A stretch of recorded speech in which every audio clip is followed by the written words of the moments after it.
Chapter 801 Mount Taming. After the female receptionist accepted the stable design, she tapped on the magic crystal ball before her immediately. A miniature, half-transparent building appeared before Shifeng. This was the construction model for the stable. It allowed players to select and modify the building unlike other buildings, which were categorized by ranks such as ordinary and luxury. Stables were only differentiated by size. There were many wild and demonic beasts in the world of God's domain, and all of these monsters came in different sizes. The larger a monster was, the larger the stable it required. Obviously, the larger the stable was, the more it would cost to construct. A small-sized stable could cost anywhere from 2,000 to 3,000 gold. A medium-sized stable cost anywhere from 4,000 gold to 5,000 gold. A large-sized stable could cost anywhere from 8,000 gold to 10,000 gold. A super large-sized stable could cost anywhere from 40,000 gold to 50,000 gold. For a high-ranking rare mount like the Thunder Wolf, Shifeng needed at least a medium-sized stable. Of course, the benefit of a larger-sized stable wasn't limited to additional space. A larger stable would allow a guild to tame mounts faster. Guild players would also have an easier time growing their mounts. Most importantly, one could invite a powerful tamer with a larger stable in God's domain. Mount taming was considered a field of knowledge. Tamers played an important role in harnessing the power of a mount. Half of a guild mount's growth depended on the tamer. Hence, hiring a powerful tamer was essential to a guild. I want this large-sized stable. Shifeng chose a stable with style and clicked confirm. Sir, you have chosen stable number 059. The total cost will be 9,450 gold. In addition, you also have to provide the core materials required to construct the stable. The female receptionist smiled as she produced a bill of materials. The list stated all the necessary expenditures to construct the stable. Here are the materials and money. Shifeng paid everything off without hesitation. He had made a huge fortune in the Dark Arena aside from the profits he had made from his bet with the Glorious Lions battle team. As the winning battle team of the competition, the Azura battle team also earned a small portion from the audience's winning bets. Moreover, due to the audience underestimating the strength of the Azura battle team, many people had gambled on the Glorious Lions. As a result, even after splitting half of the profits with Phoenix Rain, he still walked away with a hefty income. The battle team's shares in the Dark Arena were different from the organizers. Only the winning battle team would get a share of the audience bets. The loser received nothing. Moreover, the winning battle team would earn 3% of the shares, 2% higher than the organizer. Only, as Shifeng did not own the Azura battle team's participation rights, he needed to split the 3% with Phoenix Rain among the 1.5% of winnings that Shifeng had obtained. He had sold the materials and equipment that he did not need. Although Shifeng had only received 1.5%, his earnings had not been meager. Every member of the Dark Arena's audience was a wealthy big shot. Their bets made involved several hundred gold of materials at the very least. Since so many people had placed generous wagers on the Glorious Lions, Shifeng's earnings had naturally been impressive from this single competition. He had earned over 7,000 gold. He had also obtained the stable materials from the Glorious Lions.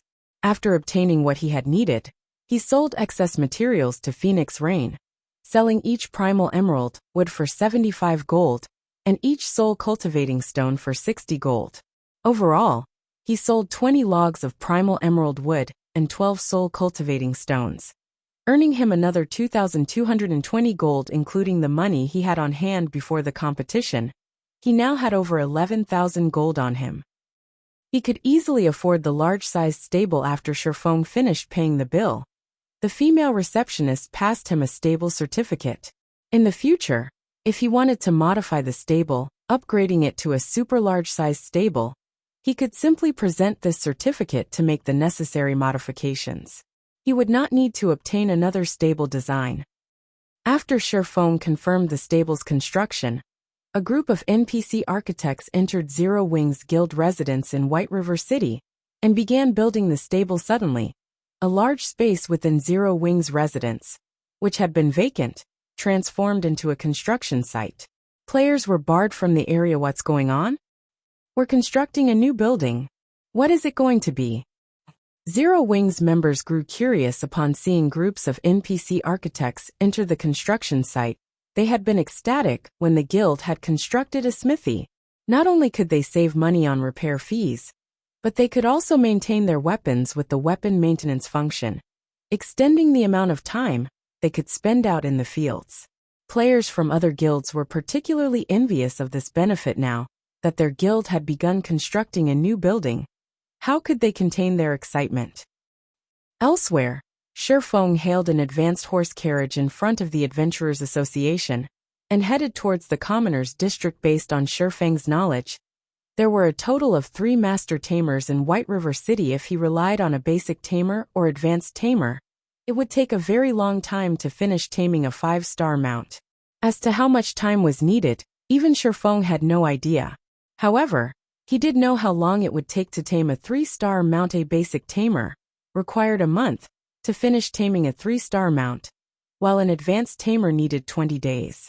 Master tamers only needed 10 days to complete. The Joba Master Tamer was 3 times as efficient as a basic tamer. Moreover, basic tamers could not tame 5-star mounts. Only advanced tamers and above could do so. If even a master tamer needed 10 days to tame a 3-star mount, Shifeng could not imagine how long it would take to tame a 5-star mount. He would be surprised if it only took double the time a 3-star mount required. If he left the task to an advanced tamer, the required wait time would be even more frightening. Hence, he needed to hire a master tamer to tame the Thunder Wolf. An hour later, Shifeng arrived before a large courtyard in the Commoners District.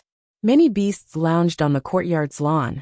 The lowest level beasts were at level 100, with the more powerful ones being level 150. Shifeng could also see a level 150 High Lord. This beast was even stronger than an ordinary level 150 Tier 2 class. This is the residence of Master Owen. Master Owen does not wish to meet with outsiders, so please leave. As soon as Shifeng arrived before the courtyard's entrance, 2 level 150 Tier 1 guards in silver heavy armor immediately blocked his path, barring him from the residence. Although tamers were not as reputable as forgers and alchemists, after becoming a master, their statuses were slightly higher than ordinary nobles. Hence, although Owen was only a commoner, he still had 2 level 150 Tier 1 guards protecting his home. Ordinary people did not qualify for his attention. Don't tell me that even I am refused entry?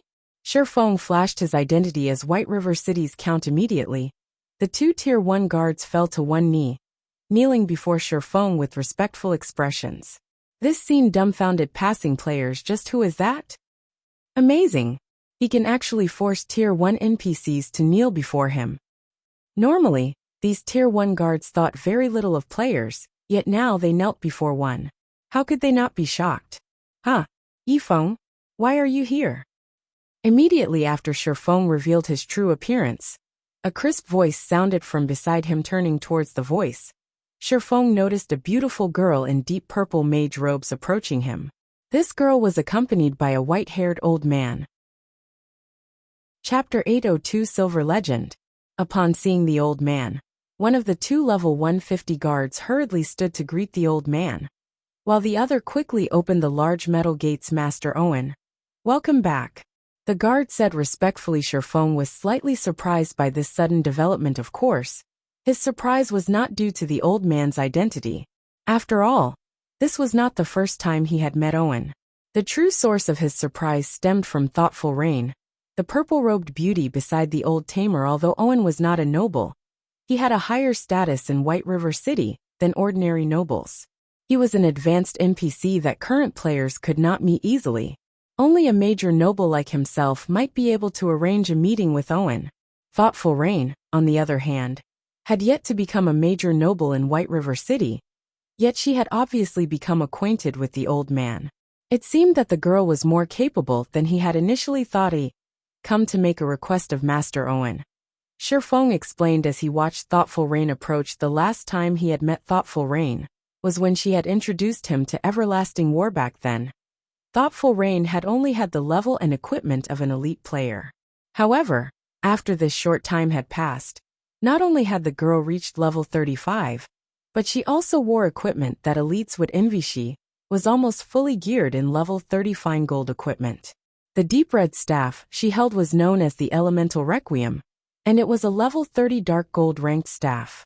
In addition, she had a slightly more daring temperament than before. Moreover, as she walked towards him, her footwork was both light and natural. Her actions lacked any excess movement. Even if thoughtful Rain had not yet reached the half-step refinement realm, she was not too far. Either Shifeng found it truly hard to imagine that the girl had grown this much in God's domain in such a short period. A request for Master Owen? Did you receive the quest as well? Hearing Shifeng saying so, thoughtful Rain could not help her joy as she said, I've had a headache trying to figure out how to complete it. If we do it together, we should be able to complete the quest very quickly. Quest? A realization struck Shifeng. Are you talking about the Silver Legend quest in the Crystal Forest? Isn't that your quest as well?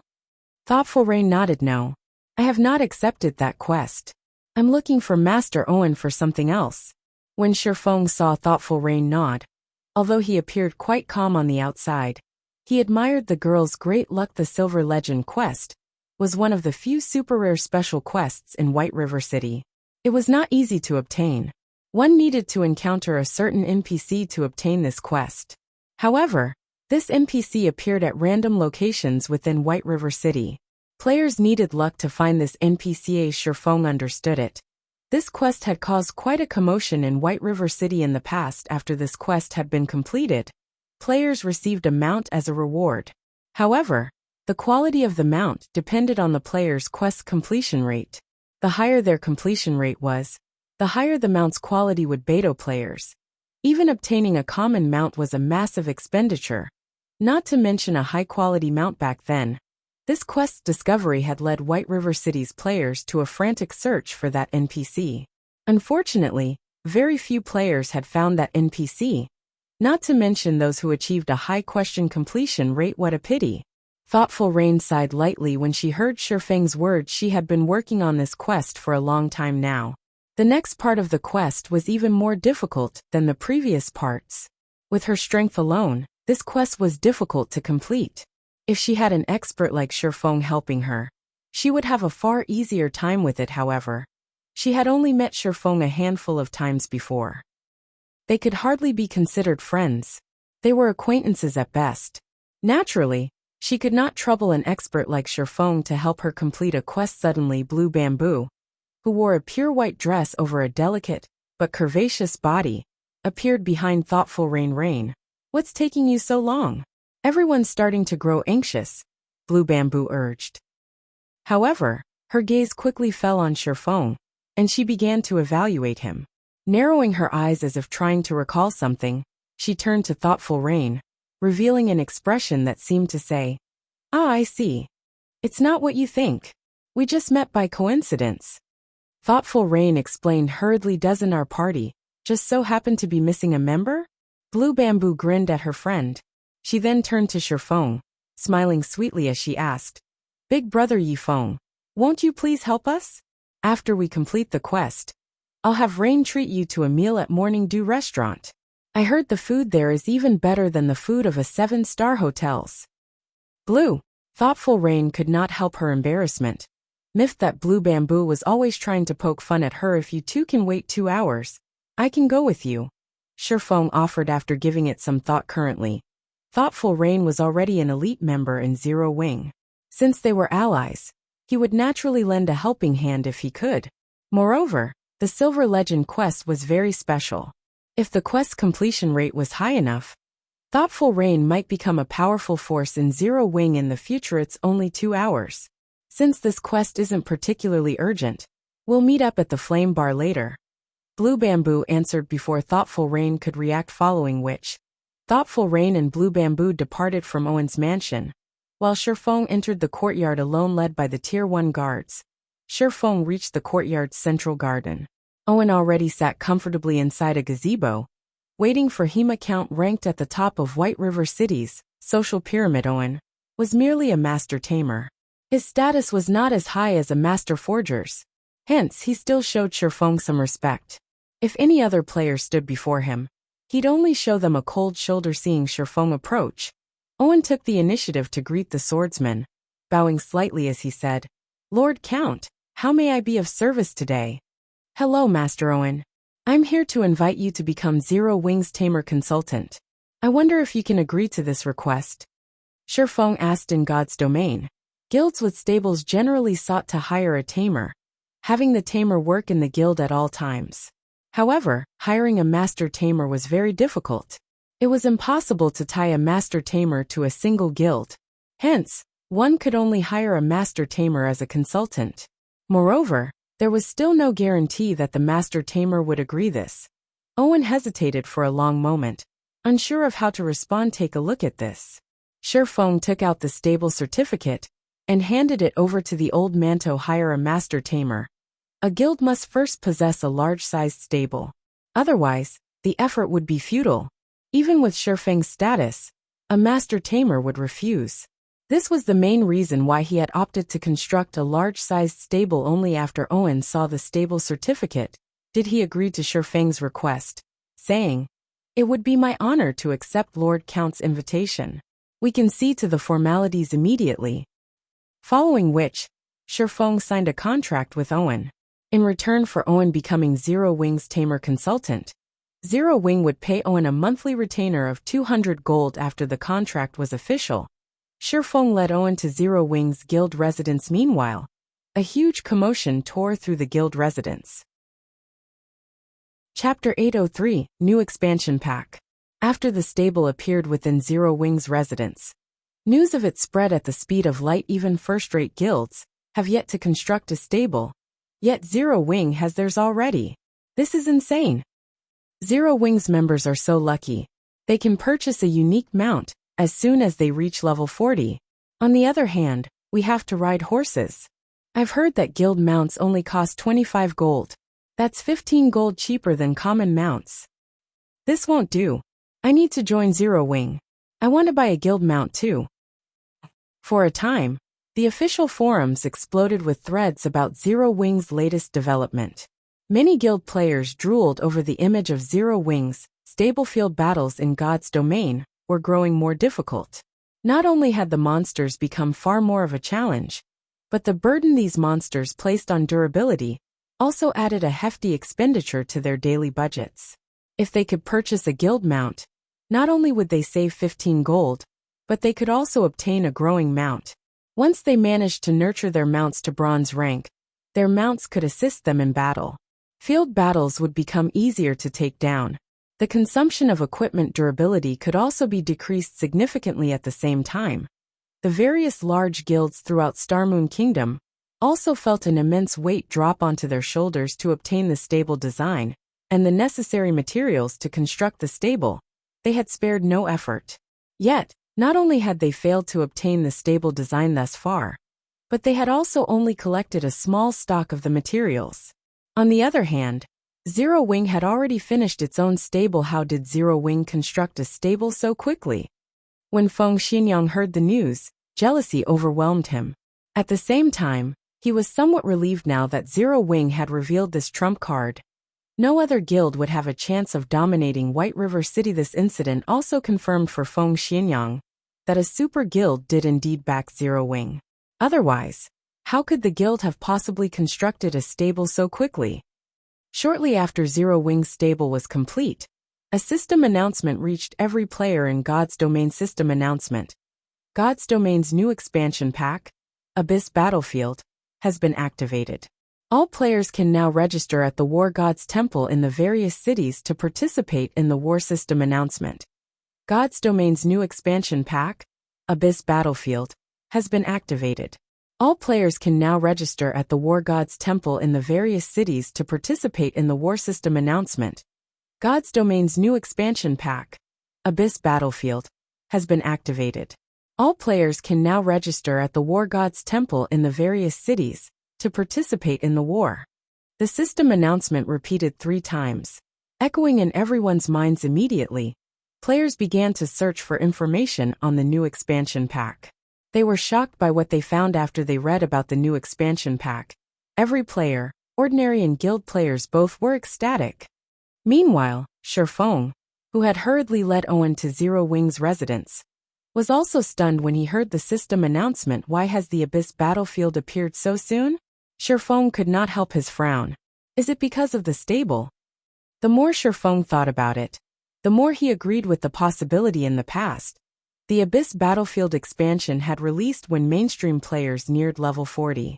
At that time, super guilds had almost finished constructing their stables. Although the Abyss battlefield was called an expansion pack, in reality, it was just the introduction to another way for players to experience the game. Ordinary players had almost no opportunities to experience a true battlefield. Guilds also tried to avoid massive wars involving hundreds of thousands of players. Hence, to give ordinary players the experience of a true battlefield, the system had introduced the Abyss battlefield through the War God's temple in the various cities. Players had one chance to enter the Abyss battlefield each day. If they died, they would be returned to their respective cities. The Abyss battlefield was a massive map.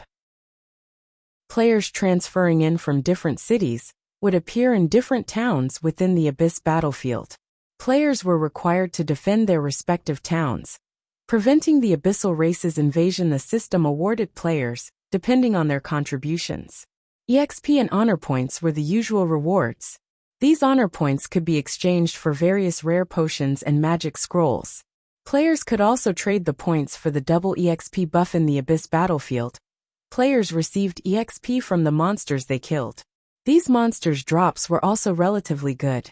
Moreover, even if players died in the Abyss battlefield, they would not suffer the usual penalties. On the contrary, they would be rewarded depending on their performances. Hence, when the Abyss battlefield had been introduced during Shifeng's previous life, players had flooded the area. Shifeng could only manage a bitter smile. Although constructing the guild stable had provided massive advantages, it had also hastened God's domain's evolution, following which, Shifeng led Owen to the underground warehouse of Zero Wings Residence Heavens. Are my eyes playing a trick on me? Owen's face lit up when he saw the Thunder Wolf inside the massive cage. I never thought I would actually meet a 5-star beast in my lifetime. Master Owen, may I know how long it will take for you to tame it? Shifeng asked. This is my first time encountering a 5-star beast. However, based on my calculations, I will need roughly 25 days. Owen caressed his white beard before offering his answer. I'll leave the task to you then, Shifeng said. When he heard how long the Thunder Beast's taming would require, he was shocked. Even a master tamer required 25 days to tame the Thunder Beast. If he had hired a weaker tamer to do the job, even ordinary players would have their mounts before the Thunder Beast was ready. Please leave it to me. I will nurture the Thunder Beast into the best mount you've ever seen, Owen said, his eyes glowing with excitement. After Shifeng finished dealing with the guild mount issue, he took a horse carriage to the Flame Baron. His way, Shifeng could clearly hear the fevered discussions regarding the Abyss battlefield. Meanwhile, in the Flame Bar, many players who had come to relax could not pull their eyes from the establishment's corner and the 3 great beauties sitting there. The girl in long purple robes, in particular, moved the male players' hearts with every movement. However, as soon as these players saw the 6-winged emblem on 2 of these beauties, they immediately discarded any thoughts of approaching the women. Zero Wings Guild emblem was a taboo in White River City. No player dared to provoke Zero Wings members inside White River City. Even the domineering members of Overwhelming Smile proceeded with caution. Blue, is this person really that strong? A female berserker in deep blue heavy armor could not help but ask. This female berserker had a graceful body and pearly white teeth. Of course, he is one of our guild's experts, Blue Bamboo said pridefully. An expert? The female berserker smiled. Even the 2 men beside her smiled. Ordinary layers might think of guild players as experts, but to them, guild experts were a joke. They had killed well over 100 guild experts in the fields by now. Look, he's here, Blue Bamboo said as she pointed towards Shifeng after he entered the building. Chapter 804, Wind God's Spear. Is he the person you were talking about? The female berserker and her 2 male companions shifted their gazes towards Shifeng. The young man wore a black cloak and silver armor. From his waist hung 2 exquisite longswords, one white and one black. Every one of his movements felt natural and graceful. His actions lacked any awkwardness, so much so that, if they did not focus on this young man, their minds might ignore him altogether. Moreover, the young man did not give off the familiar pressure they usually felt from experts. On the contrary, he felt safe and relatable as Shifeng made his way through the bar. Players seemed to move out of his way, as if trying to avoid him intentionally. It was as if they couldn't sense Shifeng's existence. It did not take long for Shifeng to move through the crowd and reach the party. Big brother Yifeng, you finally arrived. We were just talking about you, Blue Bamboo said, giggling. Let me introduce you. This great beauty is Autumn Goose. This gentleman with the beard is called Death Wind, and this handsome man is Gunfire. They are members of Wind God's Spear. Hello, Shifeng said, smiling as he looked at the three people. Inwardly, however, he was surprised he was familiar with the name Wind God's Spear. The name belonged to an independent organization similar to the famous Midnight Tea Party, and it based its operations in the Dark Knight Empire. Independent players that disliked the restriction of guilds and preferred adventure would usually form independent organizations to conquer certain quests that could not be completed alone. Among the independent organizations in the past, Wind God's Spear had been relatively famous. This organization had once completed several legendary quests. Legendary quests were difficult enough to give even super guilds pause, not accepting one unless they were extremely confident in succeeding. However, the Wind God's Spear contained countless players who would not hesitate to take up the challenge. To put it simply, they were a bunch of lunatics with no fear of death. When everyone had believed that the organization would fail, the Wind God's Spear shattered these naysayers' beliefs, completing one legendary quest after another. Aside from those who loved to challenge deadly quests, the Wind God's Spear also contained players with a furious love of battle. Every member within the organization was a battle maniac. They had often challenged God's Domain's experts in the past. These players would even hunt down the older monsters from super guilds for a duel. Unfortunately, Shifeng was not privy to the outcome of those fights. However, seeing as the Wind God's Spear had still been around after a decade, and had even become a legend in the eyes of many independent players. As for the three people before him right now, Shifeng had heard of two of them before: the Shield Warrior Death Wind and the Berserker Gunfire. Both of them had taken part in a legendary quest in the past. Even an apex expert of God's Domain would not have more than a 20% success rate against a legendary quest. Meanwhile, these two had completed a legendary quest before. Their abilities were unquestionable. They were extremely powerful. Shifeng had thought that Thoughtful Rain would, at most, have a few ordinary elite players accompanying her. He had never imagined she knew such experts. If an elite party tried to complete the Silver Legend quest, even if they succeeded, their completion rate would not be high. However, with this group, achieving a high completion rate would be a piece of cake. Just who is this girl? Curiosity overwhelmed Shifeng as he shifted his gaze towards the quiet Thoughtful Rain. The first time they met, Shifeng felt as if he had seen Thoughtful Rain before, but he couldn't recall meeting her elsewhere. She felt both familiar and unfamiliar to him, yet he couldn't remember an expert named Thoughtful Rain in God's Domain during his previous life. Meanwhile, now that he met Thoughtful Rain again, both her aura and strength had undergone a heaven-defying change. If she continued to develop at this pace, she would definitely become more than an ordinary expert. Moreover, with the fact that she knew members of the Wind God's Spear, it was even less possible that she had been an unknown entity in God's Domain in the past. Hello, Autumn Goose and the others returned Shifeng's greeting. It seems that Blue hadn't been exaggerating. If we can have an expert like you with us, we should be able to complete this quest with ease. They had not expected that Zero Wing also had someone like this in its ranks. To ordinary players, Shifeng was an ordinary young man. However, they were neither ordinary players nor ordinary experts. After hundreds of life-and-death battles, and overcoming their limits, again and again, not only had they cultivated a beast-like intuition, but they had also gained the ability to distinguish the strong. True experts would only reveal their domineering auras when displaying their strength. Normally, their auras would remain hidden. Their auras would appear to be as calm as the great ocean, unperturbed regardless of what was thrown at them. Others would find it hard to generate hostility against someone with such an aura. Without a doubt, They noticed this about Shifeng. Shifeng was a true expert. He was far beyond the ordinary experts they usually encountered. Big Brother Wind. Who is this guy? Why haven't I heard of someone named Yi Feng in Zero Wing before? Autumn Goose could not help but ask the shield warrior through a private chat as she evaluated Shifeng. I'm not sure. But based on our information on Zero Wing, aside from Black Flame, the guild's experts are subpar at best. However, I expect no less from the upstart guild that defeated the Star Alliance. The guild has even constructed a stable. Zero Wing's strength is truly unfathomable. Deathwind laughed. It is good that Rain has joined such a guild. Indeed. While we still have a headache over our mounts, both Rain and Blue can obtain a guild mount of their own as soon as they reach level 40. Autumn Goose responded enviously. What's so great about guilds? The Berserker Gunfire snorted. How can they compare to the freedom we enjoy? We can move about God's domain unrestricted. We also don't have to work under anyone. Weapons, equipment, rare skills, or mounts. Whatever these large guilds can get their hands on, we can too. After they had joined God's domain, guild players had often sought them out to cause trouble. The various large guilds occupied all of the valuable leveling areas. Hence, they had formed the Wind God's Spear. Not only had they fought the various large guilds in the Dark Knight Empire, but they had also made these guilds suffer abundant losses.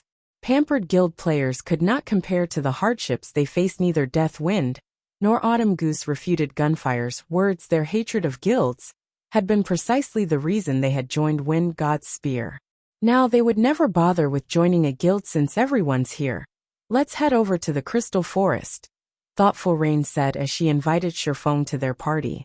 Moreover, she had even passed the party's leadership to Shifeng. Gunfire was not pleased no matter how he looked at it. Deathwind should be the party leader, as he was the most qualified for the role. Deathwind possessed a wealth of leadership experience. He even had completed many advanced quests before. He was the best choice. However, since Thoughtful Rain had invited them, it was up to her to choose the party's leader. Arguing against it would be inappropriate, following which, Shifeng and the others headed to the teleportation hall and teleported to the Crystal Forest. The Crystal Forest was a small level 40 to level 50 map. However, the terrain was complex. The monsters here also had high defense and HP. As a result, very few players were willing to level up here. Taking a look at the quest details Thoughtful Rain had sent him, Shifeng looked towards the distant cave and said, "That should be the place." Close to the cave entrance, over a dozen level 43 special elite crystal giants roamed the area. Meanwhile, a massive icefire cheetah slept a short distance from the cave. This icefire cheetah was a level 44 lord. It would slaughter an ordinary party easily. Let's watch you make a fool of yourself. Gunfire inwardly sneered as he watched Shifeng. The Silver Legend quest was extremely difficult. Even with Deathwind leading them, their party would be hard-pressed to complete the quest. Hence, it was impossible for a pampered young master like Shifeng, who had only completed a few high-difficulty quests, to succeed here. Chapter 805 Insane Suggestion. This is bad. Autumn Goose muttered as she glanced at the cave's surroundings. Aside from the crystal giants and icefire cheetah guarding the cave, she also spotted a group of crystal wolves patrolling the area. As long as they fought within the cave's vicinity, they would attract the attention of the crystal wolves. The monsters would inadvertently catch them in a pincer attack. The crystal wolves were roughly 2 meters long, and their bodies were made of light blue crystal. Unfortunately, several hundred crystal wolves patrolled the forest. Crystal giant, elemental being, special elite. Level 43. HP 510, 000/510, 000. Icefire cheetah, elemental being lord. Level 44. HP 4, 000, 000/4, 000, 000. Crystal wolf, elemental being common. Level 41. HP 48, 000/48, 000. If they took on so many monsters at once, it would be extremely difficult for them to make it to the cave. Furthermore, there were large level gaps between them and the cave's guardians. They were only level 35, yet they had to face a level 44 lord, and over a dozen level 43 special elites simultaneously. This would not be an easy endeavor as a monster's level increased. Not only would its HP increase, but its attributes also increased. A level 44 lord dealt no less damage than a level 30 high lord. The level 44 lord might even be slightly stronger. Facing down a level 30 field high lord would be suicide. Not to mention, they would also have to fight so many crystal giants and crystal wolves.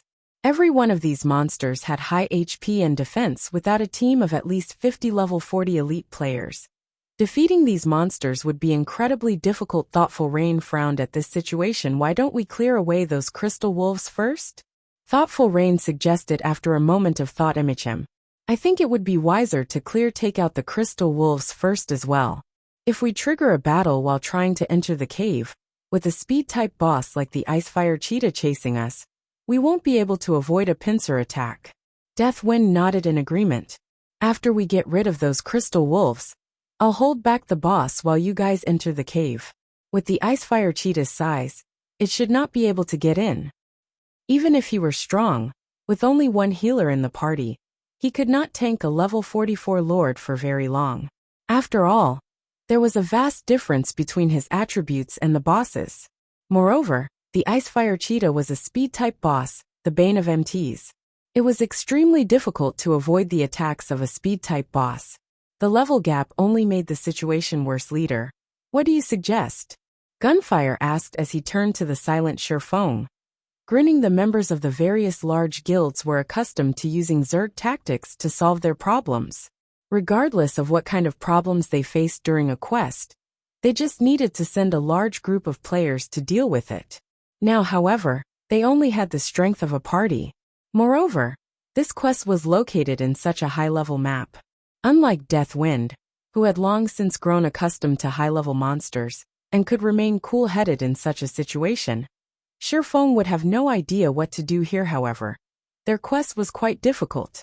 Normally, they would challenge monsters that were at most 5 levels higher than them. Even then, the fight would be risky. Now they had to face a level 44 lord. The slightest mistake could cause a party wipe. Sherfong glanced at the crystal wolves before shifting his gaze back towards the Icefire Cheetah. I suggest that we charge for the cave. There is no need to waste time on the crystal wolves. Once we enter the cave, the Icefire Cheetah won't be able to follow us. Afterward, we just need to deal with the crystal giants and crystal wolves. Moreover, the cave is cramped inside, so the crystal wolves won't be able to use their wolf pack tactics. It should be fairly easy to annihilate them. In truth, Sherfong wasn't overly worried about the Icefire Cheetah or the crystal giants. His biggest worry was the crystal wolves. Thoughtful Rain, and the others had no idea just how scary those crystal wolves. Werewolves love to hunt in groups. Naturally, this was the case for the crystal wolves in the crystal forest. Although they could only see a few hundred in the area, once the battle began, these crystal wolves would call for reinforcements. If they could not finish the crystal wolves off quickly enough, and allowed the monsters to use their summon skill, they would have to fight far more than just a few hundred crystal wolves. If the crystal wolves summoned the Crystal Wolf King, tragedy would befall them. The Crystal Wolf King was the crystal forest's ruler. It was also a level 50 Great Lord. In Sherfeng's previous life, countless players, who had ventured to the crystal forest in search of ores, had died under the Wolf King's paws. Hence, after the general populace learned of this beast, many players had tried to avoid provoking the crystal wolves. If their party attacked the crystal wolves, they would find death waiting for them. Charge for the cave? Autumn Goose was dumbstruck. How are we supposed to shake off the crystal giants and enter the cave? Although Deathwind could pin down the Icefire Cheetah for a short time, if the others wanted to enter the cave, they had to deal with the crystal giants. The crystal giants were level 43 special elites, not common monsters that even noobs could defeat. They were not easy opponents.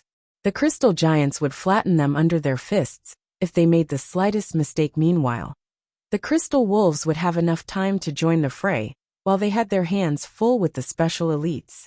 In the end, they would be caught a pincer attack with no path of retreat. Leave the Icefire Cheetah to me. Deathwind will attract those crystal giants. Blue, you just need to focus on healing Deathwind. Rain, you'll assist Death Wind by restricting the crystal giants from afar. Everyone else, head straight towards the cave. Shifeng explained slowly. Death Wind was a shield warrior, and had the crowd mock skill. He would have the easiest time holding the giants' aggro without the crystal giants in their way. The crystal wolves wouldn't have time to launch a pincer attack. Once they entered the cave, without the Lord's interference, it would be easier to deal with the special elites and common monsters even if the crystal wolves summoned the Crystal Wolf King. With how little space the cave provided, all the Crystal Wolf King could do was wait outside with the Ice Fire Cheetah. You'll tank it? Thoughtful Rain, and the others turned to Shifeng as one. Shifeng was only a swordsman. Although he had hidden his level with the black cloak, even if he were the same level as the level 44 Ice Fire Cheetah, its claws would rend him to death with 2 or 3 attacks. Furthermore, he wouldn't have a healer on him. At most, he could hold off the Lord for a brief moment. That certainly wasn't enough time for them to make it into the cave. Rain, are you sure that there won't be any issues? Autumn Goose quietly asked Thoughtful Rain. It was not that she did not believe in Shifeng. However, this plan was simply too dangerous. The slightest mistake could compromise their lives. If they lost a level, it would become far more difficult to complete the quest. I trust him, Thoughtful Rain said with confidence as she looked at the calm, composed swordsman. Although she, too, had her doubts, when she looked at Shifeng's composure and confidence, she wanted to believe in the young man. She did not know why, but whenever she looked at Shifeng's figure, she thought of Zero Wings guild leader, Black Flame, whom she had met only a few times before. Black Flame always tried something that everyone else thought was impossible. In the end, however, he always proved everyone wrong. Black Flame had become a legend in Zero Wing. Many members in the guild admired him. Whatever. It's just one death. Autumn Goose sighed as she prepared herself to take a leap of faith. Even if the plan failed, she had a backup plan to help Thoughtful Rain and the others escape. As for Death Wind and Gunfire, they also prepared to die. After Shifeng arranged the party's positioning, he activated Windwalk and dashed towards the Ice Fire Cheetah. When Shifeng was within 80 yards, the Ice Fire Cheetah woke, discovering the swordsman immediately. It released a vicious growl. Roar. With its growl, the Ice Fire Cheetah, which stood over 8 meters tall, spat scorching flames immediately. Over a dozen massive fireballs bombarded Shifenjit's over. When Thoughtful Rain and the others saw the dozen or so fireballs, their hearts sank. Shifeng could never dodge all of those attacks. However, before they could sigh, they saw a streak of blue light cut across the space before Shifeng, slicing the massive fireballs in half. Chapter 806, Difference in Weapons. This surprise flashed in everyone's eyes as they watched Shifeng. The Lord-ranked monster's fireballs were extraordinary. Even from this distance, they could feel the power contained within those massive fireballs. If they encountered one of those fireballs, the blast from the impact would definitely send them flying. Yet, in front of Shifeng, these massive fireballs were as fragile as glass. With one hit, Shifeng sliced apart every fireball sent at him. The Ice Fire Cheetah's attack hadn't slowed Shifeng in the slightest. In the blink of an eye, Shifeng was only 30 yards away from the Ice Fire Cheetah. Seeing the impudent human approach, the Ice Fire Cheetah released an angry, deafening roar. Rather than attacking with its fire, its paws pushed off the ground. Instantly, the level 44 Lord transformed into an afterimage as it pounced on Shifeng. A Lord-ranked monster's attributes were frightening enough. To add to the terror, the Ice Fire Cheetah was a speed-type boss. It would only take the Ice Fire Cheetah an instant to cross the 30 yards. The Ice Fire Cheetah loomed like a 3-story building as it appeared before Shifeng. It swiped its razor-sharp claws at Shifeng's head. Boom. The hard, rocky ground beneath the swordsman shattered and exploded, sending dust everywhere. Even Thoughtful Rain and the others, who stood roughly 100 yards away from Shifeng, could feel the ground tremble. Such high strength. Autumn Goose was shocked when she saw the flying rocks. Is that a level 44 Lord-ranked monster? Death Wind's expression grew serious. Previously, he thought he could more or less cope with the Ice Fire Cheetah's attack. Now, however, even with a healer, he would only last a few hits. Moreover, not only was the Ice Fire Cheetah's strength absurd, but its speed also astonishing. He would have an extremely difficult time trying to dodge the Lord's attacks. Death Wind. Hurry and attract the crystal giant's attention. Everyone else, head for the cave as quickly as possible. Shifeng's voice suddenly burst into the team chat. The team was shocked to hear it. They had not expected Shifeng to still be alive after taking the Ice Fire Cheetah's attack. How did he evade that attack? When the dust settled, Gunfire's eyes nearly fell out of their sockets. Shifeng actually stood beside the Ice Fire Cheetah's claws, completely unharmed. The Lord's attack had only created a massive crater beneath its feet. The Ice Fire Cheetah was incredibly quick. Even Gunfire had failed to catch a clear look before the Lord's claws landed.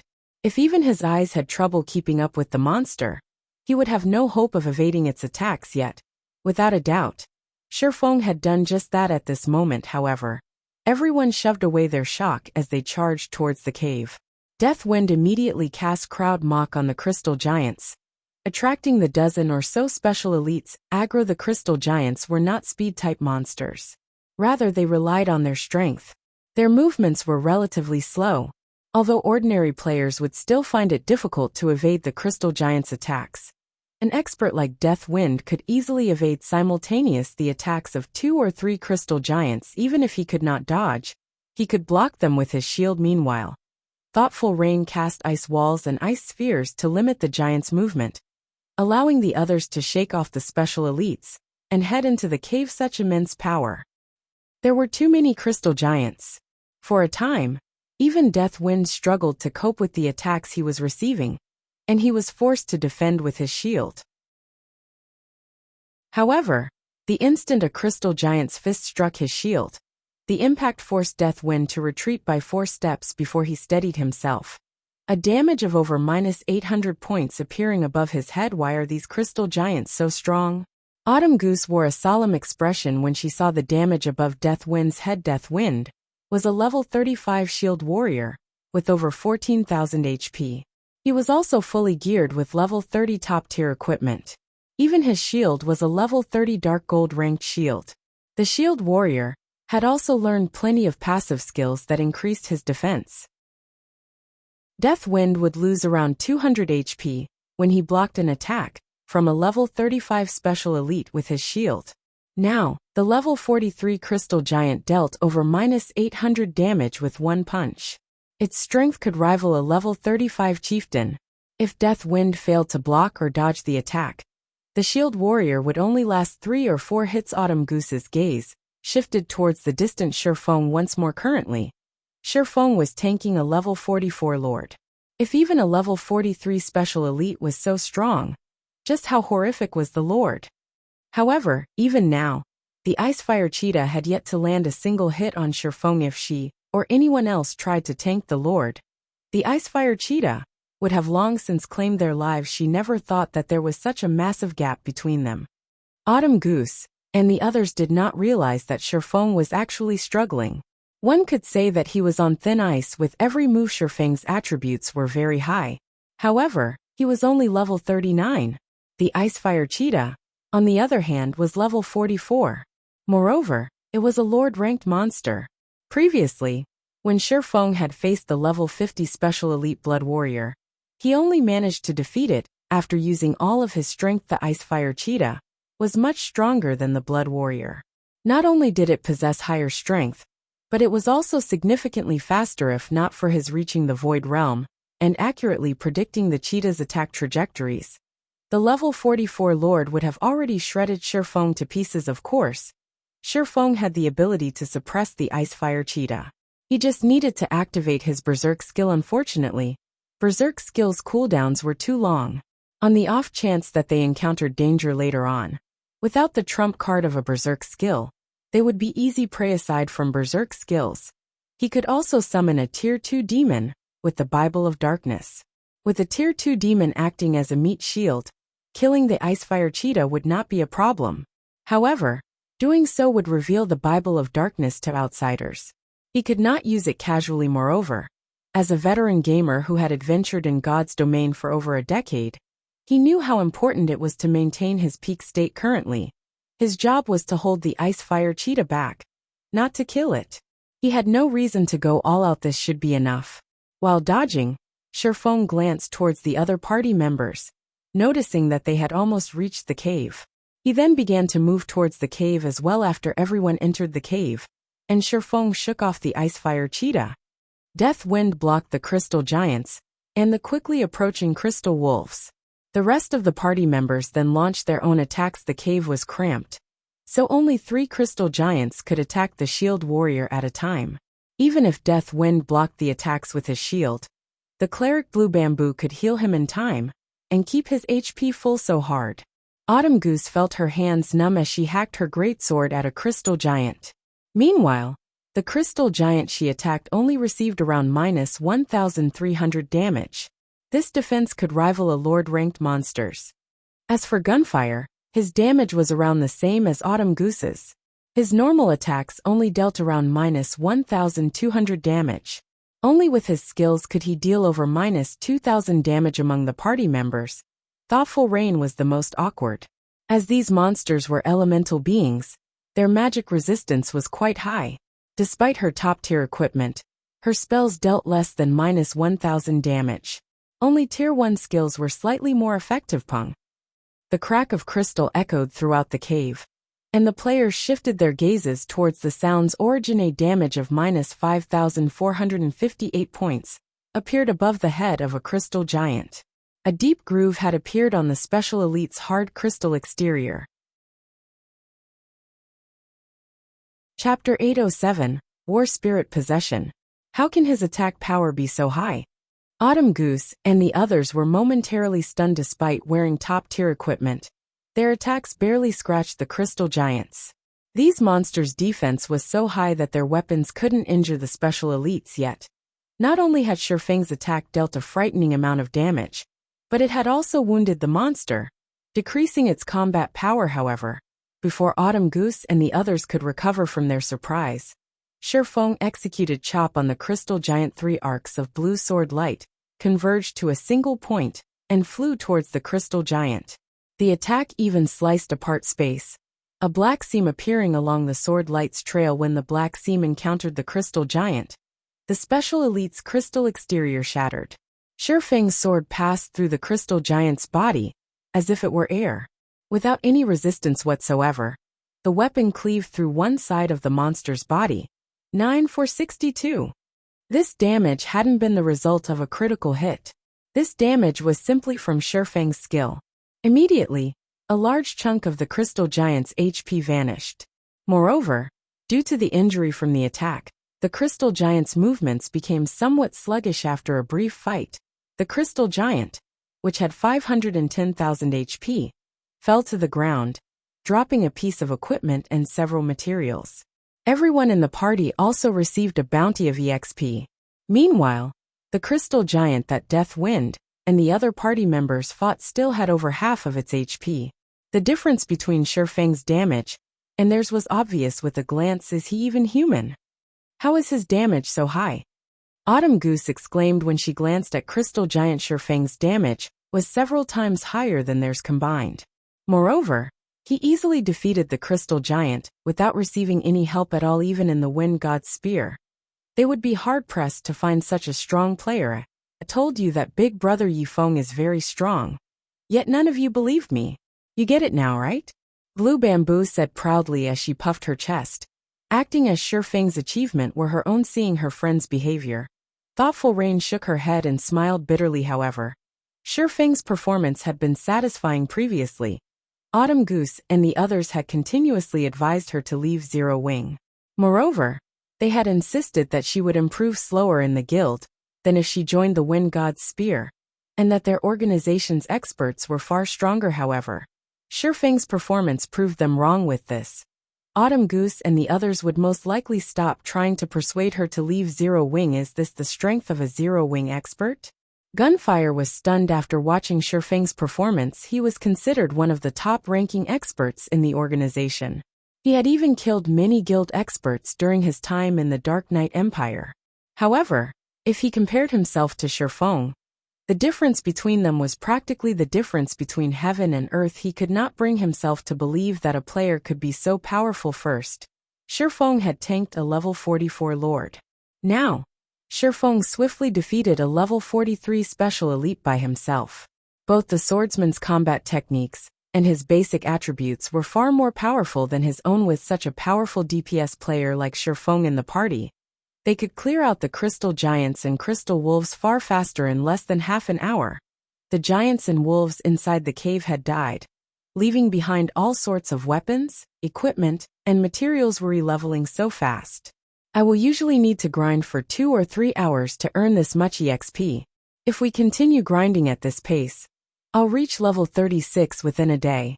Autumn Goose's excitement grew as she looked at her own EXP bar. Players could use mounts once they reached level 40. At that time, she would not have to waste so much time running about. She could also explore new places, reducing her competition over resources. The other party members also received a huge boost to their EXP bars. Their leveling speed here was at least 2 or 3 times faster than their usual leveling speed. To Shifeng, however, the EXP he obtained from killing the crystal giants and crystal wolves was not nearly enough. He was level 39 already. Moreover, he required double the normal EXP to level up. The EXP these special elites and common monsters provided barely moved his EXP bar. Huh? There's a skill book here, Deathwind stated when he noticed a thick, glowing golden book on the ground. Picking it up, he exclaimed, "A berserk skill book! We've hit the jackpot."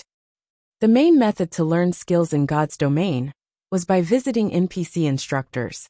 Players also learned skills by purchasing them with legacy skill points or obtaining skill books. The skills that instructors offered were general. Their strength was also subpar at best. However, one could learn a large variety of skills with this method. Meanwhile, although the skills one purchased with legacy points were very powerful, it was extremely difficult to obtain legacy points. Normally, players only obtained them by leveling UPs for skills learned from skill books. They were generally quite powerful. Some were even stronger than legacy skills in the current God's domain. A player's strength did not only depend on weapons and equipment. Skills were very important as well. It was especially true for berserk skills. If an elite player learned a berserk skill, they could contend with expert players. They might even be able to defeat them. If an expert player learned a berserk skill, they could defeat top-tier experts who lacked their own berserk skill. They could also hold off a lord-ranked monster of the same level for a short time. Hence, berserk skills were incredibly valuable in God's domain. Unfortunately, berserk skills were even rarer than top-tier dark gold equipment on the market. A single berserk skill book could cost several hundred gold. This fascinated countless players. If they could obtain an extremely powerful berserk skill, they could easily sell it for hundreds of gold to a large guild. However, players were rarely willing to sell their berserk skills. Even now, the powerful Wind God's Spear only had 2 players with berserk skills. Big Brother Wind, what kind of berserk skill is it? Blue Bamboo asked, her eyes practically glowing. Is it for magical classes? When the others heard this, they glanced at the golden skill book as well. They were all curious about the skill book. It's a melee class berserk skill called War Spirit Possession, Deathwind said. He then displayed the skill's introduction to the party chat. War Spirit Possession allows a heroic spirit to possess a melee class for a short period. When activated, decreases all skill cooldowns by 30%, increases damage by 20%, strength by 90%, agility by 50%, and endurance by 50% for 60 seconds cooldown. 8 hours. Cannot be stacked with other attribute increasing skills. Such a powerful berserk skill. Many in the party fell speechless after reading the skill's details. Generally, a berserk skill only increased one attribute. Berserk skills that covered multiple attributes were extremely rare. This skill book excited Autumn Goose, Deathwind, and Gunfire, who were all melee classes. On the other hand, Blue Bamboo and Thoughtful Rain were slightly disappointed with this berserk skill. Questing by themselves or fighting other players would become much easier. Don't just focus on the skill book. There's still a fine gold treasure chest here, Shifeng informed the others as he pointed towards the large, golden treasure chest that sat deep inside the cave. Chapter 808, Yi Feng's Invitation. A fine gold treasure chest.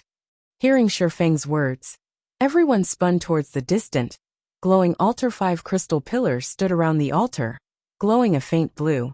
A golden treasure chest sat above the altar. Next to the treasure chest sat a massive pitch-black egg. Runes decorated the egg's surface, and a faint, white mist flowed into it. Rain.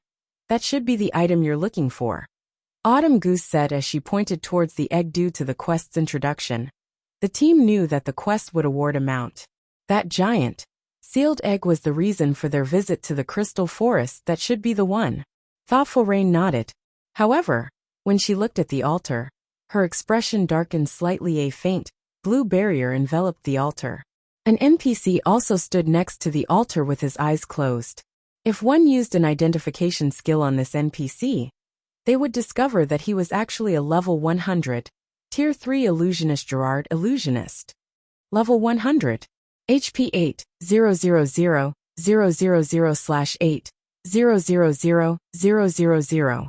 The indicator above this illusionist was red, informing players that this Tier 3 NPC was an enemy. A Tier 3 class was the equivalent of a Great Lord of the same level.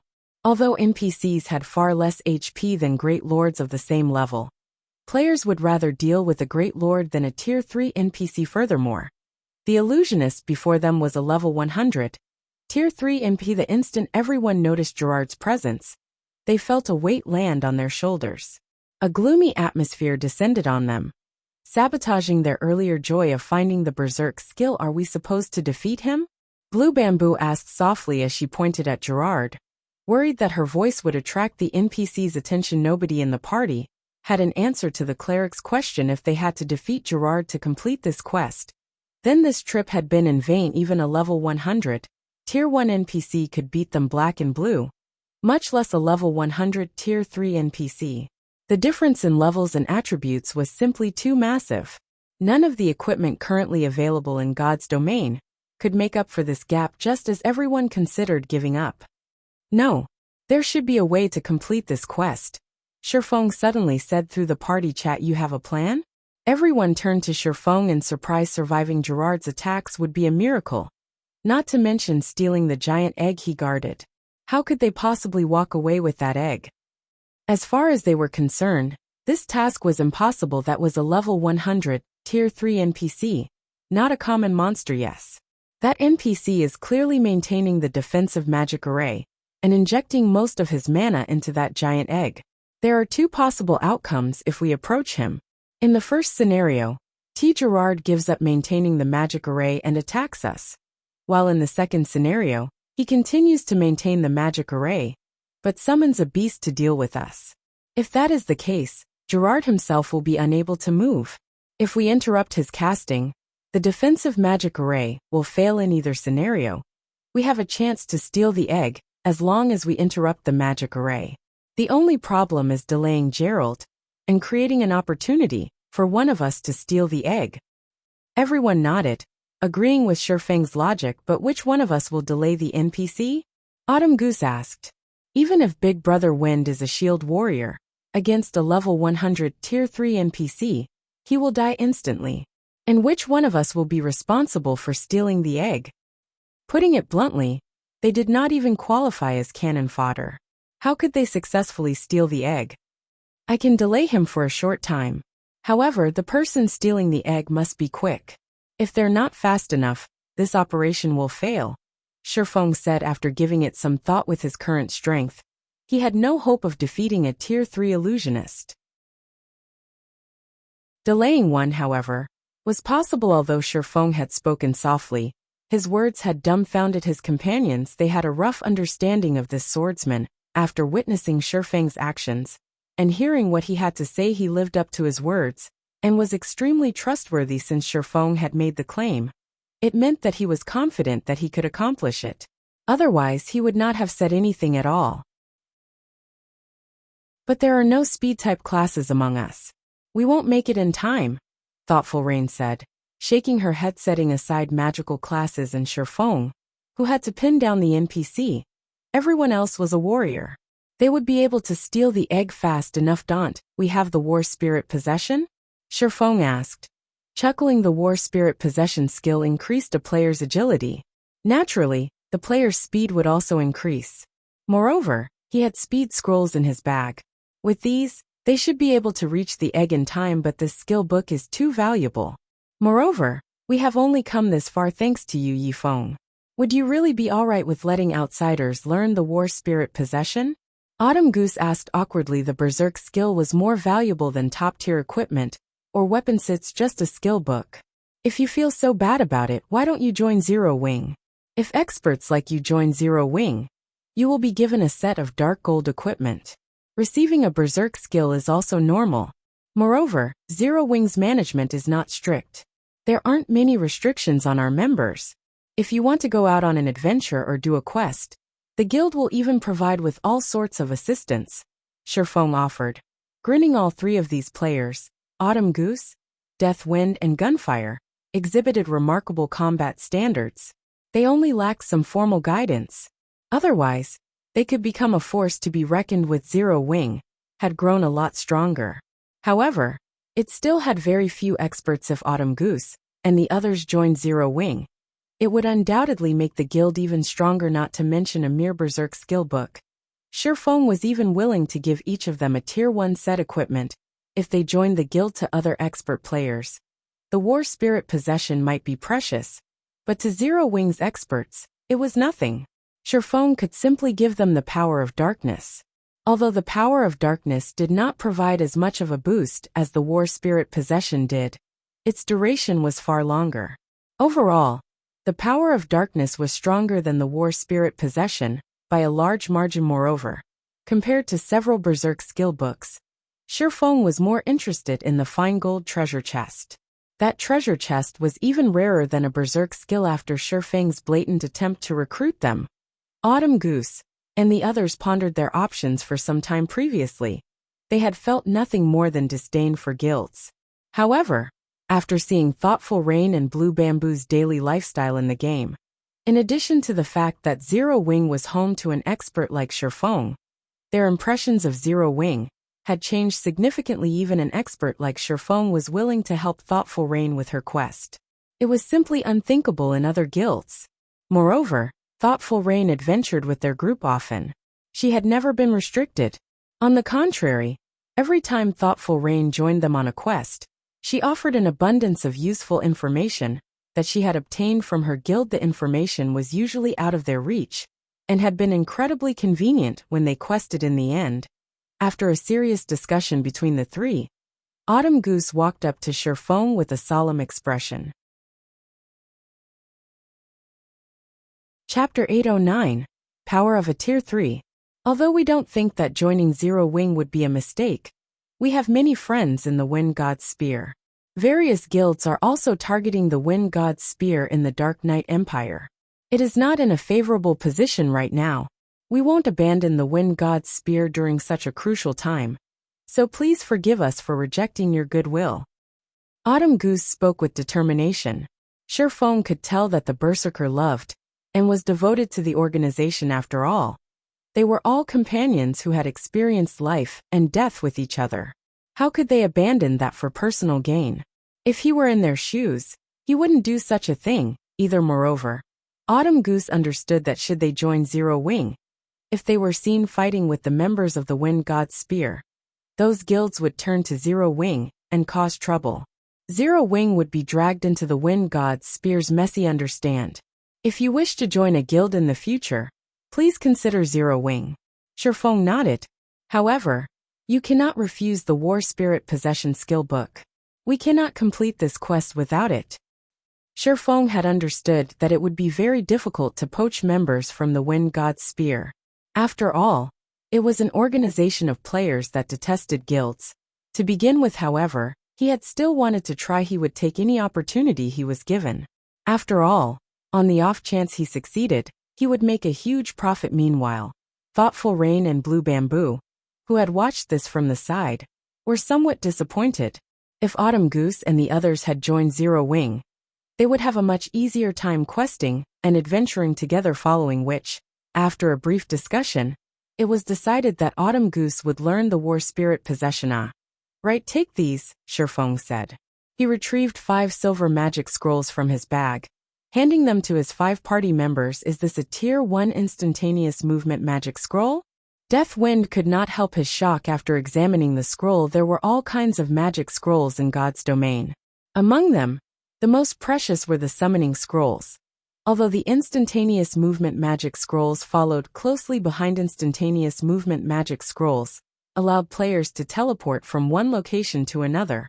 Although it was limited, players could travel 300 yards in the blink of an eye with a Tier 0 instantaneous movement magic scroll, 1,000 yards with a Tier 1 scroll, and 4,000 yards with a Tier 2 scroll. It was one of the best tools for retreat. However, these scrolls were extremely rare. Even dungeon and field bosses rarely dropped them. Death Wind had only ever heard about such scrolls on the market. One Tier 0 instantaneous movement magic scroll sold for more than 1 gold. Not to mention a Tier 1 instantaneous movement magic scroll. Now that they had these scrolls, they could immediately escape the area once they obtained the egg. They could even avoid the Icefire cheetah that still guarded the cave's entrance. Autumn Goose and Gunfire were similarly speechless. Big brother Yifeng, you're rich. Can I mooch off of you in the future? Blue Bamboo joked as she smiled at the Tier 1 magic scroll in her hands. Blue thoughtful Rain immediately flicked her friend's forehead. To think that the girl was still in the mood to fool around at such a crucial time. Begin the operation. Upon seeing Autumn Goose in position, he charged towards Gerard the illusionist. When he was 80 yards from the NPC, Gerard discovered Sure Fang's presence. Foolish fellows, you rushed to your deaths. I'll send all of you to hell. Gerard smiled disdainfully as he swung his staff. Immediately, a black magic array appeared beside Gerard. A two-headed hellhound launched itself from the magic array. Are you kidding me?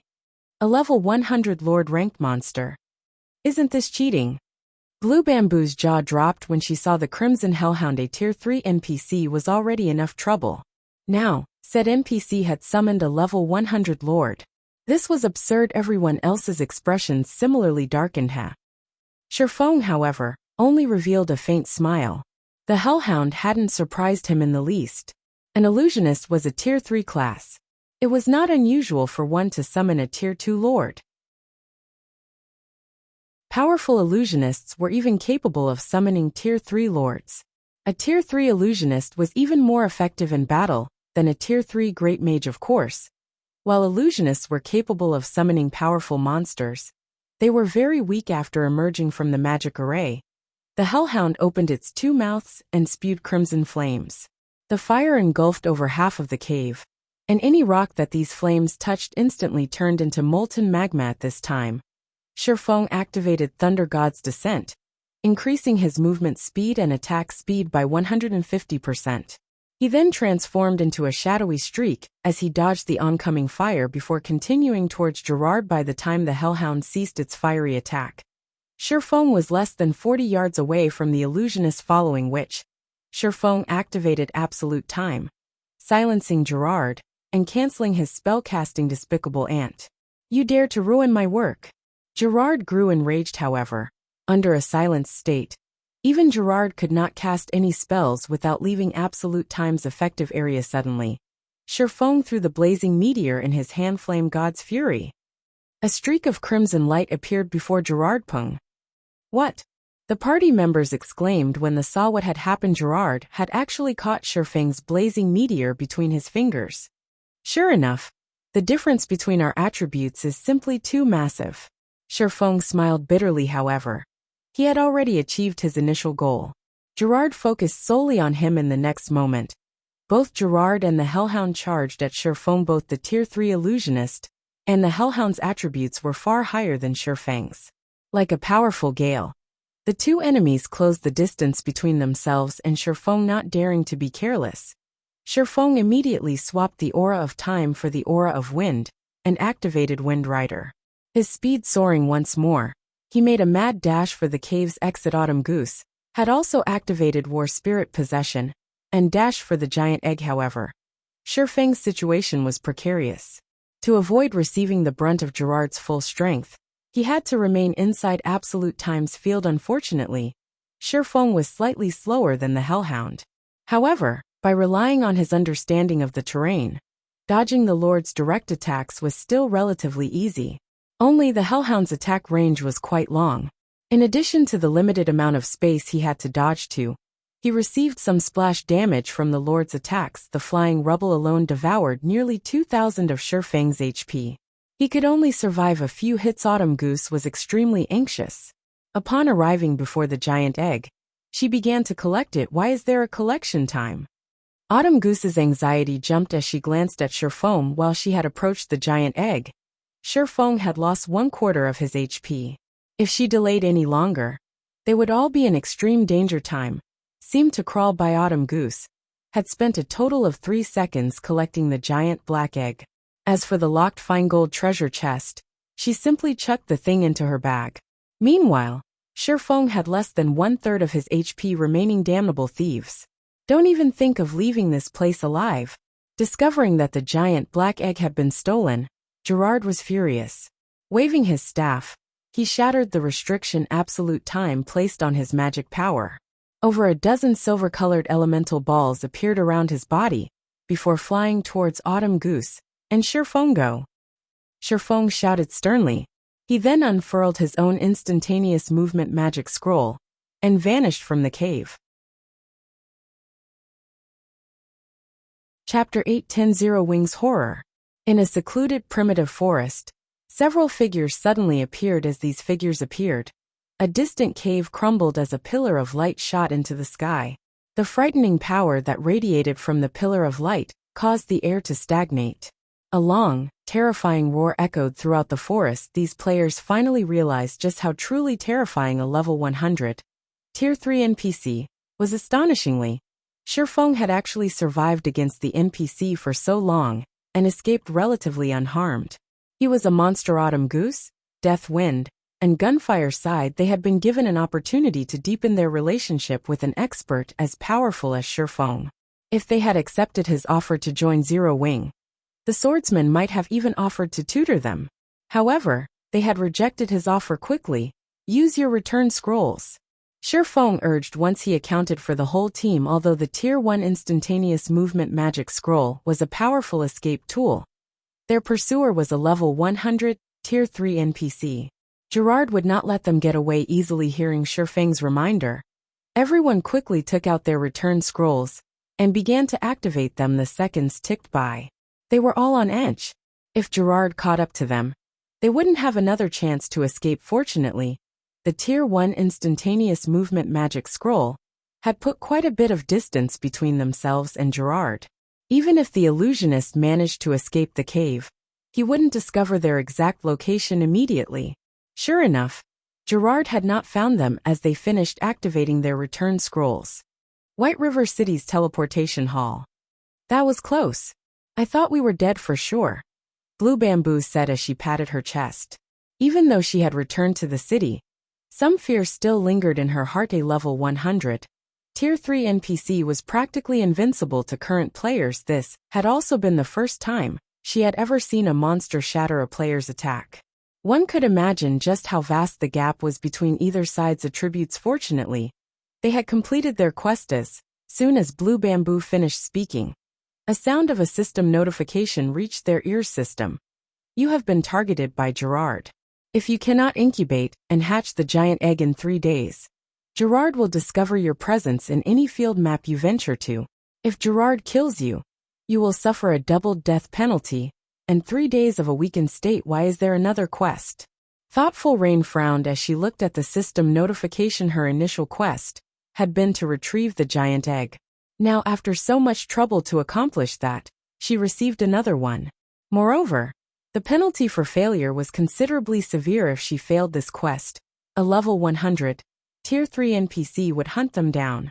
Unfortunately, players at this stage of the game had no hope of killing this NPC. In other words, they would no longer be able to explore or level up if she failed. Autumn Goose and the others wore similarly horrified expressions. Although they had helped Thoughtful Rain, they had never expected to be held accountable for the quest. As well, this was the first time they had encountered such a quest. They had experienced Gerard's power personally. If they encountered Gerard in the fields, they would only find death. Does the egg's description include any incubation methods? Shifeng asked Autumn Goose. He had long since grown accustomed to such sudden developments. Let me see. Autumn Goose hurriedly called up the giant egg's information. It says that we'll need a large amount of life force to incubate this egg, which can only be obtained by killing great lords that are level 40 or above. How many do we need to kill? Shifeng asked. 20. Autumn Goose said helplessly. 20. This is a joke, right? We're talking about great lords. Blue Bamboo could not help but despair. Death Wind and Gunfire frowned, as well a level 40 great lord was no laughing matter. Generally, each of these monsters required a raid team of 100 level 40 players geared with top-tier equipment. Even then, any mistake could get them all killed. Even if they gathered such a team, raiding a single great lord would most likely require an entire day. The sacrifices they'd have to make were also staggering. No matter how one thought about it, it was impossible to raid 20 level 40 great lords in 3 short days. First of all, level 40 great lords were not that easy to find. Normally, these monsters only lurked in 100-man team dungeons. Even finding 20 great lords in the fields would take more than 3 days. How difficult was raiding a level 40, 100-man team dungeon? Even now, the various large guilds were still attempting to challenge the hard mode version of these dungeons, not to mention hell mode. Even if they mobilized all of Wind God's spear, they could not complete this quest while everyone struggled with their frustration and despair. It isn't exactly impossible to complete this quest, Shifeng said after giving it some thought. However, I'll need to prepare first. You guys should wait here for a while. Of course, it was impossible to kill a level 40 great lord with the power of a 6-man party.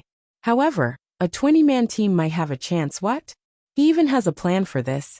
Gunfire watched Shifeng's departing back with doubtful eyes. Even thoughtful Rain and Blue Bamboo, who were in the same guild as Shifeng, were shocked. They had been talking about level 40 great lords. Yet Shifeng spoke of them as if they were only common monsters. After waiting for some time, they heard excitement spread throughout the teleportation hallway. Isn't that Fire Dance from Zero Wing? Look, that's Zero Wing's vice leader Aqua Rose. The players inside the teleportation hall were stupefied when Fire Dance and the dozen or so Zero Wing core members entered the building. To ordinary players, these experts were basically legends. They lived in a completely different world. After the war in the Stoneclaw Mountains, players finally understood the power of a true expert. Zero Wing's core members had long since become idols in White River City. How could these players contain their excitement as they finally saw these stars? What? Blue Bamboo was dumbfounded when she saw Fire Dance and the others approach their party. These players were Zero Wing's upper echelons. Every one of them was a top-tier expert in Starmoon Kingdom. Yet after a single call, they had hurried over. Even Violet Cloud, whom she admired greatly, was here. She could not believe this was happening. Just who is Yifeng? Autumn Goose could not help but turn to look at Shifeng. Death Wind and Gunfire were similarly shocked. They had still felt disdain and disinterest towards guild experts. However, after seeing these experts from Zero Wing, they suddenly realized how little they knew. They could feel an intense pressure from each of these experts. Fire Dance, in particular, felt as if they stood before a humanoid lord-ranked monster. With a single glance from the assassin, they trembled with fear. Their instincts screamed for them to run as far as they could from the assassin. When these experts stood together, the combined pressure was overwhelming. The air in the teleportation hall was stifling. Even moving was a struggle. Moreover, they were not in combat. If they attempted to fight these Zero Wing experts, they were certain that they would never escape these people's grasp. All right, now that everyone has arrived, let's begin the quest, Shifeng said, chuckling. Chapter 8:11 Giant Beast. White River City War God's Temple. For a long time, players had seldom visited this place.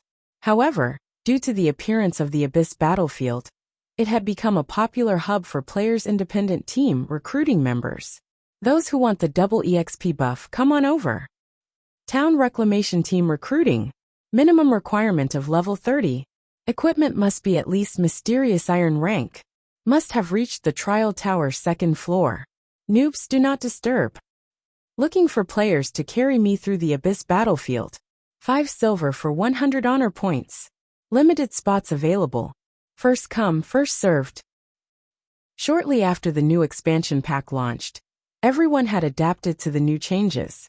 Many players had already gained some experience of the playstyle in the Abyss Battlefield. Sherfong was very surprised when he arrived. He had not expected everyone to adapt to the Abyss Battlefield so quickly. The Abyss Battlefield was a paradise for experts, particularly solo experts. Due to the Abyss Battlefield's appearance, many solo experts have been able to shine brilliantly in the past, creating countless legends in God's domain. The Abyss Battlefield back then had also shortened the gap between independent players and guild players. One of the main reasons for this was the EXP gain. Guild members could accumulate the double EXP buff in their guild residences. Although the accumulated double EXP buff did not seem like much, ordinary players could not fight for long periods. All players needed a break at some point, whether it was to repair their weapons and equipment, or to recover their concentration and stamina. Overall, a large part of a player's time in the game was spent resting. Hence, the difference the double EXP buff created became significant. However, it was extremely difficult for independent players to accumulate the double EXP buff. Aside from purchasing a house of their own in NPC cities, the only other option was to rest in a player-built city. This further highlighted the importance of the Abyss Battlefield. Players would earn honor points corresponding to their performance on the battlefield. They could trade those honor points for the double EXP buff or potions. Powerful solo experts could easily earn a large number of honor points, and the double EXP buff they could purchase was far more than guild players. In addition, these solo experts were strong enough to kill monsters of a higher level. Overall, solo experts were able to level only slightly slower than guild experts. Aside from the EXP buff, honor points could also be traded for top-tier equipment. Although the equipment's attributes leaned more towards PvP, it was still valuable. The various large guilds also took advantage of the Abyss Battlefield to grind for top-tier equipment. There were many bosses in the Abyss Battlefield. Every town that monsters conquered would contain multiple bosses. The weakest among these bosses were lords, while most were great lords. Some towns were even protected by high lords or mythic monsters. Guilds didn't need to look far to find field bosses. However, although there were many advantages to the Abyss Battlefield, it had its downsides as well. Every player who entered the battlefield was allotted one life each day. In addition, the monsters dropped neither materials nor money. They only dropped weapons and equipment. If one's goal was purely to obtain top-tier equipment, the Abyss Battlefield was the perfect place for them. Sherfong led his team into the Abyss Battlefield. After entering the Abyss Battlefield, players were transported to the human race's campsite. As soon as Sherfong and the others arrived, they were greeted by a sea of players. White River City's players weren't the only ones who had gathered at this campsite. Players had arrived from every city in Starmoon Kingdom. They were all gearing up and preparing to set out. However, as this was a battlefield, one could see wandering abyssal monsters in every direction. Players generally formed 100-man groups in the Abyss Battlefield. That way, they had a higher chance of survival. After all, the longer they remained alive, the more opportunities they would have to earn honor points. This run has been the best. I earned 500 points during this run. I can afford a basic double EXP potion. I'll get 10% of the double EXP buff with that. I might be able to reach level 32 by the end of the day. That's nothing. I heard that the players in Heaven's Burial's main army have conquered a town. With the honor points they earned, they can purchase 3 basic double EXP potions. For those that perform well, they might even earn enough points to buy a basic body strengthening potion. Wow, that much. One of those potions could improve my attributes by 10% and reduce my stamina consumption by 15% for 2 hours. The basic body strengthening potion costs 5 times as much as the basic double EXP potion. What did you think? They cleared out the abyssal monsters of an entire town. Naturally, they received a ton of honor points. The various guilds are dispatching their armies to clear out these monster towns. With enough basic body strengthening potions, raiding dungeons will be a breeze. It's a pity that my guild is so small. We are nowhere near strong enough to clear out a town. The players around the campsite chatted as they stood in line to repair their weapons and equipment. They envied the players who had joined large guilds. Unlike those players, they had to accumulate honor points slowly, by killing wandering abyssal monsters in the abyss battlefield's outermost regions. Let's go. Shifeng opened the battlefield's map. After examining it for a moment, he headed towards the nearest small, ruined city. Wow, those guys got guts. They are leaving the campsite with just a 20-man team. Are they tired of living? I think they're experts. So what if they're experts? Once they start fighting, they'll learn that even experts are useless here. Moreover, didn't you see which direction they went? They are heading towards South Lake City. None of the players who have gone there have returned alive. The players resting at the campsite fell into a heated discussion when they saw Shifeng's group of cloaked figures. The abyss battlefield was comprised of various regions.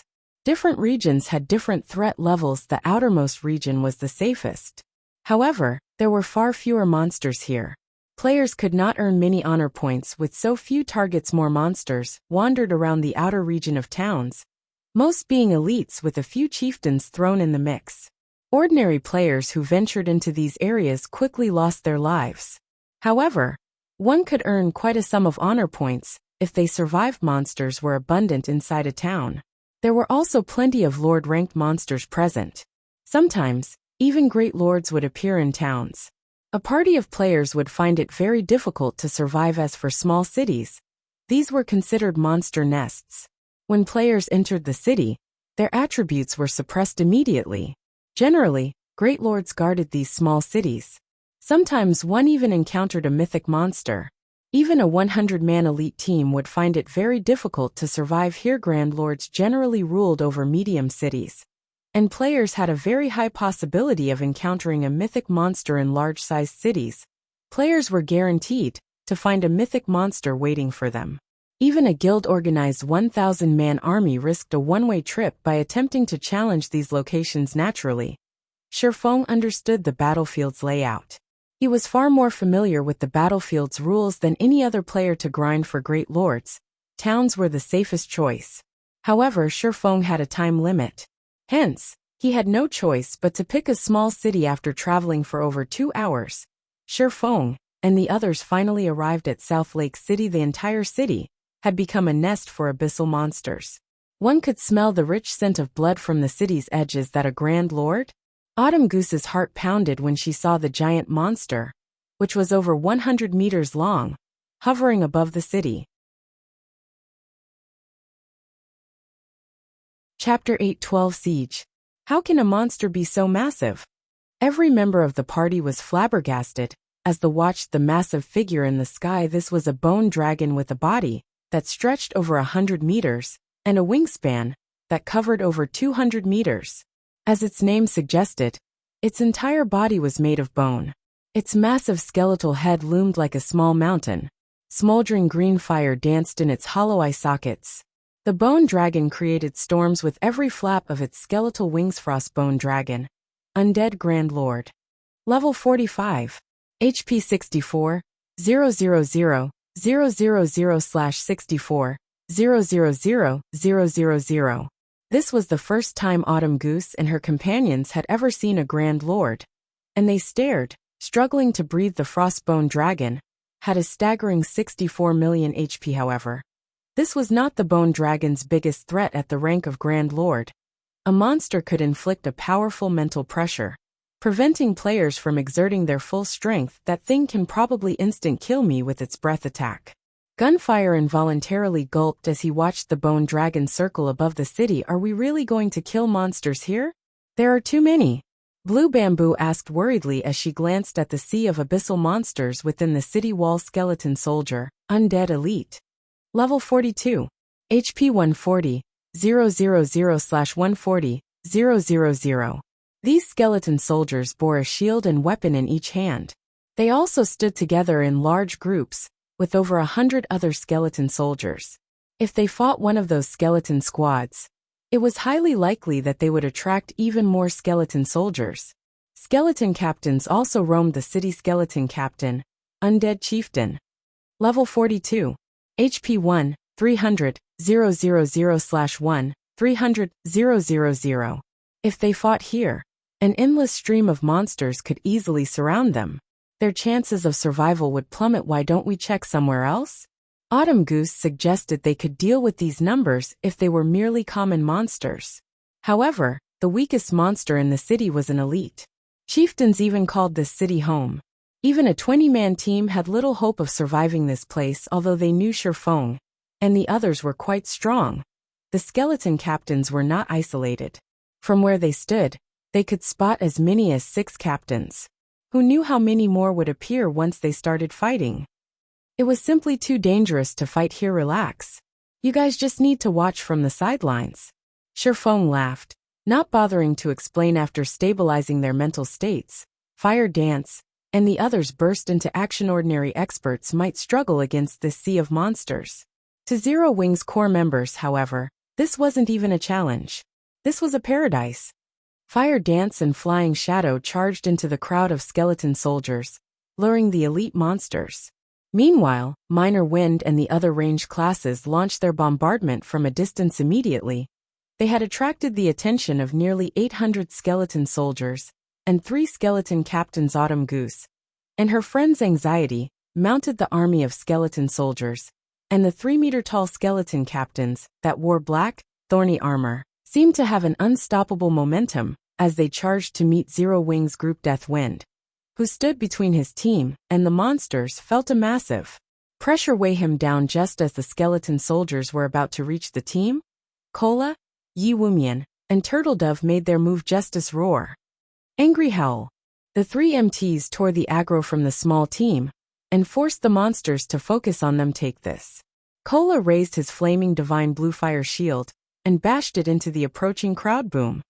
With one hit, the MT sent the leading skeleton soldiers into a backward tumble. Cola then used devotion, and a golden glow blossomed over an area of 15 by 15 yards. A damage of around -500 points, appearing above the head of every skeleton soldier. As for Turtledove and Yi Wumian, they also dominated over their opponents. With each crash, they knocked down a group of skeleton soldiers. When they used an AoE skill, they devoured hundreds of HP from several dozen soldiers. The 3 MTs stood like an iron wall as they blocked the undead's advance. The 3 skeleton captains had just as much trouble. Even against the chieftain's attacks, Cola and the others did not retreat by a single step. They dodged the majority of the attacks sent at them, launching counterattacks and dealing over -2,000 damage to each chieftain. So strong. Gunfire could not help his shock. Not only could these 3 MTs hold back the hundreds of elite monsters and 3 chieftains, but they also dodged most of the incoming attacks, barely losing any HP. They should have stabilized the aggro by now. Let's start attacking as well, Blackie said excitedly. As Blackie spoke, he activated Stars of Light. Aqua Rose also used the Tier 1 spell, Death and Decay. Meanwhile, Shifeng had switched to the Aura of Fire and activated Firestorm. At this time, Cola and the others suddenly stomped the 3 skeleton captains, causing all 3 to lose their balance and fall to the ground. Immediately after, the 3 MTs retreated. In the next moment, the area before Cola and the others transformed into hell itself. Huge stars fell from the sky, black smoke emerged from the ground, and fire erupted into the air.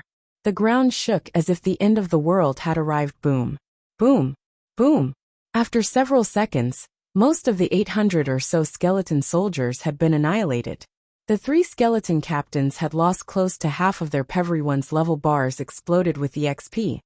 Blue Bamboo even leveled up on the spot, climbing from level 34 to level 35 at this time. Cola and the others slammed their shields into the 3 skeleton captains and began building their aggro once more. Meanwhile, Shadow Sword and Rampant Blade used charge and appeared before a skeleton captain. They then swung their great swords at the chieftain's joints, momentarily freezing the captain's movement. 2 critical damages of over -5,000 points appeared above the chieftain's head. As for Fire Dance, she appeared behind another skeleton captain and used Absolute Strike, 28, for 67. Fire Dance immediately followed up with a backstab, her attack triggering 1,000 transformations critical point effect. The fragmented legendary weapon, then transformed into a streak of silver light as it pierced and shattered the skeleton captain's sturdy armory. Frightening damage of minus 19,482 points appeared above the skeleton captain's head. Is she even human? Fire Dance's damage shocked Autumn Goose, and her team Thoughtful Rain and Blue Bamboo were also shocked into silence. This was their first time they had seen their guild's upper echelons grind monsters. The difference between the way they normally grinded was like the difference between heaven and earth in a party dungeon. A chieftain-ranked monster was a boss. In front of Fire Dance, however, it was no different than a common monster. Not a single one of Fire Dance's attacks dealt less than minus 10,000 damage. Under the continuous bombardment of Zero Wing's core members, the three skeleton captains had not even had a chance to land a finger on Cola and the other two MTs. Meanwhile, Violet Cloud, one of the team's healers, had become one of the main damage dealers. Each of her numerous mana balls dealt over minus 600 damage to the skeleton captains. As a result, the chieftain's HPs fell at a rate visible to the naked eye. After just 20 seconds. The three skeleton captains and the remaining skeleton soldiers crumbled to the ground, transforming into piles of bones and dropping several pieces of equipment. They also granted every player with a significant amount of EXP. Chapter 8:13.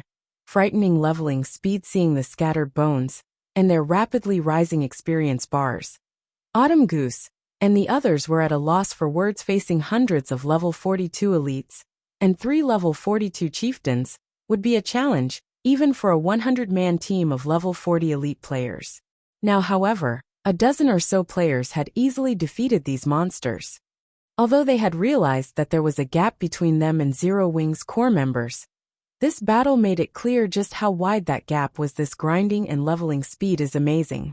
I wish we could level like this every day.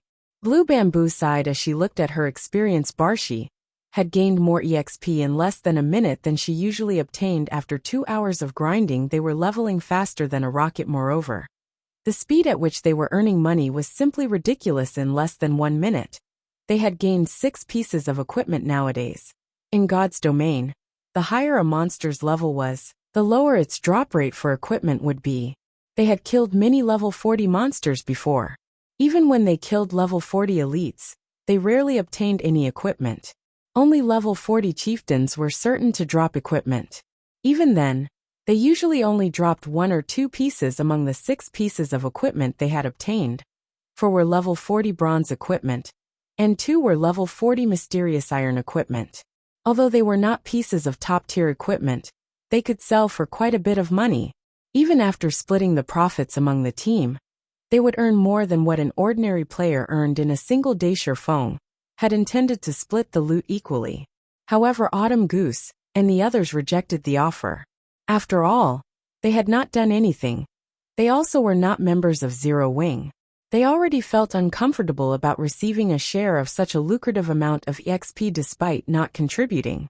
As for Thoughtful Rain and Blue Bamboo, the 2 girls similarly rejected the offer. In the end, Sherfong had no choice but to pass the equipment to Aqua Rose to store in the guild warehouse. Fire Dance, Flying Shadow, Minor Wind, lure the monsters. We'll clear the city's borders before we enter the city itself, Sherfong commanded after he finished collecting the drops in the Abyss battlefield. The basic strategy to capture a city was to eliminate the monsters in the outer edge. If they did not take care of the minions outside the city, once they started fighting in the city, a single roar from a boss could very well attract every single minion. The monsters would surround them, greatly increasing their chances of wiping. Hence, it was important to annihilate the monsters outside the city first. Moreover, in the Abyss battlefield, monsters in towns and cities had long respawn times. They didn't have to worry about endless respawning. They also wouldn't have to waste a lot of time getting out of the city, following which, Fire Dance, Flying Shadow, and Minor Wind lured wave after wave of monsters towards Cola, and the others after the MTs had built up their aggro with the skeleton captains. Sherfong would use Firestorm. Anyone else who possessed AoE skills would join him with their own attacks, finishing off the skeleton soldiers quickly. Afterward, Everyone would focus their attacks on the chieftain-ranked skeleton captains. The team finished off a wave of monsters every 5 minutes, rapidly filling their experience bars after 3 hours of hard work. Autumn Goose and the others reached level 35, whereas Blue Bamboo reached level 36. The 5 felt as if they were dreaming, as they watched their absurd leveling speed. Weary leveling so fast. I'm the same level as the boss now. Gunfire was flabbergasted by his own level. Autumn Goose and Death Wind had similar reactions. Even expert players needed to grind for 2 or 3 days just to reach their level. It should be known that there were 48 hours in a single day in God's domain. Now, however, they had only taken 3 hours to level up. Their leveling speed was ridiculous. Furthermore, the monsters outside the city were no threat to Zero Wings members at all. Finally, after grinding for over 9 hours, the team had managed to kill all the abyssal monsters in South Lake City's outer region. Meanwhile, Thoughtful Rain and the others had reached level 37, whereas Fire Dance, Aqua Rose, and the other members of Zero Wing had reached level 39. As for Shi Feng, he had reached 81% of level 39. He was only 19% away from the level 40 threshold. After clearing out the monsters from the city's north side, Shi Feng led everyone into the city. South Lake City was far more dangerous inside its walls than it was outside. Abyssal monsters had a hierarchy. The lowest monsters generally lived in the outermost regions. As players ventured deeper into a city, they would encounter higher-ranked and stronger monsters. Rather than increasing inside the city, the concentration of monsters decreased significantly. However, it was not difficult to spot the skeleton warriors that roamed the city streets. Skeleton Warrior, Undead Special Elite. Level 42. HP 550, 000/550, 000. The city was also home to plenty of skeleton captains. Even a level 40, 100-man elite team would have to be extremely careful upon arriving here. One mistake could attract hundreds of skeleton warriors and 7 or 8 skeleton captains, leaving the team surrounded. Fortunately, Zero Wing's core members would have little trouble handling such a situation. They could defeat a monster army of such size with relative ease. However, Shi Feng's goal was not to level up, but to kill great lords. Hence, he prioritized scouting the city over grinding. IV discovered a great lord over here. Flying Shadow, who used stealth to scout the city, reported through the team chat. I'm in the city plaza. Only, there is another team of players fighting the Great Lord right now. Who are they? Shi Feng asked, surprised. The others were surprised and curious as well. South Lake City was many times more dangerous than monster towns in the Abyss battlefield. Even a level 40 100-man elite team had to be extremely careful here. Their team had spent so much time clearing out the monsters around the city, yet someone had gotten ahead of them and had already begun killing a great lord. They're a 100-man team. These people are wearing a guild emblem, so they should be the main force of some guild, Flying Shadow reported as he observed the situation. The lowest leveled player is level 34, while the commander is level 36. Currently, they've dropped the Great Lord's HP by a third, and have yet to suffer any losses. Field Great Lords were different from Dungeon Great Lords. They were a lot stronger. However, they did have a little less HP. The fact that the team had taken 1/3 of a level 40+ Great Lord's HP, without losing a single member showed that the team was extraordinarily strong. Hold on. I'll send you their battle video. Flying Shadow then started recording a short video before sharing it with the team. I've never seen their guild emblem before. I don't think that it's a Star Moon Kingdom guild. However, the fact that they can handle a great lord this well shows that the guild is certainly not ordinary. Upon receiving the video, they watched the short clip of this guild in battle. In the video, the corpses of abyssal monsters filled the wide fountain plaza. Meanwhile, a group of players faced a giant skeleton. The giant skeleton stood over 10 meters tall. The skeleton wore black, heavy armor and wielded 2 massive war axes. Skeleton General, Undead Great Lord. Level 43. HP 18, 000, 000/18, 000, 000. The skeleton general brandished its war axes madly, each swing causing the earth to tremble. However, the players fighting the skeleton general were very coordinated. Their MTs guided the skeleton general's attacks to an area void of other people. Meanwhile, the healers and ranged damage dealers responded when and how they needed to, decreasing the Great Lord's HP continuously. Overall, the players were quite organized. This is interesting. I hadn't expected to meet them in a place like this. Shifeng's lips curled up into a faint smile after seeing the players in the video. Chapter 8:14 Legendary Guild. These people have relatively good combat standards and equipment, but why haven't I heard of this guild before? Even after racking her mind, Aqua Rose could not figure out which guild these players were from. The skeleton general displayed frightening power. Not only did it possess extremely high strength, but it was also very fast even for Cola. Tanking this great lord would be a burden. Although these players did not possess an MT like Cola, who had extremely high defense and strength, they made up for the lack of strength with the cooperation of 4 MTs. The team's damage dealers also kept the boss in check. This made it possible to raid the skeleton general. Moreover, the team's damage dealers and healers were very powerful. Almost all of them dealt over -1000 damage with each attack, causing the skeleton general's HP to decrease slowly but steadily.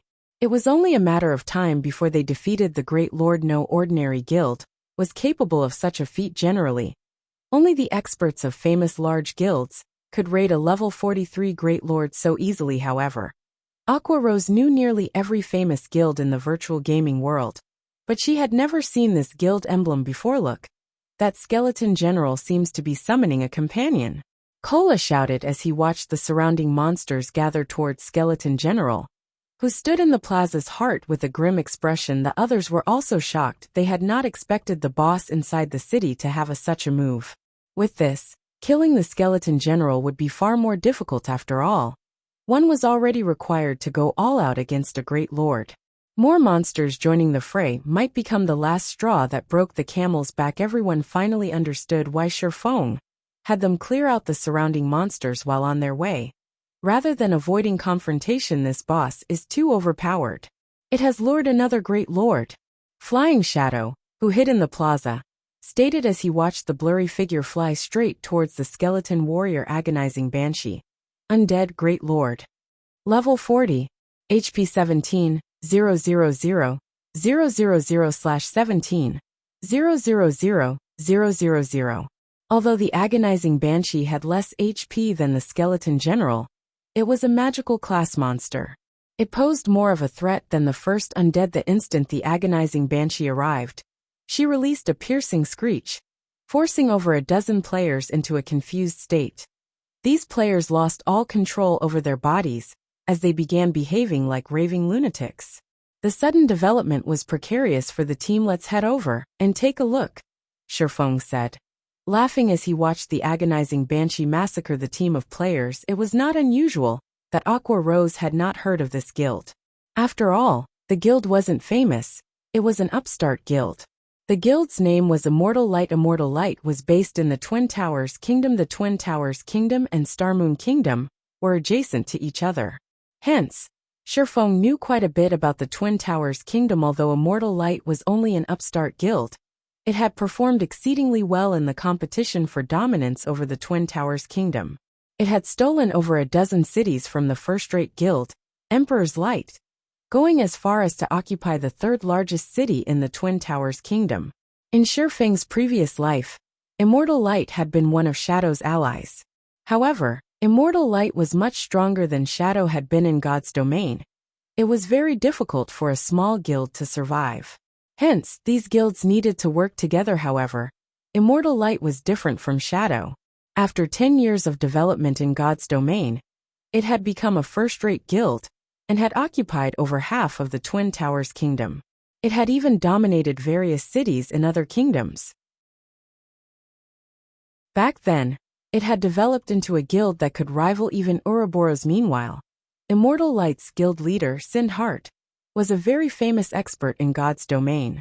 He had been one of God's domain's 12 sacred elementalists in the past.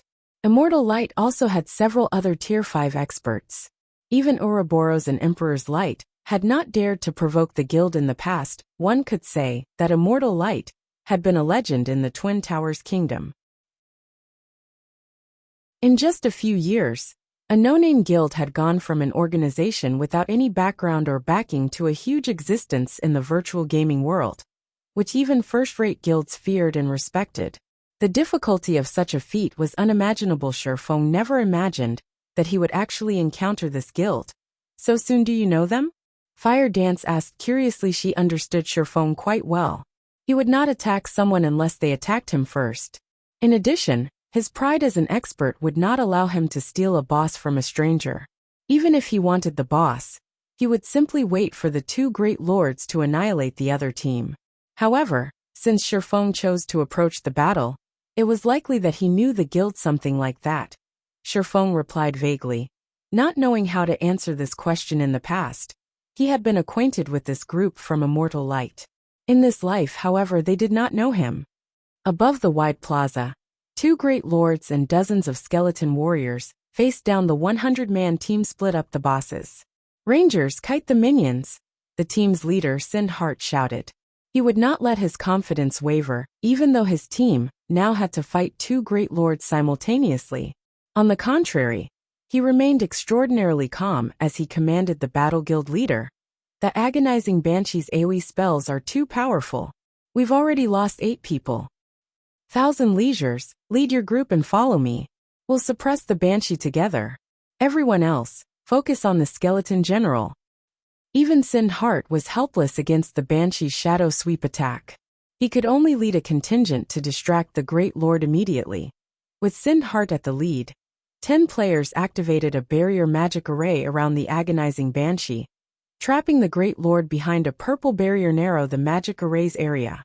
Sindhart shouted as he watched the Banshee resist quickly. The 10 players controlling the magic array shrank the magic array, sealing the agonizing Banshee inside a small, purple globe, and preventing the Great Lord from moving. Guild leader, someone's heading this way. How are there other people here? At this moment, even Sindhart grew anxious to surely kill the skeleton general. They had even used their most precious barrier magic array. They could not afford any more surprises. This guild is quite impressive. They have an intermediate magic array as well. Aqua Rose stated when she saw the hovering purple ball. She could estimate the barrier's strength with a single glance currently. In God's domain, being able to obtain a basic magic array was quite a feat. One could probably count the number of intermediate magic arrays players had found on one hand. Yet now, an unknown guild employed their own. The guild clearly had an extraordinary background. Friend, if you are interested in these two great lords, why don't we take them on together and split the loot equally? Sindhart shouted. Although the group that had just arrived only consisted of 20 players, the fact that this small group had made it this far spoke of their extraordinary strength. Without knowing Shifeng and his team's motives, Sindhart was unwilling to give up on the great lords. Hence, he might as well make them an offer. After all, even if Shifeng's team were strong, they could not handle two great lords at once. Guild leader, I think they're from Zero Wing. What? Zero Wing? Isn't that Starmoon Kingdom's #1 guild? The players from Immortal Light were instantly on edge, wearing grim expressions. Chapter 8:15 Zero Wing takes action. Why are they here? Sindhart was shocked when he saw Shifeng and his team. Even in the Twin Towers Kingdom, Zero Wing was resoundingly famous. Starting out as a small guild, Zero Wing had faced down the various large guilds in White River City, becoming White River City's overlord. Later on, it successfully repelled the Dragon Phoenix Pavilion, a super first-rate guild. However, this was not Zero Wing's greatest achievement. Afterward, Zero Wing had occupied Stone Forest Town and won a war against the joint forces of the Star Alliance, a first-rate guild and their various allies, instantly becoming the most sought-after guild in Starmoon Kingdom. In addition, Zero Wing was a guild of experts. Its guild leader, Black Flame, even ranked 51st on the God's Domain experts list, and had been given the title of Sword King. A recently established guild like Immortal Light could not possibly compete with a guild like Zero Wing. Those people are Zero Wing's upper echelons. Look, that's Aqua Rose. Fire Dance is here as well. Look over there. Isn't that Violet Cloud, Cola, Turtle Dove, Minor Wind, Shadow Sword, Blackie and Yi Wumian? Why are so many of Zero Wing's experts here? Immortal Light's members panicked for a moment. Aqua Rose and the others were all publicly acknowledged top-tier experts. One of them could exterminate a 100-man elite team by themselves. Haha. I never thought our guild would be so famous. Even a guild from another kingdom knows us. Blue Bamboo could not help her pride, as when she saw the Immortal Light's collective anxiety. I wonder when my name will be as famous as Big Sis Fires and the others.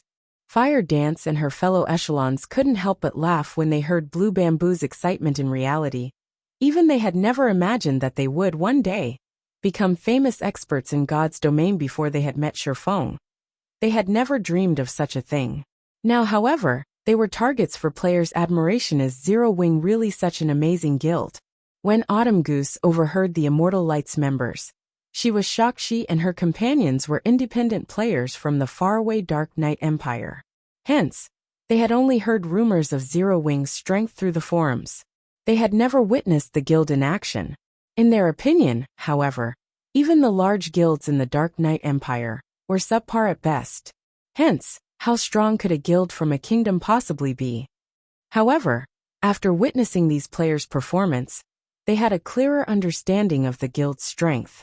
They felt that Zero Wing was different from those large guilds in the Dark Knight Empire. Yet, it would seem that Zero Wing was far more powerful than Blue Bamboo, and the official forums made it out to be. Guild leader Sind, rest assured, we aren't here to steal your bosses. However, we won't help you with these bosses either. If you can't handle them, give up. We'll take over from here, Shifeng said, shaking his head as he responded to Sind Heart's proposal. Level 40+ Great Lords were not easy to find, even in the Abyss battlefield. Moreover, a Great Lord dropped far better loot than a Lord.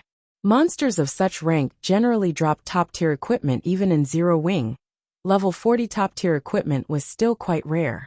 Hence, he could not afford to split the drops. Hearing Shifeng's answer, a huge weight lifted from Sind Heart's heart. Zero Wing was the #1 guild in Star Moon Kingdom. The guild's upper echelons would not break their word easily. Thank you, Sind Heart said with heartfelt gratitude, following which, Sind Heart commanded his team to focus on the Skeleton General, which only had 60% of its HP remaining. The agonizing Banshee was still trapped inside the intermediate magic array, so it was possible to kill the Skeleton General. Time passed quickly. Finally, Immortal Light's members reduced the Skeleton General's HP to 30%. Be careful. The Skeleton General is about to go berserk. Sind Heart hurriedly reminded his team. Immortal Light's MTs began to prepare, activating their life-saving skills. The healers at the rear also readied themselves. Humans, I will devour you, the Skeleton General shouted, its eyes releasing a bloody radiance. Suddenly, the Skeleton General split into 3 copies of itself.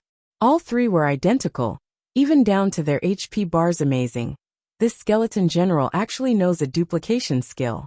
Aqua Rose exclaimed. Among the many bosses they had encountered, very few could duplicate themselves. Any bosses capable of such a feat were extremely difficult to fight. Suddenly, dealing with 2 additional bosses could destroy a team's formation and rhythm. If not handled properly, it would not take long for the team to suffer annihilation. They were in trouble, Fire Dance stated as she glanced at the 3 Skeleton Generals. Each general radiated the same pressure. This meant that all 3 Skeleton Generals had the same combat power. It had taken almost everything the Immortal Light members had to deal with the 1 Skeleton General. Now they had to take down 3 such monsters simultaneously. While Zero Wing's members discussed the situation among themselves, several Immortal Light MTs were thrown into the air. Until now, the team had relied on the combined strength of 3 or 4 MTs to defend against the Skeleton General's attacks. Now that they had to fight 3 Great Lords at the same time, their MTs had to split up. As a result, they didn't have enough strength to tank the bosses in 10 short seconds. Immortal Light lost another 8 members. Guild leader, at this rate, will most likely wipe. How did things come to this? Sind Heart balled his fists, Frustration filling his heart, they had already lacked enough members to deal with the skeleton general. Furthermore, to deal with the agonizing banshee, they had been forced to split their team and pull 10 members away from the main fight. Now that the general had split into 3, they didn't have nearly enough strength to face the boss. A single attack from one of the Great Lords could obliterate over 7,000 HP from one of their MTs. If the MTs did not block the attack with their shields, they might die instantly. Retreat! Sindhart commanded, gnashing his teeth. If they wasted any more time, none of them would leave this place alive.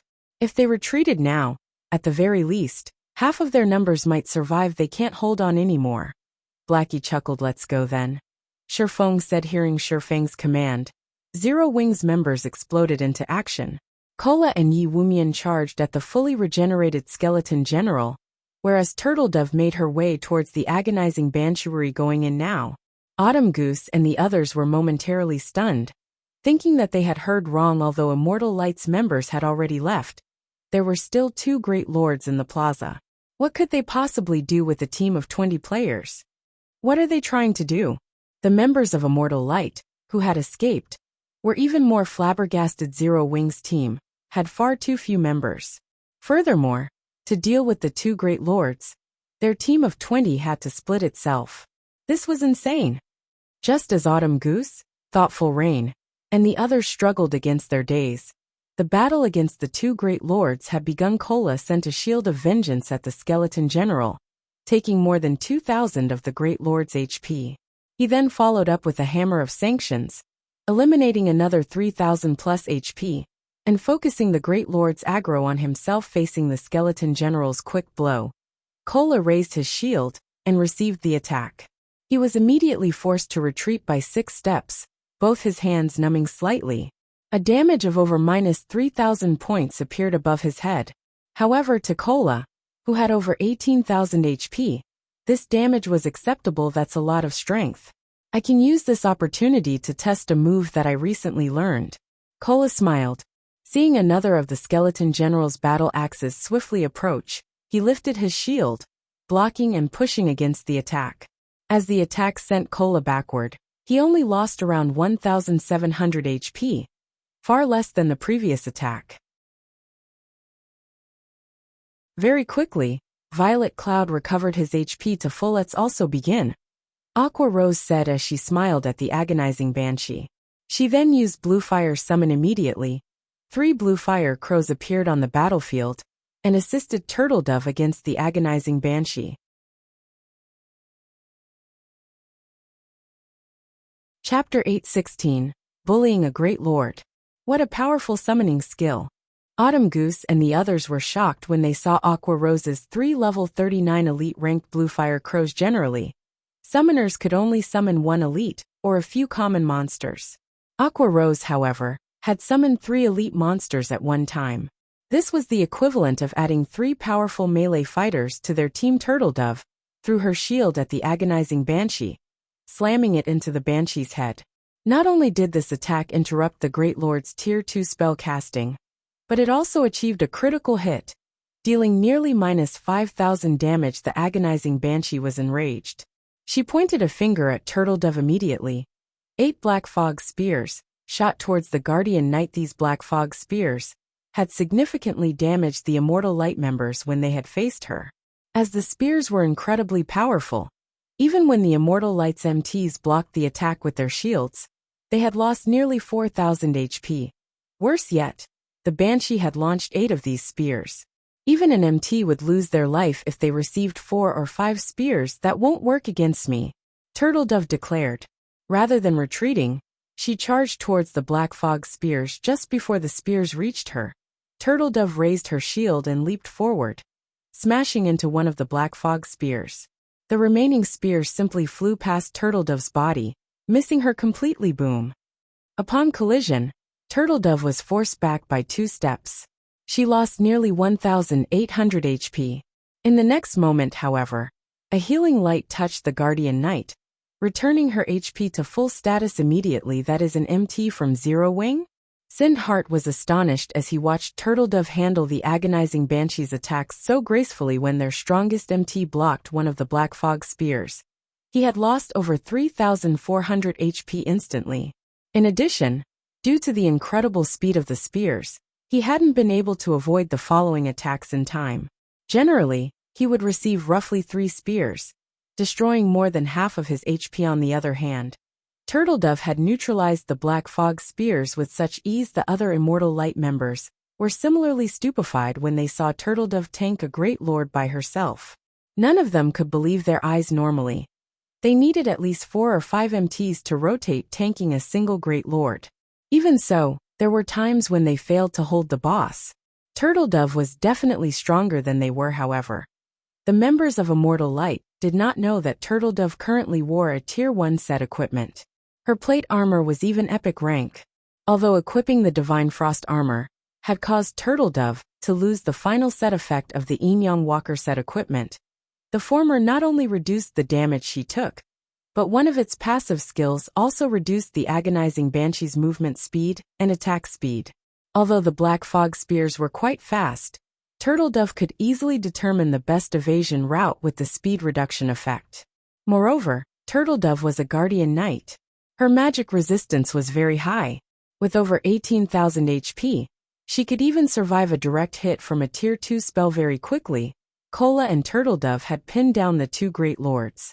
Now everyone just needed to focus everything they had on 2 bosses. Are those monsters really Great Lords? Blue Bamboo felt as if she were dreaming as she watched Turtledove tank the agonizing Banshee without assistance. Even now, she alone had maintained Turtledove's HP at full. Normally, when she raided High Lords with Autumn Goose and the others, they needed at least 3 healers to focus on a single MT. Even so, their heals were not always sufficient. Yet, despite facing a Great Lord, only she was the only necessary healer to keep Turtledove alive. Autumn Goose also wondered if the agonizing Banshee seemed very weak. She even doubted that the MT needed her assistance, as she focused solely on damage. However, Autumn Goose was very aware. The agonizing Banshee was not weak at all. Rather, Zero Wings members were just that strong, which resulted in such a misconception. Only now did she understand why Shifeng had been so confident. Why all of these experts from Zero Wing were so confident. Now that the MTs had solidified their hold on the bosses, Zero Wings members had no issue dealing sufficient damage. The assassin class relied on speed to deal massive amounts of damage over time. Fire Dance, however, played the class differently. Standing behind the skeleton general, Fire Dance launched streak after streak of silver light at the Great Lord. Despite the skeleton general's incredible defense, the female assassin's damage was mind-boggling. 9 for 80-30, 121-16, 916-20, 518. Shifeng's damage was also impressive. None of his attacks dealt less than -6,000 damage. From time to time, his chop achieved a critical hit, dealing over -20,000 damage with a single attack. As for the other melee classes like Shadow Sword and Rampant Blade, they never dealt less than -3,000 damage with their powers combined. These several players devoured the skeleton general's HP of 18 million, at a rate visible to the naked eye. Are they even human? The Immortal Light members were astonished. The total damage Shifeng, Fire Dance, Shadow Sword, Rampant Blade, Blackie, and a few other core members of Zero Wing dealt was higher than their 100-man team's total damage previously.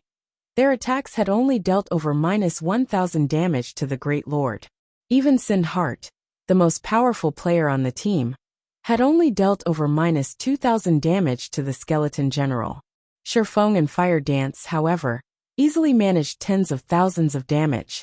From time to time, they even dealt over -30,000 damage. Despite the skeleton general and agonizing Banshee being 2 daunting Great Lords, against Zero Wing, they were no different than helpless common monsters.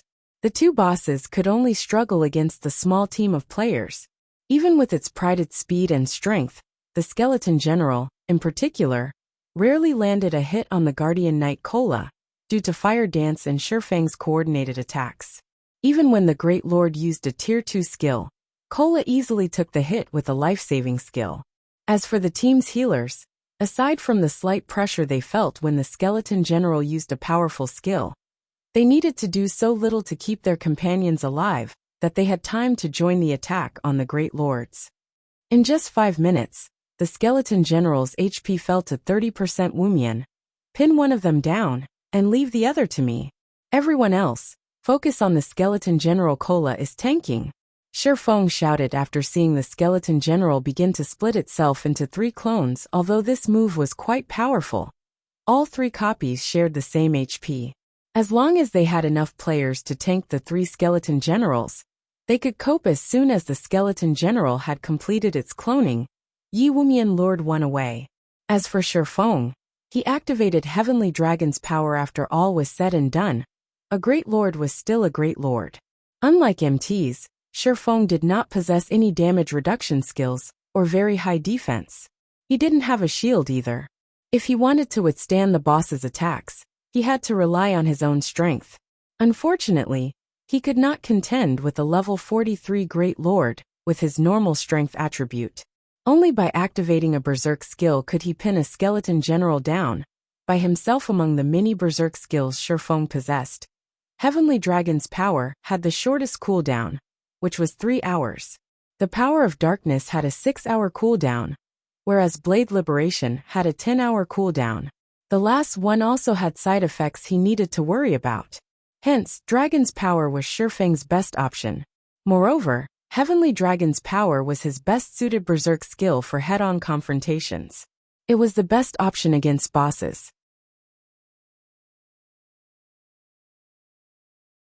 Chapter 8:17, Suffocatingly Explosive Power. What is he trying to do? Sind Hart and the others were confused as they watched Shifeng charge towards a skeleton general. No swordsman could solo a Great Lord.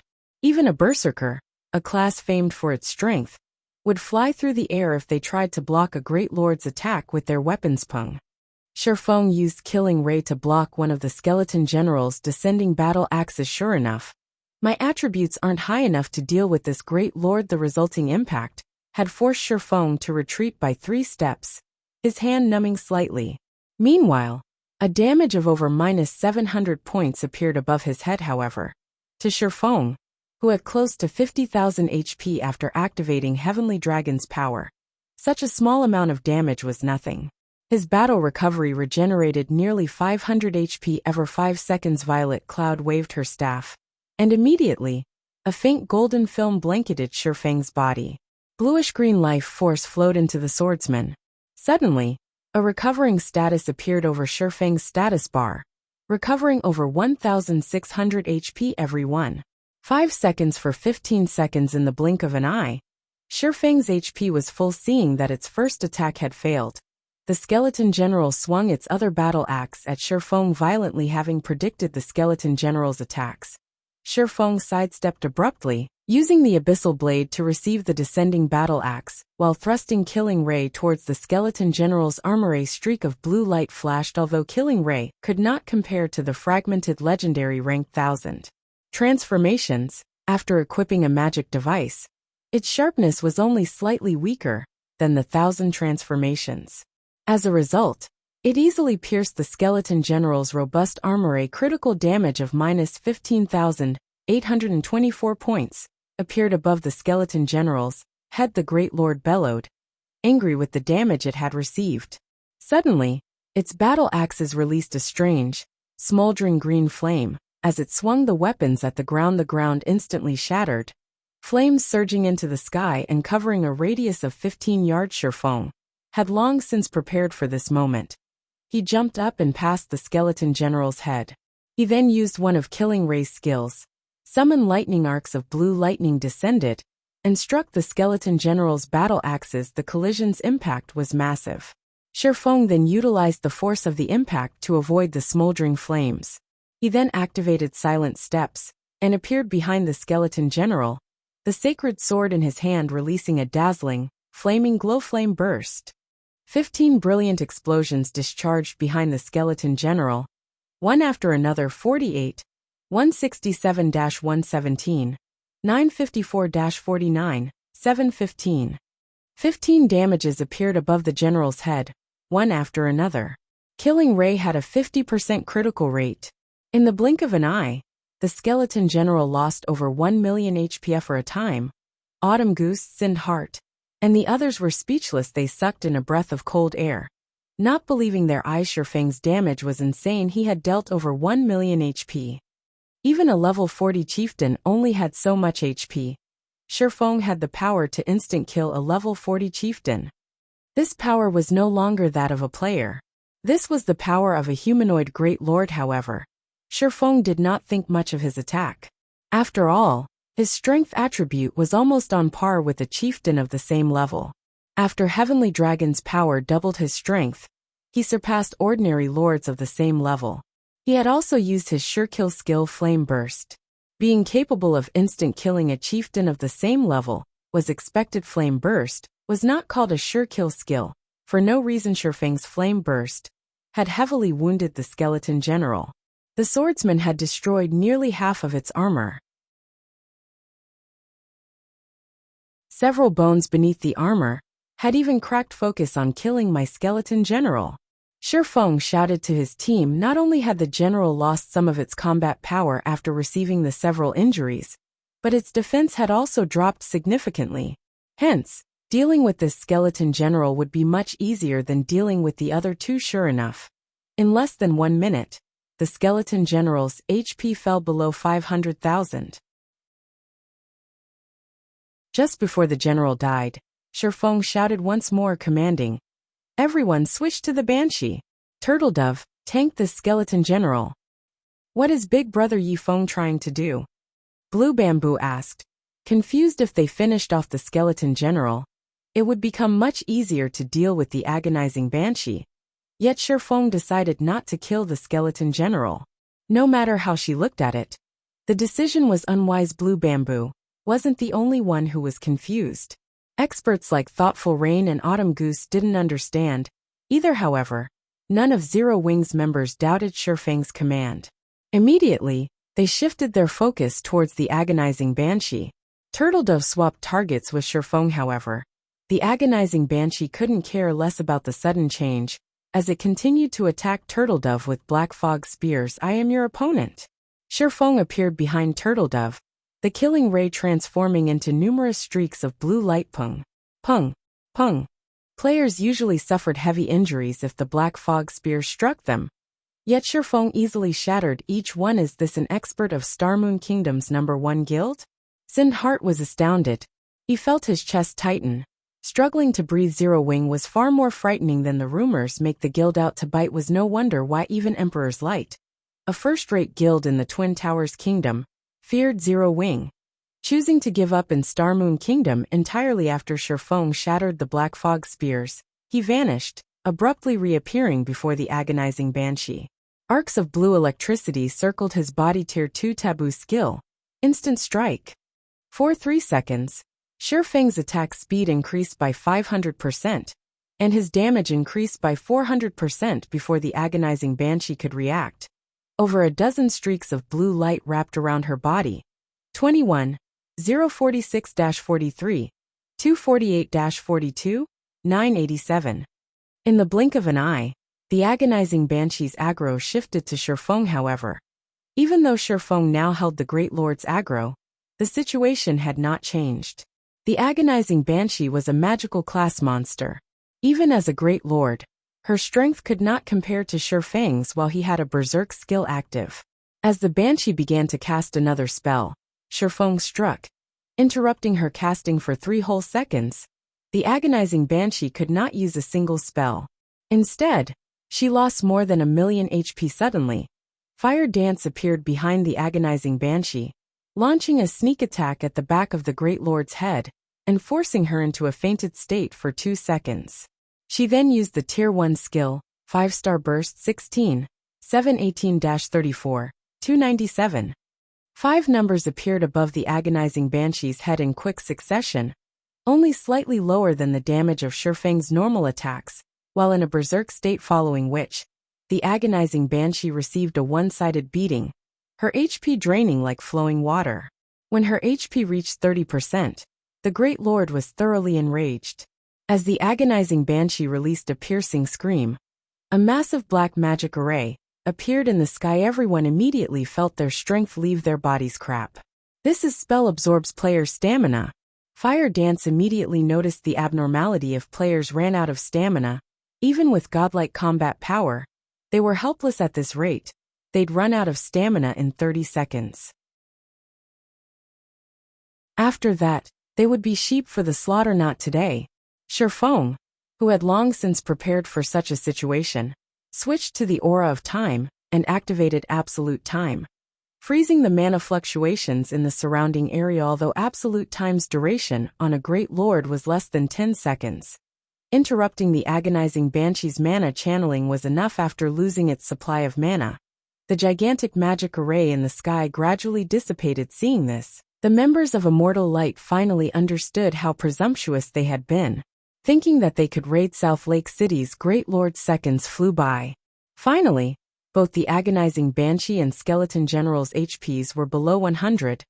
Shifeng activated Divine Providence, significantly increasing his luck attribute. He then used Thundering Flash to finish off the agonizing Banshee, before following up with a Thunder Flame explosion on the Skeleton General. After a momentary struggle, the agonizing Banshee and the Skeleton General fell to the ground, one after the other, dropping several items around their bodies.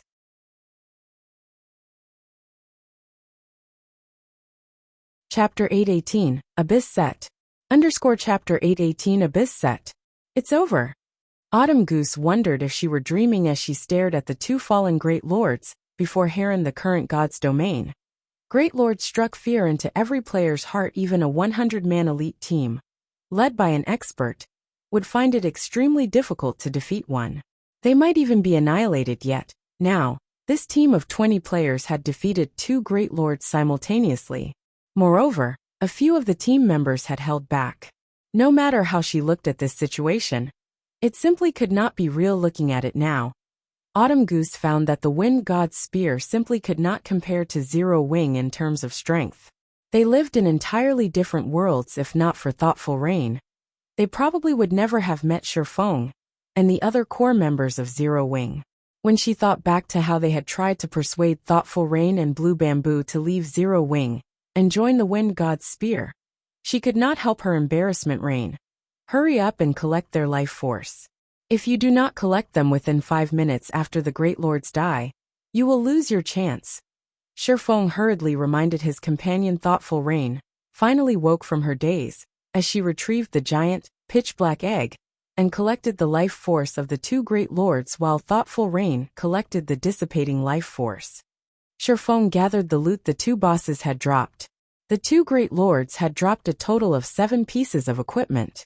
Although this did not seem much, in the Abyss battlefield, this was a considerable harvest. It was easier to find high-ranking monsters in the Abyss battlefield than it was elsewhere. Hence, the drop rate of the top-ranking monsters had been reduced.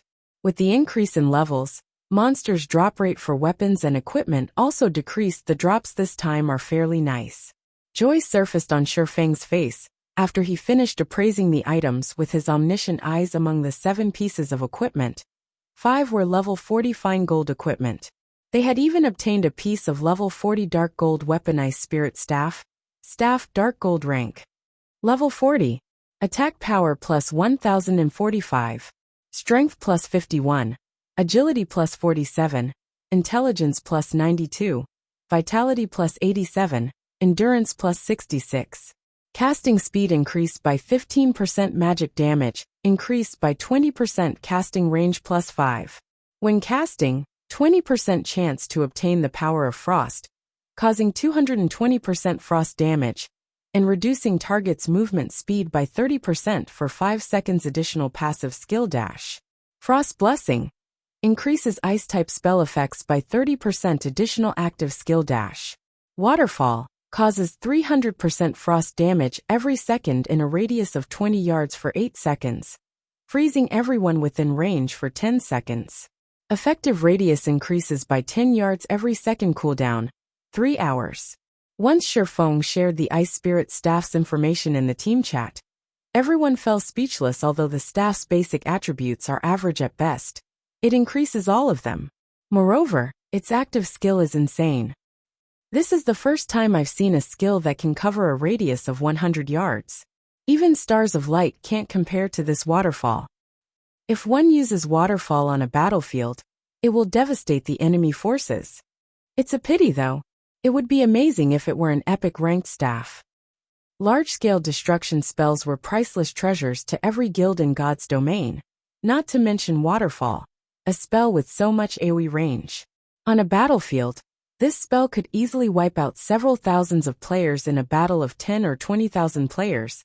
This spell could decide the victor on its own. The active skill was worth more than an epic item. Feng chuckled as he watched everyone admire the Ice Spirit Staff's active skill.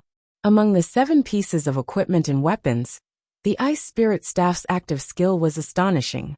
However, rather than the Ice Spirit Staff, what surprised Feng was the dark gray breastplate. A faint bloody glow surrounded the armor, giving the equipment a creepy feeling. Sure enough, divine providence is a godly skill. Feng could not help but sigh. He then shared the statistics of this item through the team chat. Upon seeing the breastplate's attributes, even the excellently geared core members gasped. Abyss Armor Breastplate. Level 40, Level 60. Equipment requirement, Strength 700. Defense plus 1240 Level 40. Magic Resistance plus 10. Strength plus 42. Endurance plus 40. Agility plus 35. Abyss Set Equipment. Level 40, Level 60. Equipment requirement, Berserker. Set consists of 8 parts: head, shoulders, chest, hands, wrists, waist, legs, and feet. Set effect. 2-piece effect. Increases all attributes by 10%. 4-piece effect. All skill damage increased by 20%, attack speed increased by 20%, and movement speed increased by 15%. 6-piece effect.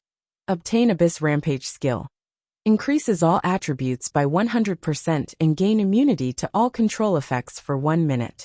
Cooldown, 5 hours. 8-piece effect. Obtain Blade of Abyss skill.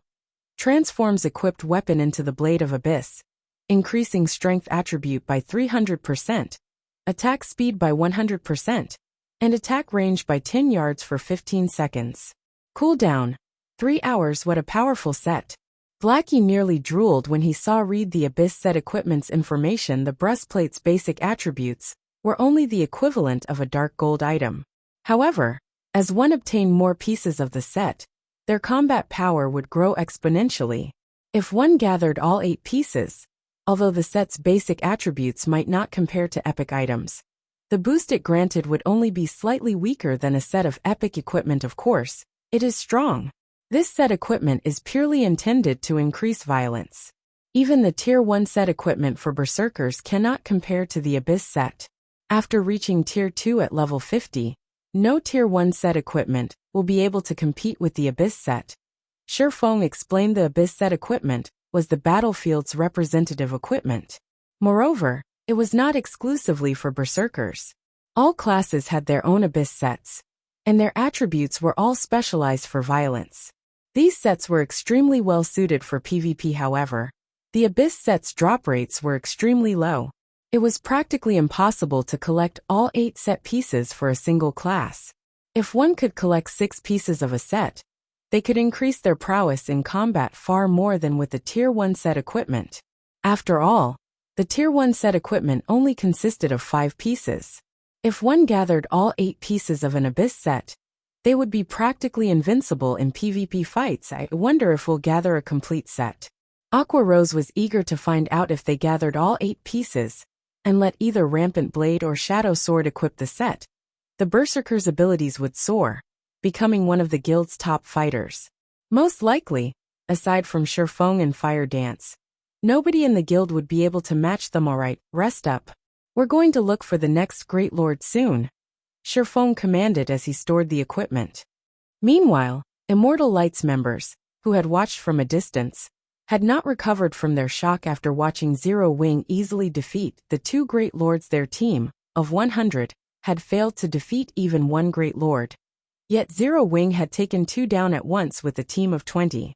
The difference between their guilds was like the difference between heaven and earth. Sin Heart suddenly said, "Follow me."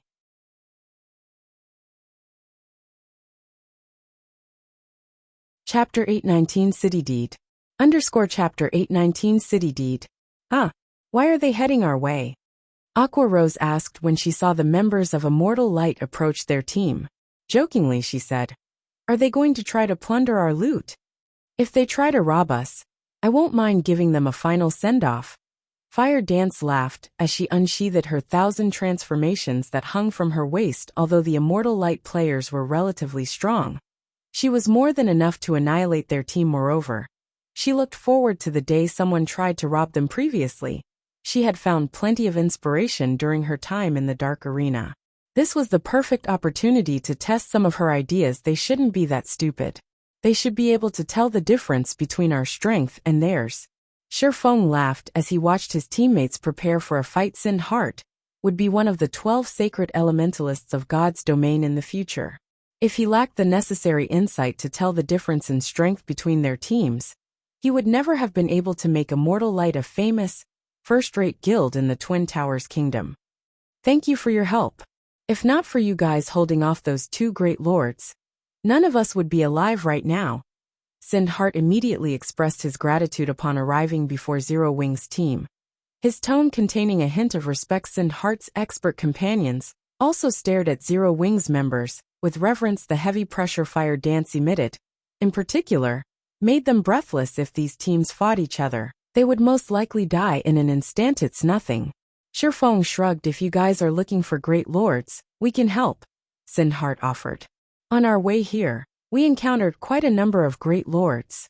Only these great lords resided in concentrated areas. It's highly likely that you'll attract a second great lord while dealing with the first. Saying so, Sin Heart sent Shifeng the coordinates of those several great lords. Thanks. Shifeng rejoiced when he received the coordinates. Sin Heart had given him the coordinates for 7 great lords. This would save them a lot of time searching for these bosses. Glad to be of help. Sin Heart smiled. I don't believe that you came over here just to give me these great lords' locations. What's on your mind? Shifeng asked. He could not help but laugh when he saw Sin Heart's hesitation in the past. Even he had looked up to Sin Heart. Countless small guilds had tried to gain Immortal Light's favor. Yet now, watching this man struggle with his desire to ask for help, Shifeng could not help but sigh. Hearing Shifeng saying so, Sin Heart released his tension with a sigh of his own and said, "In truth, aside from thanking you for the help, I wanted to ask something of Zero Wing. Although this may be sudden, I don't have any better options right now." Guild leader, are you really going to ask? One of the guild's upper echelons asked with surprise. If they refuse and news of this leaks, we'll be in big trouble. Do you think we have any other choice? Sin Heart grumbled, a deep sense of powerlessness touching his expression. He did not want to do this either. However, he could not think of a better plan. Only after encountering Zero Wing and seeing how powerful the guild was did he find hope. This might very well be their last opportunity to escape their dire situation. The other upper echelons fell silent. Although they wanted to argue their guild leader's decision, they could not bring themselves to do so. However, this had certainly captured Shifeng's interest. He could understand if Sin Heart simply wanted to form a connection with Zero Wing.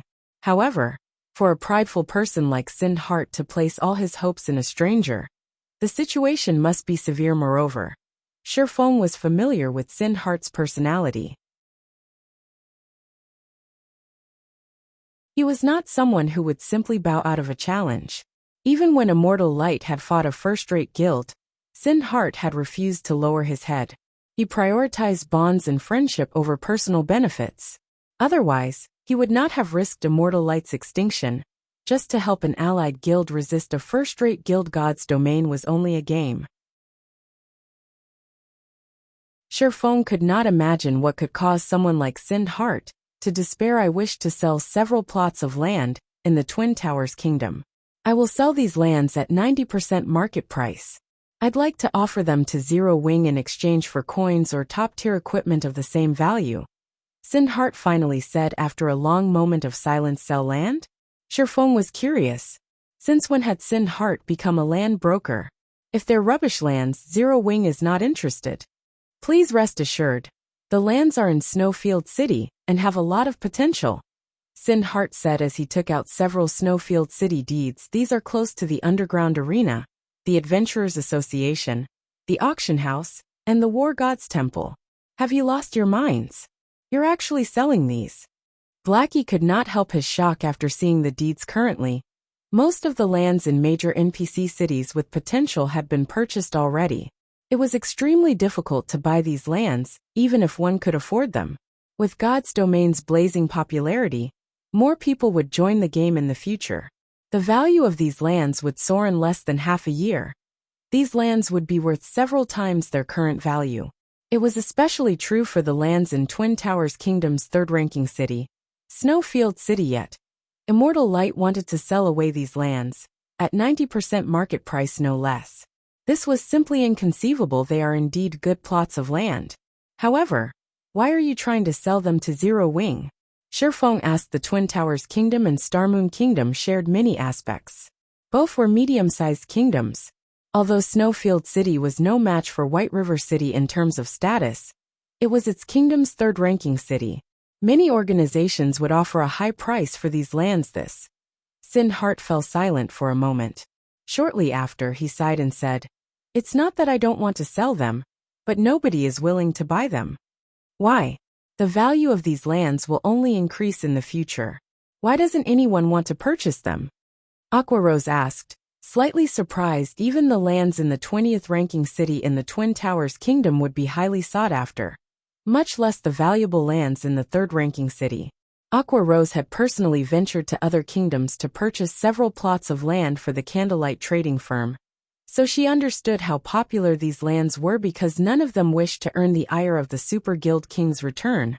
Sin Hart said helplessly when Zero Wing's members heard Sin Hart's words. They were dumbfounded. King's return was a veteran super guild. Even a super first-rate guild like the Dragon Phoenix Pavilion was nothing in comparison. Moreover, the King's Return's headquarters was in the Glory Empire, an empire located only a short distance away from Starmoon Kingdom, and the Twin Towers Kingdom. Shifeng was similarly shocked by this revelation. A small guild like Immortal Light had actually provoked a super guild like King's Return. No matter how he thought about it, this shouldn't be possible. Moreover, it would be child's play for King's Return to wipe Immortal Light out of existence. Immortal Light was no threat to the Super Guild at all. Gnashing his teeth, Sin Hart stated, "I don't want much for these 5 plots of lands. I only ask for 13,000 gold.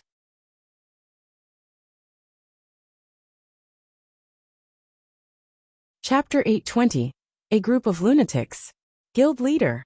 Sin Hart's asking price shocked the several upper echelons he had with him. These were 5 high potential golden lands. "I know what I'm doing," Sin Hart barked. Having made up his mind originally, he had intended to raid Great Lords for some level 40 top-tier equipment and sell the items.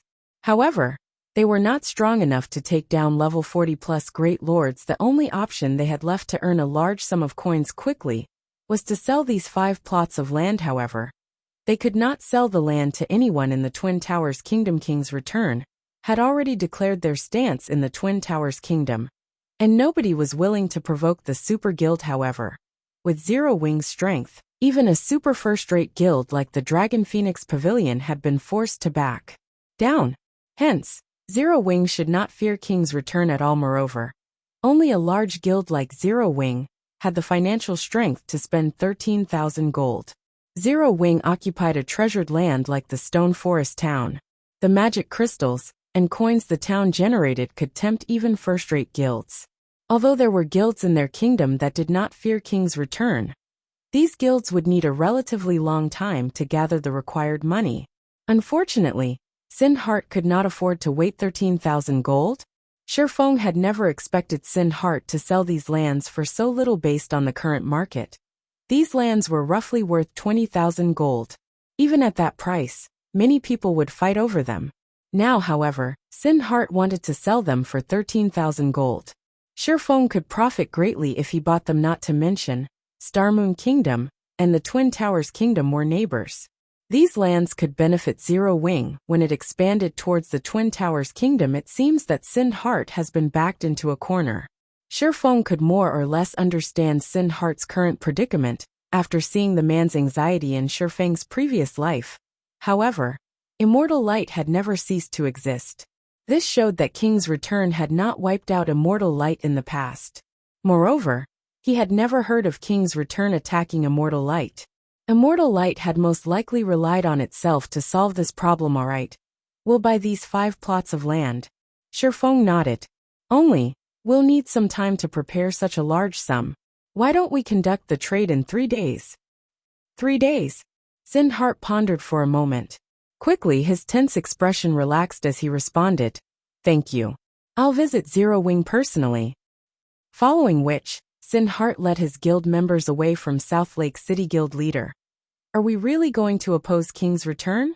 Aqua Rose asked Shifeng through a private message. The Dragon Phoenix Pavilion could not compare to King's Return.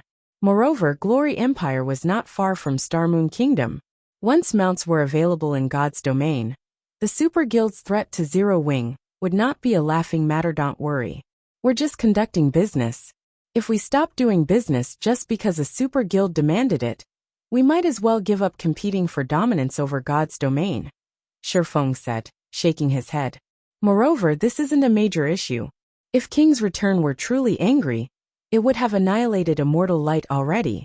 If the Super Guild struck, immortal light would have no power to resist. Sin Heart had helped him in the past. Now, he was only returning the favor. Moreover, he could make a huge profit with this trade and secure Sin Heart's gratitude. If Sin Heart owed him a debt, he might be able to poach Sin Heart into Zero Wing in the future. Why wouldn't he accept such an offer? Indeed, if we can obtain those 5 plots of land, the Candlelight Trading Firm can start its development in the Twin Towers Kingdom. Aqua Rose agreed with Shifeng's reason. Zero Wing was no longer the weak little guild it had been. If they cowered from such a small issue, developing the guild in the future would be a problem. If King's Return truly wanted to deal with Zero Wing, it would have to consider its options carefully. The Super Guild was not powerful enough to annihilate Zero Wing in Star Moon Kingdom. Zero Wing really is amazing. They're not even afraid of King's Return? Death Wind had never imagined that Shifeng would agree to Sin Heart's offer so decisively. For a moment, he was at a loss for words. The Wind God's spear was already impressive for standing up against the first-rate guilds in the Dark Knight Empire. However, Zero Wing was far more amazing. The guild was not even afraid of the titans of the virtual gaming world. I wonder when the Wind God's spear will conduct itself like Zero Wing? Death Wind's mind wandered. Maybe joining a guild like Zero Wing isn't a bad idea. At this moment, Autumn Goose envied Thoughtful Rain and Blue Bamboo. After immortal light departed, Shifeng led the team on a hunt for more Great Lords. With the coordinates Sin Heart had provided, the team quickly cleared a path towards these Great Lords. The Great Lords behind city walls were no challenge for Zero Wing's core members. The only issue they encountered was their berserk skills cooldowns. Fortunately, however, not every Great Lord required their berserk skills for 2 days. Shifeng and the others spent their time either killing Great Lords or clearing a path through random monsters towards Great Lords. Time passed leisurely as they learned more about each other over these 2 days. Their experience bars had risen rapidly due to the large mobs of monsters they killed. Not only had Shifeng reached level 40, but Aqua Rose and the others had also hit level 40. This is the last one. Thoughtful Rain looked at the fallen Great Lord as she collected her 20th Great Lord's life force. "Oh, not bad. We actually got another Abyss set piece," Shifeng said after appraising the 3 pieces of equipment he had picked up. Smiling, he said, "Now we only need 2 more to complete the Abyss set for Berserkers." Although he had used Divine Providence for every Great Lord they had killed during the past 2 days, the Abyss set equipment's drop rate was simply too low. Even with his boosted luck attribute, a limited number of pieces had dropped. Fortunately, the Great Lords in South Lake City only seemed to drop the Abyss set for Berserkers. Otherwise, they would not have gathered 6 pieces. Our job is finally done here. Autumn Goose released a sigh of relief after watching Thoughtful Rain collect the final life force. If not for Zero Wing's help, they would never have killed 20 level 40 Great Lords in 3 days. In the end, the level 100, Tier 3 NPC would have hunted them down until they quit God's domain. However, after realizing that they had completed their quest, Autumn Goose was slightly disappointed. While grinding monsters and raiding bosses with Shifeng and his team, not only had they enjoyed chatting with each other, but she had also learned several techniques from Zero Wing's core members. Now that their quest was complete, they would have to go their separate ways, and she could not help her slight reluctance. Leader, since we have completed the quest, it's time to deal with the other issue, right? Fire Dance asked as she turned to the gigantic bone dragon in the sky, a glint of excitement flashing in her eyes. The rest of the team laughed at Fire Dance's jubilance. It was definitely not their style to leave a Grand Lord alone. To avoid any unnecessary risks, they had avoided challenging the Frostbone Dragon. Now that they had finished their main objective, however, they had to kill the Grand Lord. That's a level 45 Grand Lord you're talking about. Autumn Goose could not believe that these members from Zero Wing actually considered raiding the dragon.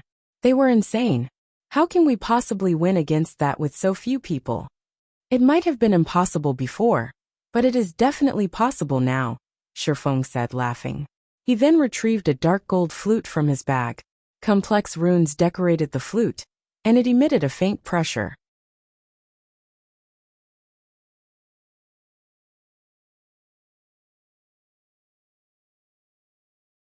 Chapter 8:21 Demonic Flame Tiger. Is it really possible?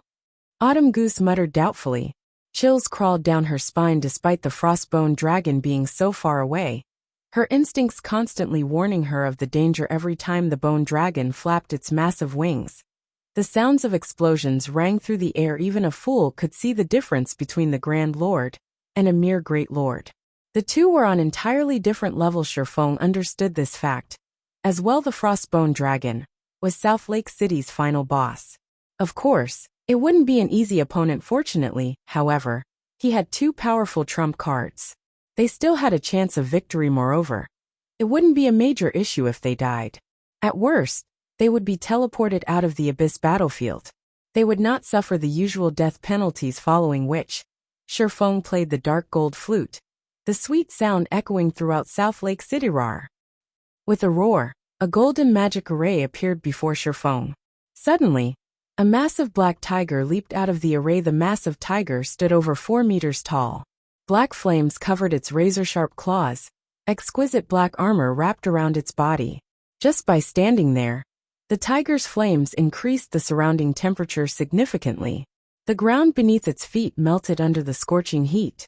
The tiger was too hot to approach. What's that? Everyone was stunned by the sudden appearance of the black, flaming beast. Its amount, of course.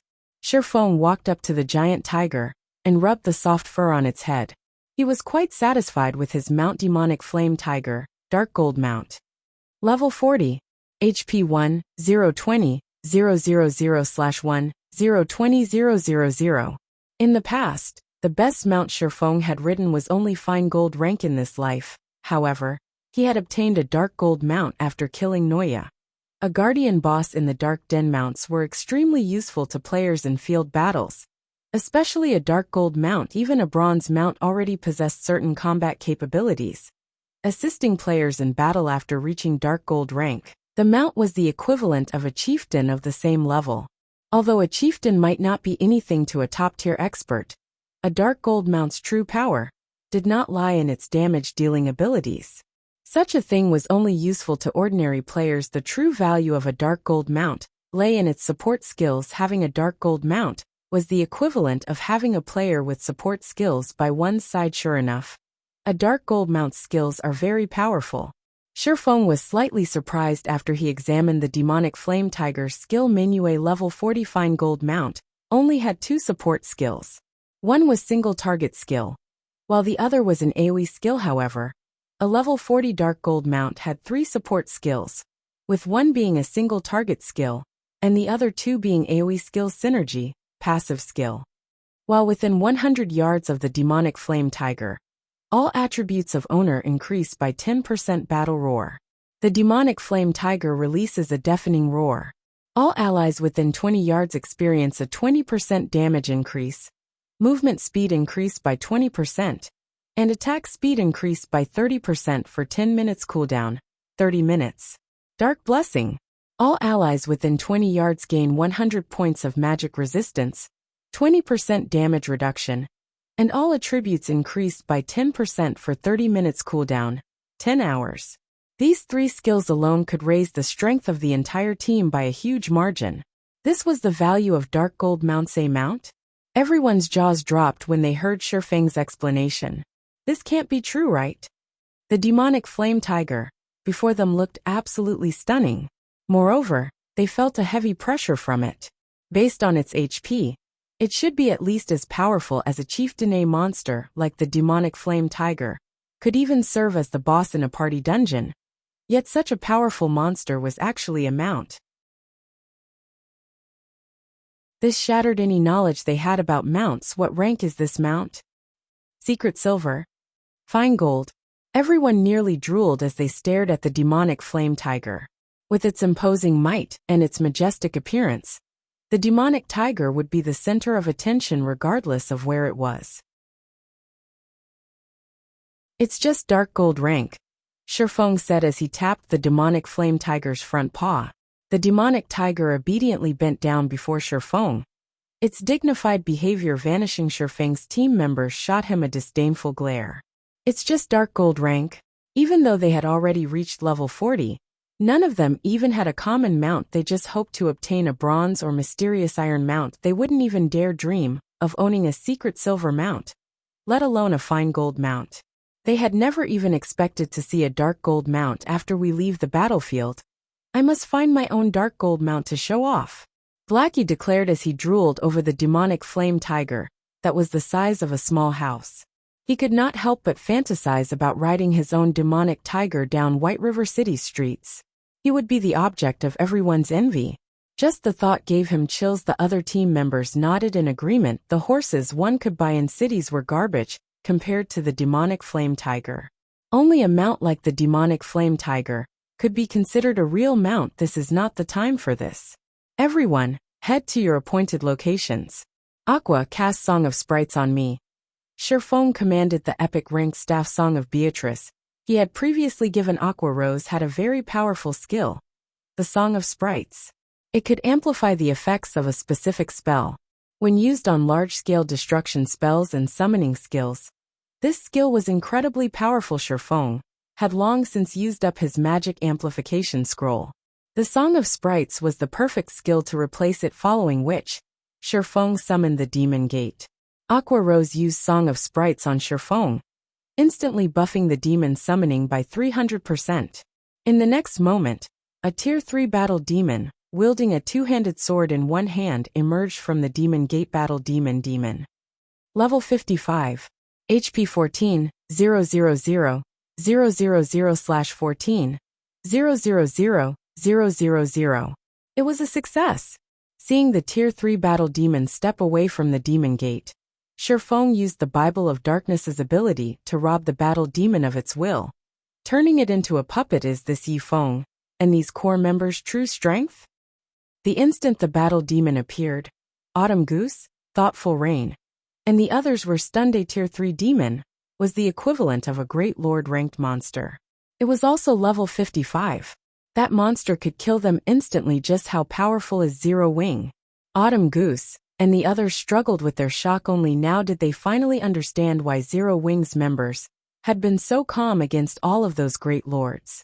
They even wanted to take on the Frostbone Dragon with such a powerful summoned monster. Even with so few members, it was not entirely impossible to defeat the level 45 Grand Lord.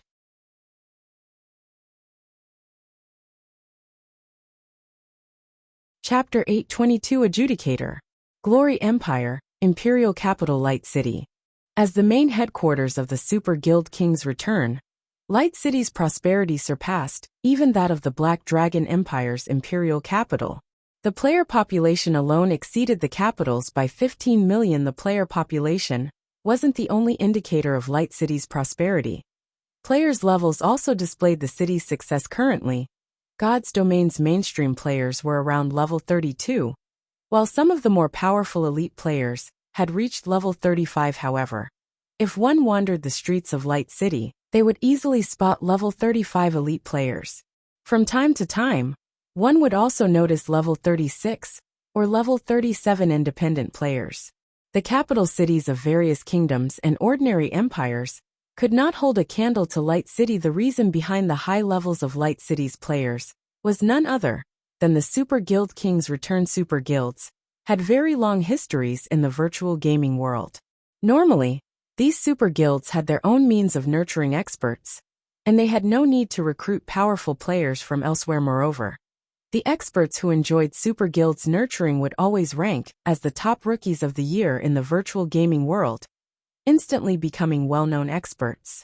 Their personal value would soar by several times. Countless players held this long-cherished dream of gaining overnight fame and riches.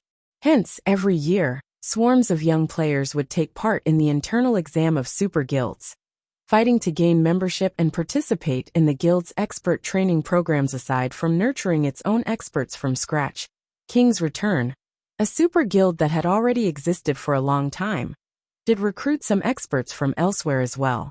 These experts would become internal members and receive a multitude of resources. If any of these experts became one of the year's top newcomers, they might even earn the privilege of becoming one of the guild's upper echelons.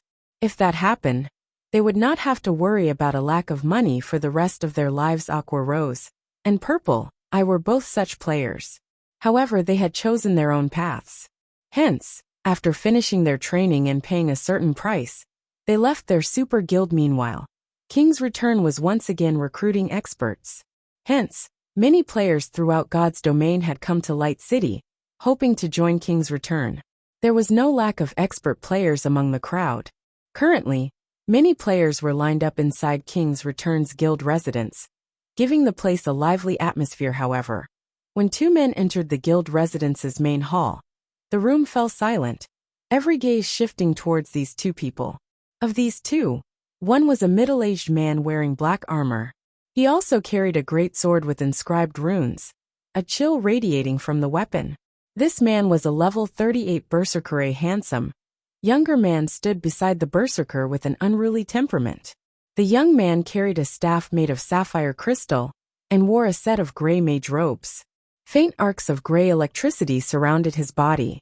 This man was a level 38 elementalist. Even in the entire Glory Empire, these people's level could rank at the very top. Ascent that the Thunder Sword Broken City?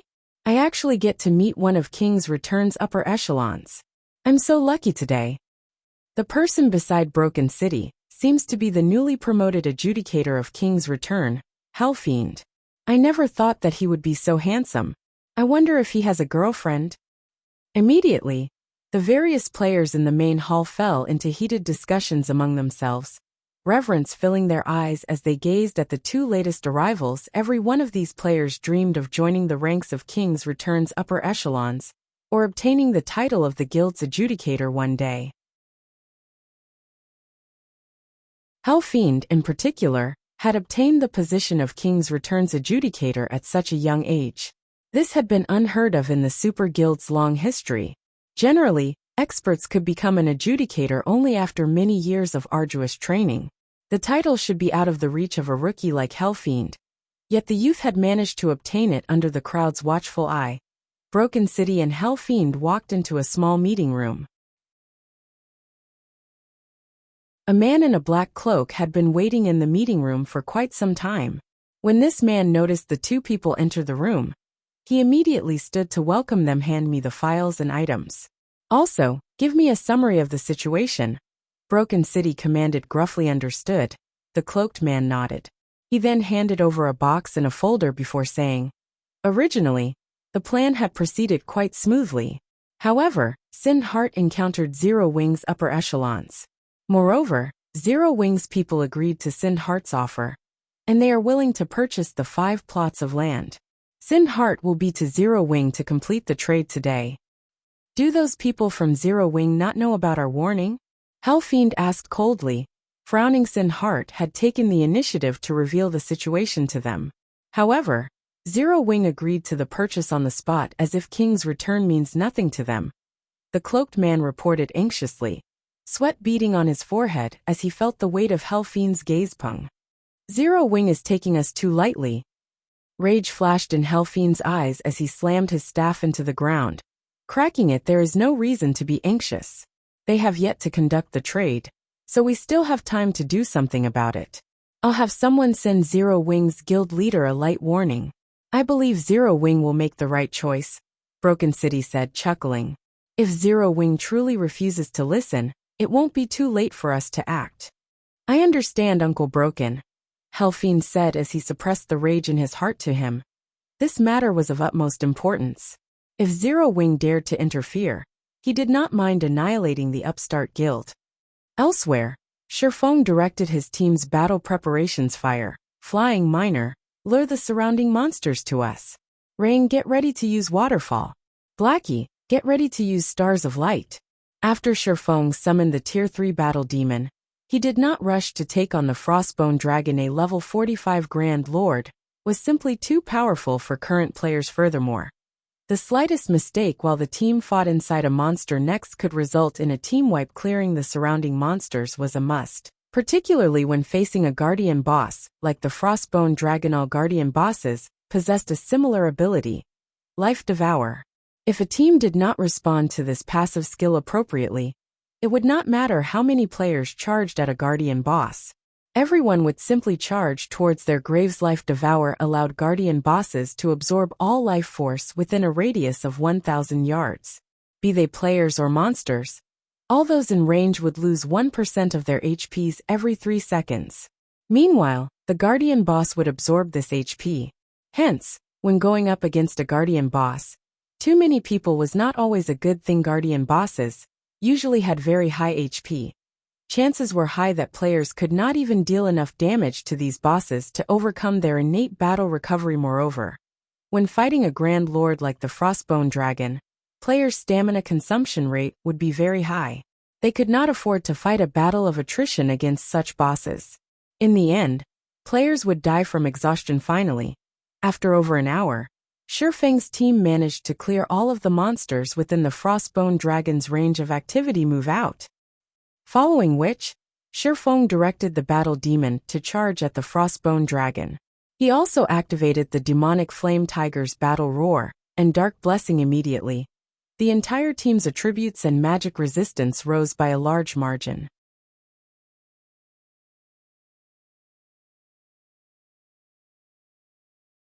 Chapter 823, Monster Level Battle. Groar. When the Battle Demon was within 200 yards of the boss, the Frostbone Dragon sensed the demon's presence. As it released a furious roar, the Grand Lord flapped its massive bone wings. The generated gust prevented the Battle Demon from approaching before the wind came to an end. The Frostbone Dragon stretched open its jaws. Suddenly, a storm broke out, covering a 200-yard radius, and a seemingly endless amount of mana gathered in the Bone Dragon's mouth. Damn it. It's using dragon breath. Realizing what he was seeing, Shifeng hurriedly shouted, "Everyone, get away from the Bone Dragon's front." Shifeng's command confused Aqua Rose and the others. They were currently over 300 yards away from the Grand Lord. At such a distance, the Bone Dragon's attack should not be a threat. However, seeing at Shifeng's anxious expression, the Zero Wing team did not dare to be careless as they rushed to the sides. Due to Battle Roar and Dark Blessing, everyone's attributes had received a significant boost. Their movement speeds had also increased massively. In the end, they managed to move just as the mana in the Grand Lord's mouth reached a critical level before the team could relax. However, they suddenly felt a chill from behind them, and they could not help their shivers instantly. A beam of white light devoured the buildings behind them. How is this possible? Aqua Rose could not believe her eyes. The 600-yard stretch before the Frostbone Dragon had transformed into a frozen tundra. Had they not dodged the breath attack in time, they would have lost their lives. How can a Grand Lord be so powerful? The crowd gasped collectively with such a wide and long-ranged AoE attack. Even an army of 10,000 players would die instantly. Alright, snap out of it. Let the Battle Demon pin the Frostbone Dragon down. Everyone else, attack from the dragon's sides. Absolutely do not stand in front of it, Shifeng immediately commanded. not finding the Grand Lord's powerful attack one bit surprising. The Frostbone Dragon ruled over a city. Zerg tactics would never be enough for players to kill it if, not for his ability to summon a Tier 3 demon. He would not risk everyone's lives by provoking such a boss. Although the Frostbone Dragon was more powerful than their team, it was only a level 45 Grand Lord. However, the Tier 3 demon he had summoned was level 55. The difference of 10 levels could mostly make up for the difference in rank. Even if he could not exert the Tier 3 demon's full strength, he could use it to pin the boss down as the breath attack ended. The Battle Demon, which Shifeng had previously moved out of the breath attack's range, arrived before the Grand Lord and used a Tier 3 skill round flash. Countless flashes of light appeared around the bone dragon's skull until the monster's head was hidden behind a dazzling, silver glow. 592-018. The Frostbone Dragon released a pained cry as its body fell to the ground abruptly, flattening the buildings beneath it. The impact caused South Lake City to tremble. As for Autumn Goose and the others, who had begun their charge towards the Frostbone Dragon, they were momentarily stunned with a single hit. The Tier 3 demon demolished a small, but visible, chunk of the Frostbone Dragon's HP. This one attack was most likely more powerful than the combined attacks of a player army of thousands. Moreover, this was the first time she had ever seen Tier 3 beings fight against each other. Usually, she only saw players tackle monsters. The shock of watching two monsters face each other was intense. This scene allowed them to realize just how weak players were compared to this great battle. Their previous battles were practically child's play before the Frostbone Dragon, which towered over 100 meters tall. Any player would seem insignificant. The mental pressure the Grand Lord exerted stole their breath. Don't stop. We've entered its frost domain. As long as we remain inside this domain, our stamina will decrease rapidly. Even if we don't move, our stamina will decrease. We need to hurry and get rid of the bone dragon before our stamina runs out. Shifeng reminded his team as he glanced at Autumn Goose, Thoughtful Rain, and the others, who had stopped moving due to shock. Notify me immediately if any of you run out of stamina during the battle. Yes. Everyone nodded as they regained their focus against such a boss. Aqua Rose and the other core members of Zero Wing fared relatively well. After all, they had raided a Grand Lord before. Only, the Frostbone Dragon was significantly more powerful than that Grand Lord. However, this was the first time Autumn Goose, Death Wind, Gunfire, Thoughtful Rain, and Blue Bamboo had faced a Grand Lord. Fighting against such an oppressive pressure, and bathing in such frigid killing intent, even moving became a struggle for them. It would be a miracle if they could even exert 50% or 60% of their usual strength. How can a Grand Lord be so terrifying? Autumn Goose's heart pounded as she watched the bone dragon's mountain-like body. She then looked at Fire Dance and the others, who appeared almost unfazed and were still charging towards the Grand Lord, and she smiled bitterly back in the Wind God's spear. She had always pursued adventure and excitement. However, compared to the Frostbone Dragon, those adventures had been a walk in the park. This Grand Lord's might was overpowering enough that she felt incredibly powerless in contrast. Despite such an oppressive pressure, Zero Wing's members did not show any signs of slowing. With this, one could easily tell that Zero Wing's members had long since become accustomed to such battles for some reason. A random thought invoked a strange feeling within Autumn Goose. This was what she has searched for all this time. While Autumn Goose was caught up in her daze, the Frostbone Dragon slammed its massive claws down onto the battle demon. Unable to dodge the attack in time, Shifeng could only direct the battle demon to defend itself with its weapon boom. 95. 164. The ground beneath the battle demon's feet shattered as the demon became embedded into the ground. The surrounding land shook from the impact, a deep fissure forming and spreading towards Autumn Goose. Autumn Goose was momentarily taken aback compared to the Frostbone Dragon's destructive power. The great lords they had defeated earlier were nothing more than harmless kittens. However, Autumn Goose still reacted. Although her movements were sluggish due to the Guardian boss's pressure, she had managed to pull her weapon up before Herpung. The incoming shockwave struck and threw Autumn Goose, A damage of -867 appearing above her head. A gasp tore through the watching players despite standing so far away. Autumn Goose still received nearly -900 damage after defending herself successfully. If she had failed to lift her weapon in time, she probably would have lost over 4,000 HP in an instant. As for the Frostbone Dragon's claws, even Kola might die instantly if he received a direct hit. Even after activating his Berserk skill, and all of his life-saving skills, he would only survive one attack at most. Fortunately, however, they had a Tier 3 demon to take the Bone Dragon's hits for them. Otherwise, they wouldn't have any chance of surviving against the Grand Lord. Shifeng simply smiled at everyone's reaction. Ordinary bosses could not compare to a guardian boss. Furthermore, the Frostbone Dragon was a member of the dragon race. It was much stronger than ordinary bosses. Even if Kola reached level 45, he could not tank this boss by himself.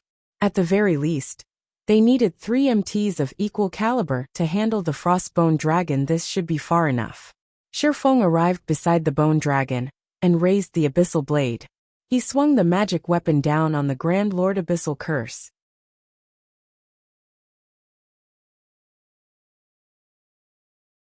Chapter 824. Super Large-Scale Destruction Spell. _seal. Shifeng shouted low. Suddenly, a massive, black magic array appeared beneath the Frostbone Dragon's feet. Even with its gigantic body, the magic array enveloped the Grand Lord, and an endless stream of black fog penetrated the Bone Dragon's body, slowly corroding it. Roar. The Frostbone Dragon struggled, trying to break free from the array's bindings, but no matter how hard it fought, it could not expel the black fog from its body. Everyone on the team immediately used their most powerful skills against the Frostbone Dragon. Lifting his spear, Gunfire leaped into the air and used Beheaded Pung. Although the Frostbone Dragon had received the attack without any resistance, when Gunfire's attack struck the Grand Lord's white bone, it felt as if he had just hit a solid wall. Not only did the attack fail to cause any external damage, but the resulting vibration also inflicted pain to his own hand. His attack had only caused slightly over -700 damage. What kind of defense is this? Horror filled Autumn Goose as she stared at the damage. No matter what was said or done, Gunfire was one of the top-ranking experts in the Wind God's spear. He was very well equipped.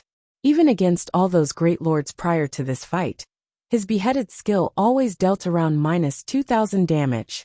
Now, however, even after receiving a significant boost to his attributes, his beheaded had only caused around -700 damage. The Frostbone Dragon's defense had to be more than double that of the previous Great Lords. Meanwhile, the Frostbone Dragon had 64 million HP. With its battle recovery alone, it could regenerate 640,000 HP every second. Not to mention, since the battle had begun, the Grand Lord had been absorbing 1% of their HP every 3 seconds. With such a powerful recovery, even 100 continuously attacking Gunfires would barely scratch the Frostbone Dragon. They would be no threat to the Grand Lord at all. Fire Dance then jumped up from the Frostbone Dragon's right, landing on the Grand Lord's spine, instantly executing Absolute Strike. However, when Thousand Transformations, which was even sharper than the Sacred Sword Killing Ray, cut at the pearly white bone, the short sword only dug 3 centimeters deep into the bone before coming to a halt. 14,489. Why is there such a huge difference in defense? Fire Dance frowned. Absolute Strike was her most powerful burst skill. Yet even after a critical hit, the skill only dealt over -10,000 damage. At this rate, they would die from exhaustion before they could kill the Frostbone Dragon. If this was already the case for Fire Dance, there was no need to mention how little the others could do against the Frostbone Dragon. Everyone's most powerful skills had only managed to deal around -4,000 damage to the Grand Lord. Only after including Shifeng's damage did the team barely deal enough to overcome the Frostbone Dragon's recovery. At this rate, they would need to fight for 5 or 6 hours to kill the Grand Lord. Unfortunately, it would be a miracle if everyone's stamina lasted for 10 minutes. As for the Battle Demon, although it was very strong, the Frostbone Dragon easily blocked the majority of its attacks. It had barely any opportunities to damage the Grand Lord. 2 seconds after Shifeng activated Abyssal Curse, The frostbone dragon's wings shuddered as it broke free from the magic array. Immediately, it swiped its tail at the battle demon, launching a more violent attack than before. In the next moment, an afterimage briefly appeared. Before the battle demon under Shifeng's control could react, the bone dragon had sent it flying. Everyone had expected the battle demon to suffer an intense amount of damage. However, the battle demon only lost around 70,000 HP. That was even less than the damage it had received before. The bone dragon's attributes have decreased, Aqua Rose stated as she looked at the frostbone dragon's HP. Currently, the Grand Lord only had a maximum HP of 57,600,000.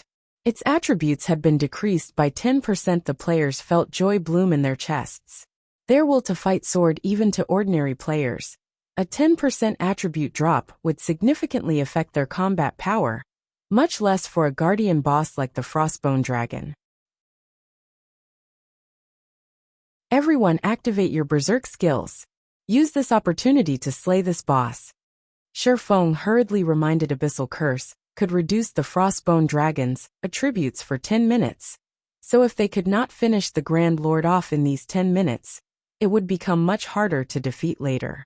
They needed to exert all of their strength now. Following Shifeng's command, everyone activated their berserk skills at full strength. As for Shifeng, he activated Heavenly Dragon's power. Among the several berserk skills Shifeng had, Dragon's power increased his strength attribute the most, with the Tier 3 battle demon acting as a meat shield. Shifeng used silent steps and appeared directly behind the Frostbone Dragon. Phantom Kill. Flame Burst. Shifeng and his doppelganger released a series of 30 dazzling explosions on the bone dragon's weakened ribcage. 20, for 84-28, for 97-41, 054-57, 149. 30 consecutive hits struck the Frostbone Dragon, instantly stealing a small chunk of the Grand Lord's HP. Aqua Rose used Song of Sprites and cast the Tier 1 spell Soul Cloud. In the next moment, several dozen damages appeared above the Frostbone Dragon's head, each one devouring over 1,000 HP. In addition, Aqua Rose summoned 3 blue fire crows and 3 forest sprites. Although each summoned creature could only deal around -1,000 damage, with the 6 attacking together, they instantly destroyed over 6,000 of the Grand Lord's HP. In terms of damage output, Aqua Rose was only inferior to Shifeng and Fire Dance. Besides, the blue fire crows were slightly different from the forest sprites. The blue fire crows possessed the growth skill. As time passed, they would increase in rank from elite monsters. The blue fire crow could grow to become lords. At that point, Aqua Rose's damage could even surpass Fire Dance as seconds and minutes passed quickly. Under Shifeng and his team's all-out assault, the Frostbone Dragon's HP quickly fell to 30%. Finally, the Tier 3 battle demon was in an extremely miserable state. It currently had less than 20% of its HP remaining. Foolish humans, feel the wrath of the abyss. The Frostbone Dragon bellowed as it suddenly flapped its wings. The Frostbone Dragon instantly appeared above South Lake City. In the next moment, an endless amount of elemental mana surged towards the Frostbone Dragon's body from all directions. At the same time, a deep blue, twofold magic array appeared above South Lake City as well, enveloping the entire space above the city. The violent power radiating from the magic array threw everyone to the ground, as if the end of the world had arrived. It's over. How does the Bone Dragon know such a spell? Shock filled Aqua Rose's eyes as she stared at the magic array above South Lake City. With her understanding of magic arrays, she knew that they had absolutely no chance of defending against the Frostbone Dragon's spell. They could only wait for death to claim their lives. With spells like this, how can anybody defeat the Frostbone Dragon? The other team members felt similarly powerless. As they watched, it was technically not impossible to deal with a super large-scale destruction spell like this. However, with the magic array covering the entire South Lake City, how could they escape the spell's range in time? Ha ha! Go on. Flee. Let's see if you can escape the wrath of the abyss. The Frostbone Dragon laughed. Have you been waiting for this? Shifeng's lips curled into a smile. He had been waiting for this moment for a long time. Immediately he activated Wind Rider. He then switched the aura of wind to the aura of time before looking at Aqua Rose, saying, "Use Song of Sprites on me." It had already been 5 minutes since Aqua Rose last used Song of Sprites. The skill's cooldown should have ended. Although Aqua Rose did not understand what Shifeng intended to do, she cast Song of Sprites on him. Shifeng then flew towards the Frostbone Dragon, which was still in the process of gathering and condensing mana absolute time. This was Shifeng's final trump card against the Frostbone Dragon if he could not interrupt the Frostbone Dragon's Abyssal Wrath, a super large-scale destruction spell. Trying to deal with the Grand Lord would be sheer lunacy immediately. With the Frostbone Dragon as the center, the space within a radius of 300 yards froze. All mana in the area scattered and vanished immediately. Due to the sudden loss of mana, the Frostbone Dragon released a pained cry as it suffered a backlash from its spell. Its massive body, which had been over 100 meters in height, suddenly shrunk to only 60 meters or so. Its attributes also fell by 40%, as it entered a weakened state for 3 minutes. The Frostbone Dragon's body then crashed to the ground with its combat power greatly reduced. How could the Frostbone Dragon be a challenge for the team from Zero Wing? Even without the Tier 3 Battle Demon, the Frostbone Dragon was no longer a threat at this time. Shifeng activated the power of darkness, his attributes soaring once more. He then began a rampant assault on the Grand Lord. When the Frostbone Dragon had less than 500,000 HP remaining, Shifeng activated Divine Providence before using Flame Burst on the Grand Lord, destroying the Grand Lord's final strand of HP the instant the Frostbone Dragon died. Everyone heard the sound of a system notification.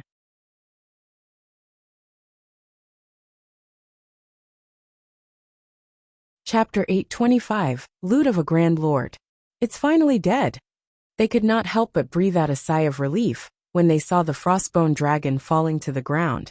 The Grand Lord's HP thoroughly depleted as the Frostbone Dragon fell to the ground. Everyone's experience bars had also abruptly increased by a large margin. So much EXP.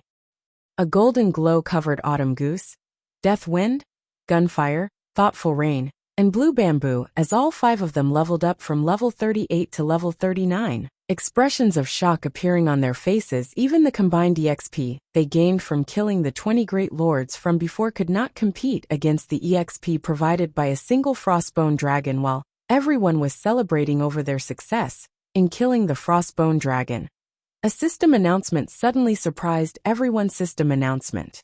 Congratulations! You have killed the Guardian Boss Frostbone Dragon. War God's Temple Reputation plus 20 points. Rewarding 5 basic medals of honor. We've hit the jackpot this time. We got 5 basic medals of honor. Autumn Goose and the others were similarly stunned by this situation. They never imagined that there would be such great rewards for killing the Frostbone Dragon. They had heard that many large guilds had organized massive expeditions to conquer towns. Meanwhile, aside from earning a large amount of honor points, another important reason these guilds were organizing such expeditions was to increase their reputation with the War God's Temple, as well as obtain basic medals of honor. The higher one's War God's Temple reputation was, the more discounts one could obtain when exchanging for items using honor points.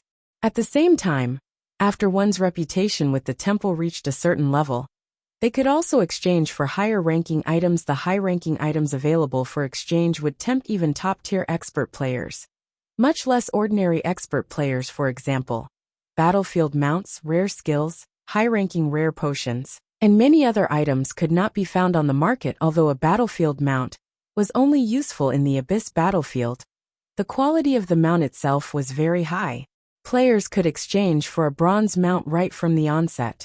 As one's War God's Temple reputation increased, one could even exchange for a dark gold mount.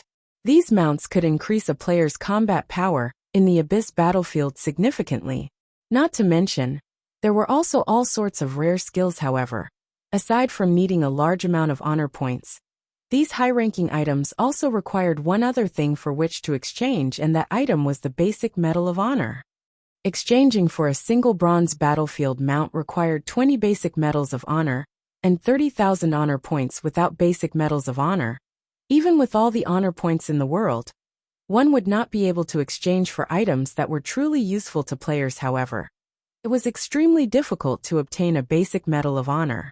From the knowledge they gained through the research done over the past few days, for players who participated in capturing a town, there was only a single basic Medal of Honor awarded.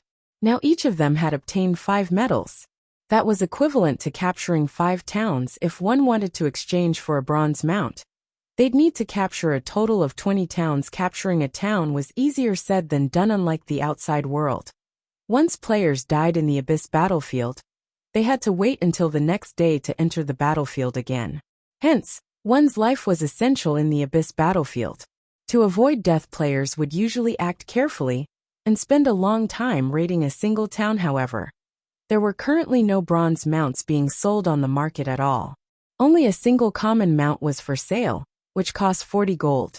Even if someone were selling a bronze mount, it would cost several hundred gold, at the very least.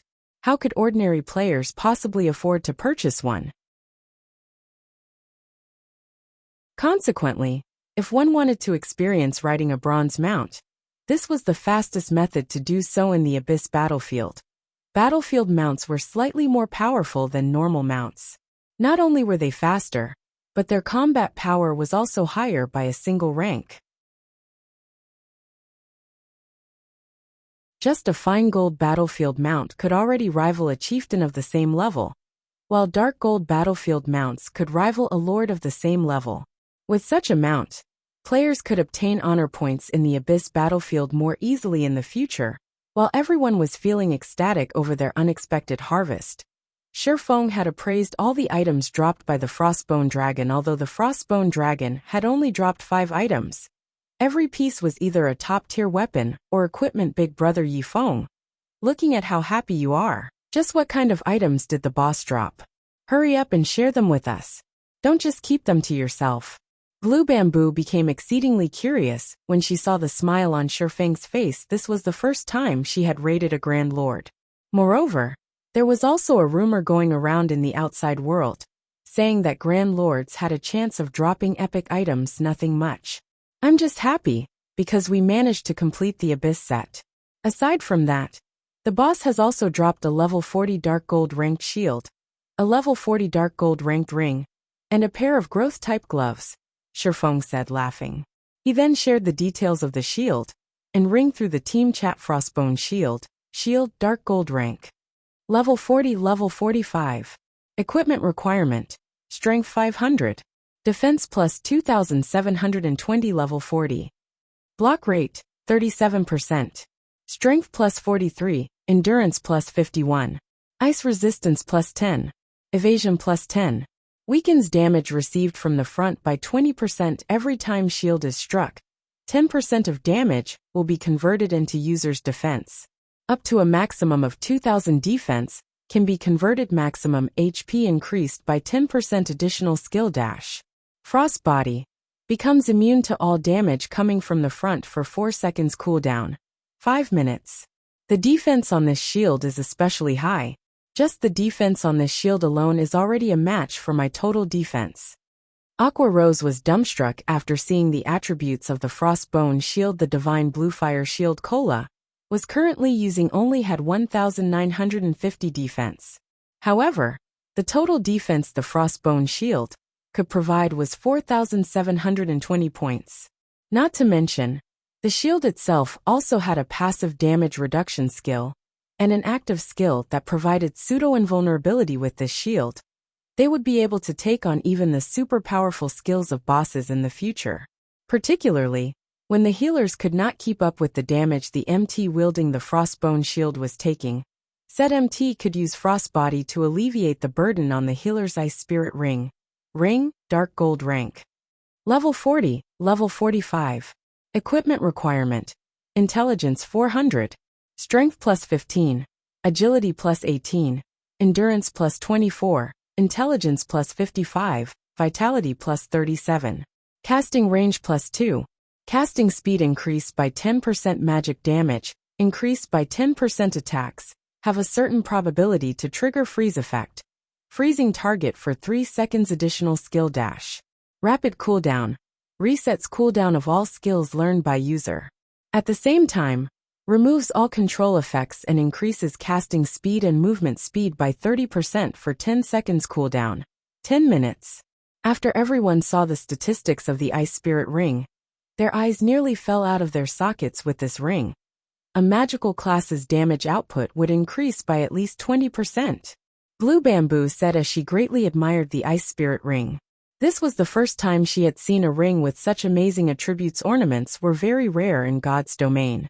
Their value was much higher than even weapons despite being fully geared in top-tier equipment. The ring she currently wore was only a level 20 mysterious iron ring. However, she was very well off already. Many players were still wearing level 10 bronze ranked rings. However, compared to the Ice Spirit Ring, her level 20 ring was practically trash. Don't get too excited. Whether it is the shield or the ring, the value of these two items most likely cannot be compared to this pair of gloves. Shifeng then shared the stats for the gloves with everyone.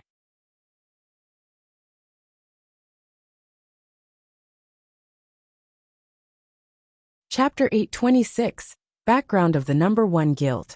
Growth Type Equipment.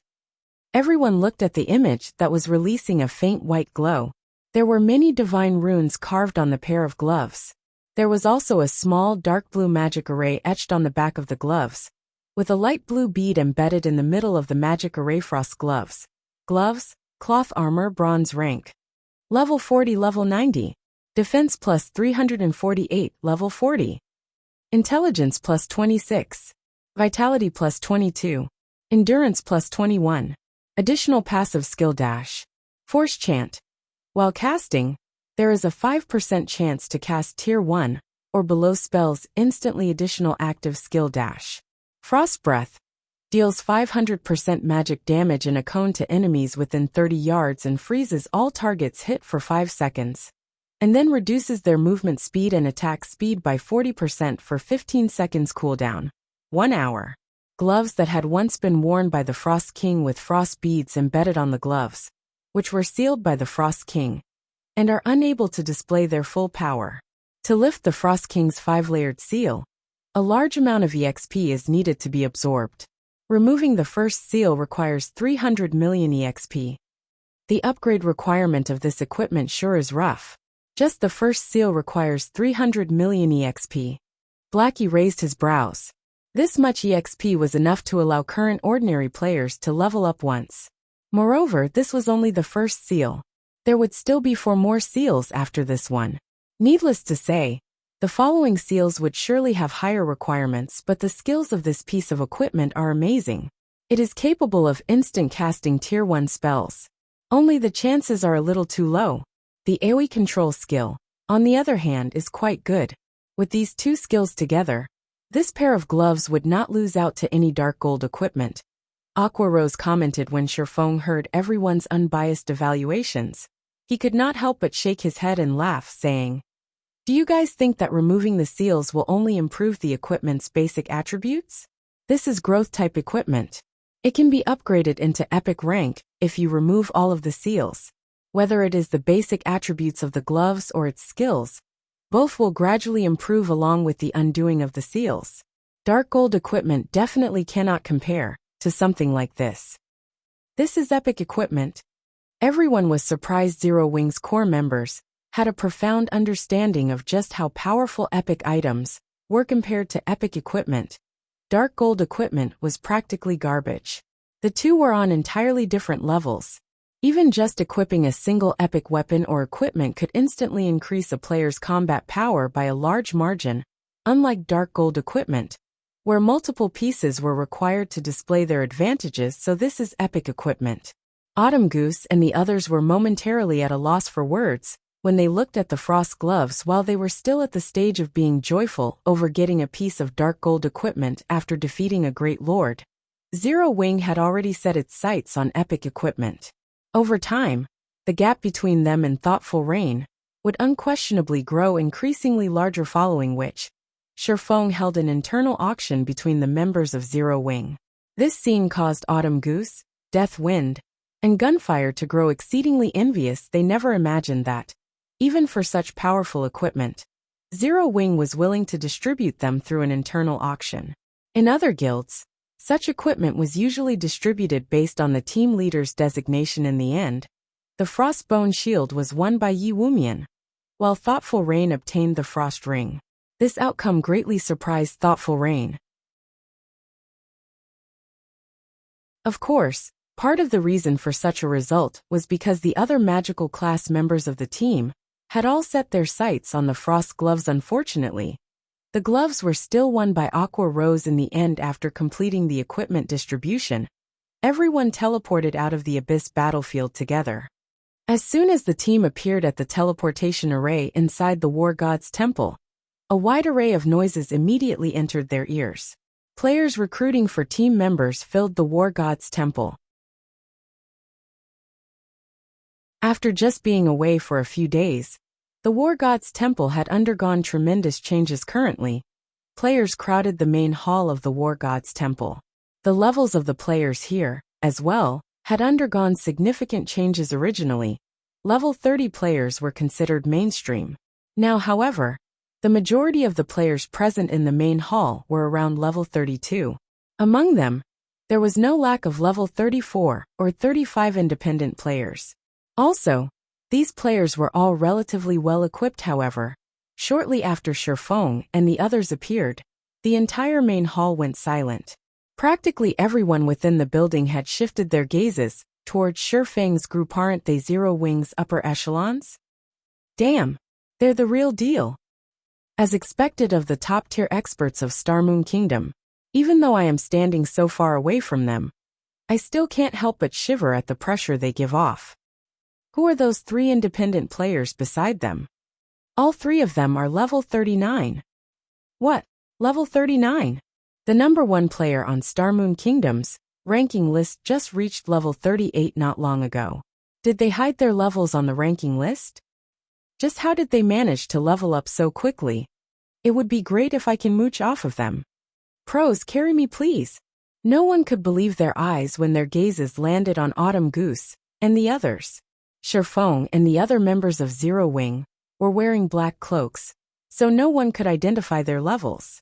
Autumn Goose and the others, however, were not wearing black cloaks, so everyone could see their current levels clearly. At this situation, Autumn Goose and the others could not help but feel slightly embarrassed. If not for Shifeng bringing them along to kill so many great lords, it would be impossible for them to reach level 39 so quickly. At most, they would have reached level 37 by now. After they returned to the Dark Knight Empire, the other members of the Wind God's Spear would also be shocked upon seeing their levels. Yifeng, are you not coming with us to turn in the quest? Thoughtful Rain asked as she looked at Shifeng. I still have some matters to attend to, so I won't be going together with you, Shifeng said as he shook his head. He had just received a message from Melancholic Smile, saying that representatives from King's Return wanted to meet him to discuss an important matter. After considering the situation for a long moment, the only conclusion Shifeng could come up with for this sudden visit was due to the matter relating to Sind Heart. After all, Zero Wing did not possess any actual connections with King's Return. However, he also felt that the possibility of such a thing happening was low. A super guild like King's Return could easily annihilate an upstart guild like Immortal Light. Just like Nine Dragons Emperor of the Dragon Phoenix Pavilion, King's Return could simply take direct action against Immortal Light. There was no need for them to go through so much trouble to deal with a single upstart guild. However, since people from King's Return had come personally to visit him, no matter what was said and done, it was necessary for him to pay back their sincerity. As for the Silver Legend quest, even if he turned in the quest together with Thoughtful Rain and the others, the most he would get in return was a little EXP. That meager amount of EXP was practically negligible to him. Now that the final arc of the Silver Legend quest was complete, there was no need for him to tag along with the group anymore. Hearing Shifeng saying so, a hint of disappointment appeared on Thoughtful Rain's face. Zero Wing's guild residence. Inside the large guild hall, Zero Wing's members could be seen moving about busily. All this was due to the appearance of the guild stable to purchase their own guild mount. Once they reached level 40, everyone began frantically taking on quests one after another, earning as much money as possible. This situation caused the entire guild to buzz with activity. However, inside the busy hall, two people were currently seated inside the reception room of the second floor, leisurely observing the situation inside the guild. They've managed to run the guild quite well. It's no wonder why Zero Wing is known as Starmoon Kingdom's #1 guild. Unfortunately, the guild's background is poor, and it doesn't have any expert nurturing capabilities. A robust man in silver heavy armor spoke disdainfully as he watched the situation downstairs. This man was a level 38 berserker. Although there were many elite players in Zero Wing, at the end of the day, they were only slightly better than the players of Starmoon Kingdom. They were no match for Empire players at all. It was especially true when comparing the levels of expert players currently. The highest leveled player in Starmoon Kingdom had only recently reached level 38. On the other hand, many of the players on Empire ranking lists had already reached level 39 at this moment. The doors to the reception room abruptly opened. Shifeng, who was currently using his appearance of black flame, then walked into the room. Level 40. How could this be?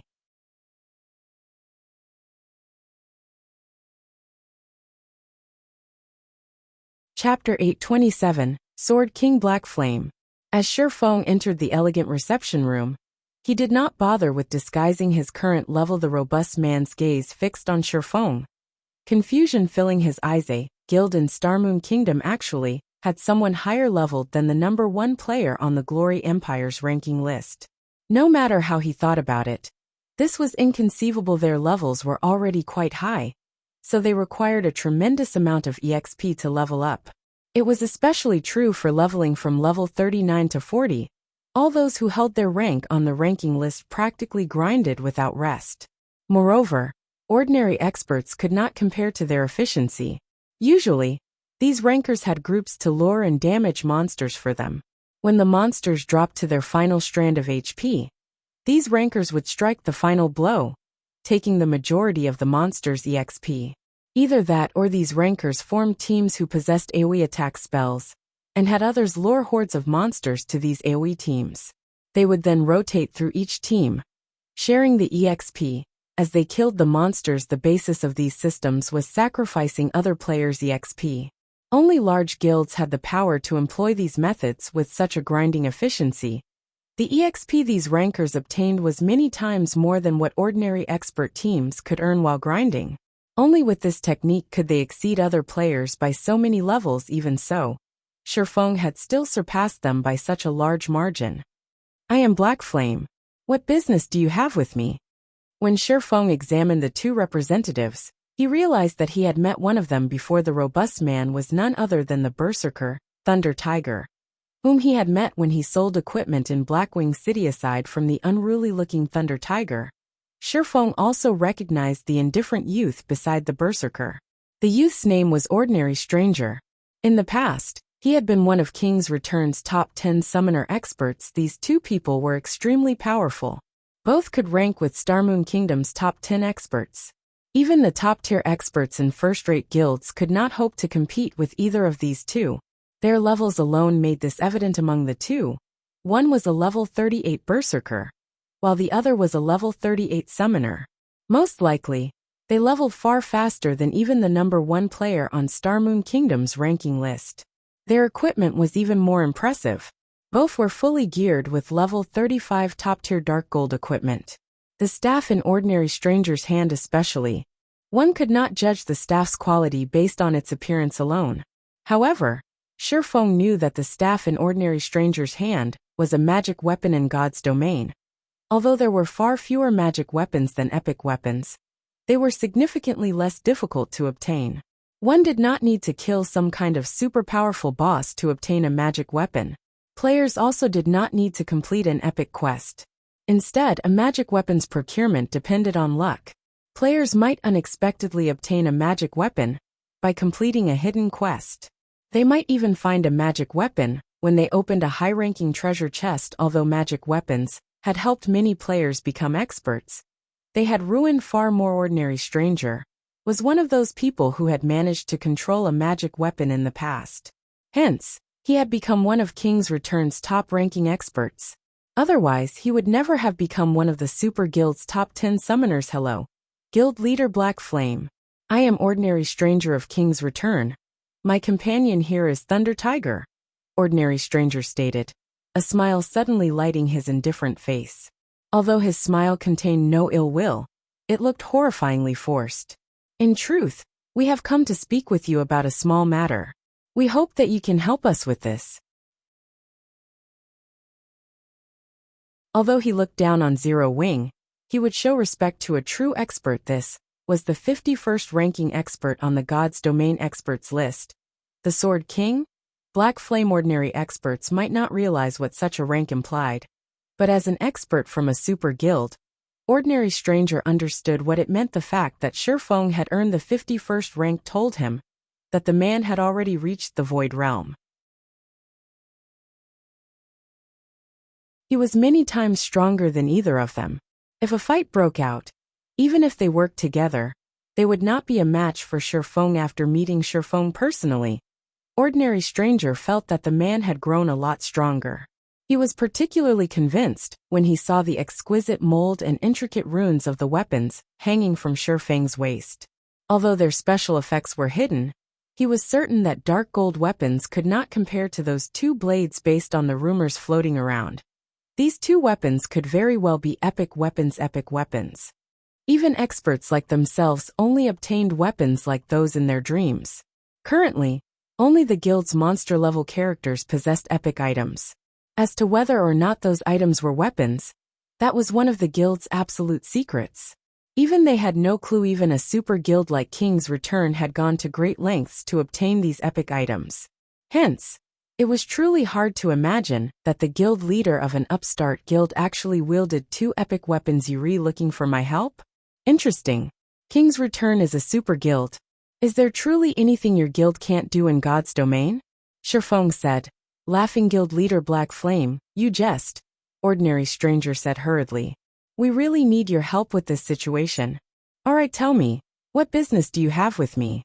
Shifeng waved his hand dismissively. Recently, we've heard that Zero Wing plans to buy some of Snowfield City's lands. We would like to dissuade you. In return, King's Return will provide Zero Wing with a plot of Light City's land, allowing the Candlelight trading firm to develop there. Ordinary Stranger explained. Although Snowfield City was the third largest city in the Twin Towers Kingdom, its player population could not compete with Light Cities. The difference between the two cities was simply too massive. Even an extremely ordinary plot of land in Light City was far more valuable than Snowfield City's golden lands. Can you tell me which plot of land you are offering? Shifeng was slightly surprised. He had never expected King's Return to be so generous. Only the extremely wealthy could afford land in imperial capitals. Moreover, even if one managed to purchase one or two plots, without the endorsement from the city's ruling guild, one's business would fail.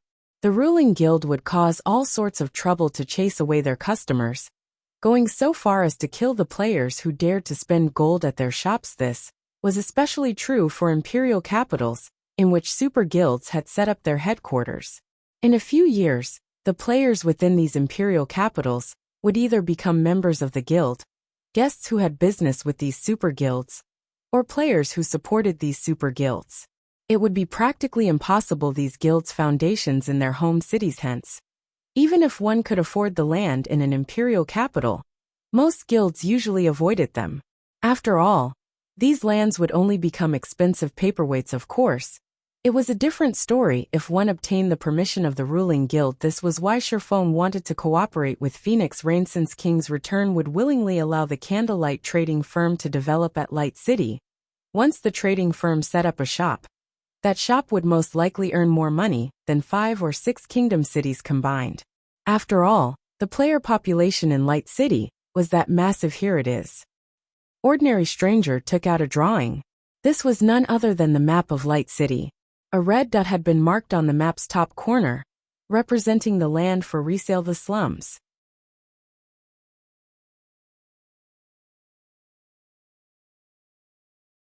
Chapter 828, Chased Out. Shifeng thought he had interpreted the map wrong when he examined the marked location. Cities in God's domain generally had many districts. Among them, the most important was the trade area. Normally, when players tried to set up a shop, they purchased land in the trade district. Following the trade area would be the nobles district. The nobles district housed the city's library and the war god's temple. Naturally, players frequently visited these locations. The commoners district followed the nobles district. The commoners district contained the adventurers association and the underground arena. Hence, that district enjoyed quite a bit of player traffic. As well, the district with the worst traffic was the slums. There were practically no establishments in the slums that could attract players to the area. Very few players were willing to visit.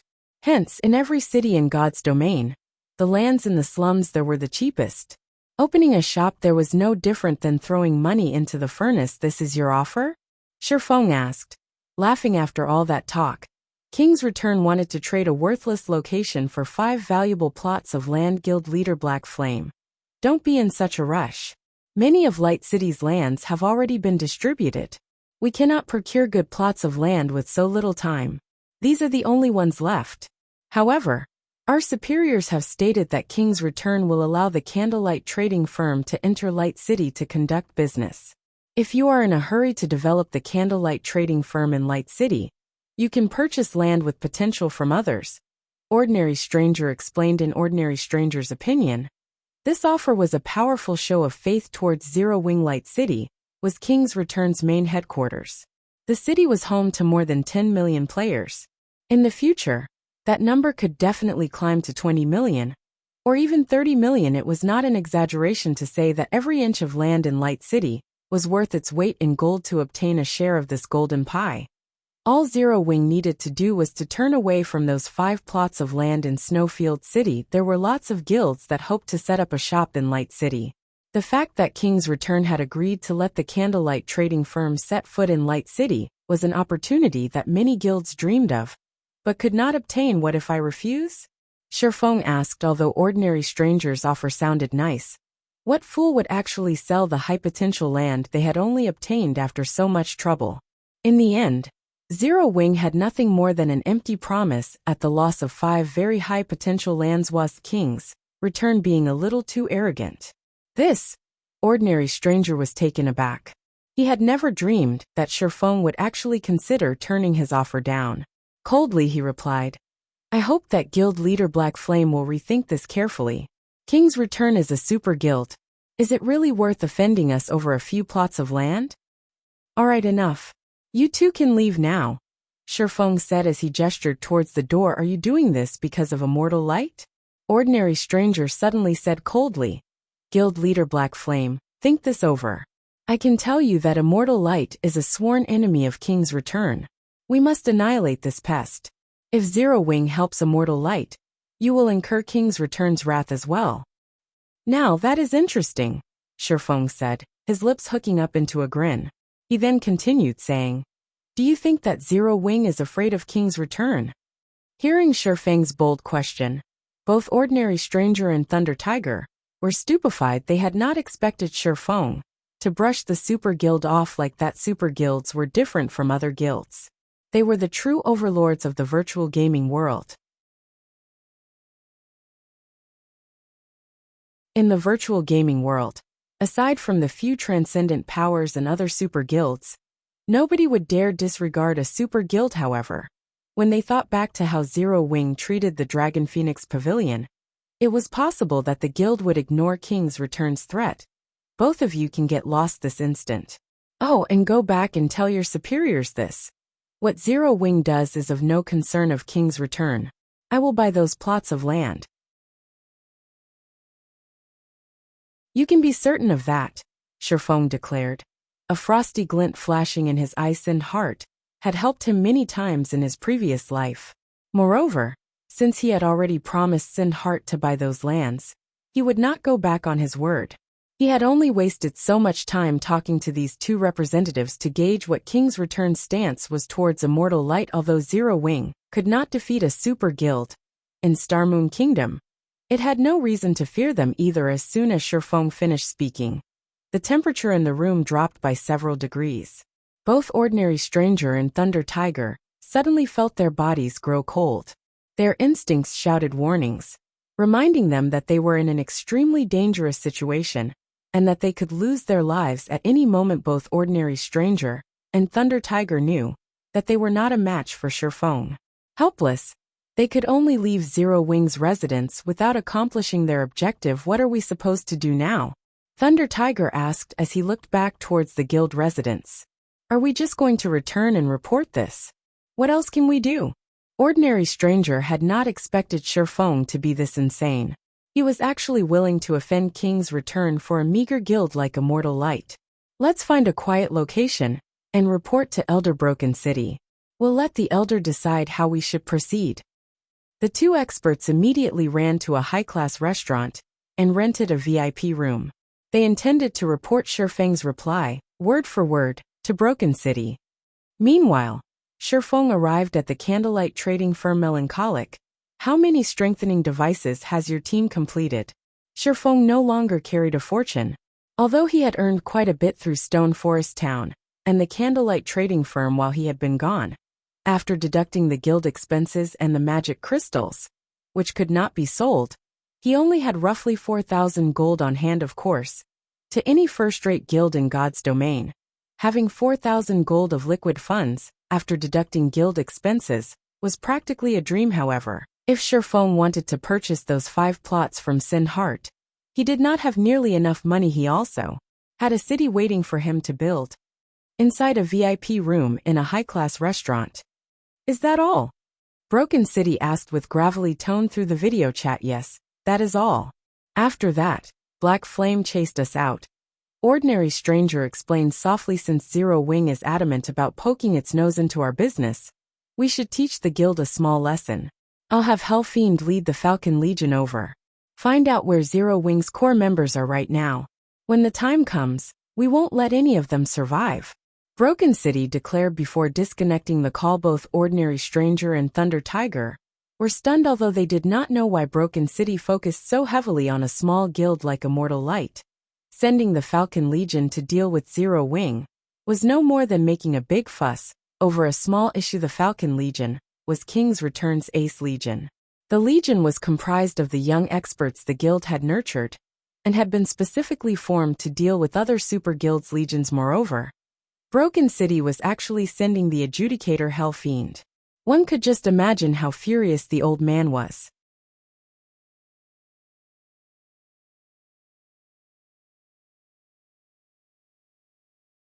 Chapter 829, 5th Floor Master.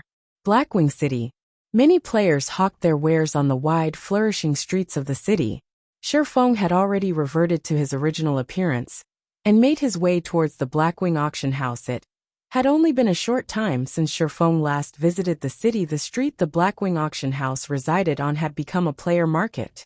It was even more lively than an empire's imperial capital. However, unlike other cities, one only needed an entry pass to enter Blackwing City. As players' levels continued to increase, more entry passes dropped. Hence, Blackwing City's traffic had increased by several times. At this point, Blackwing City had become the largest trade hub in God's domain.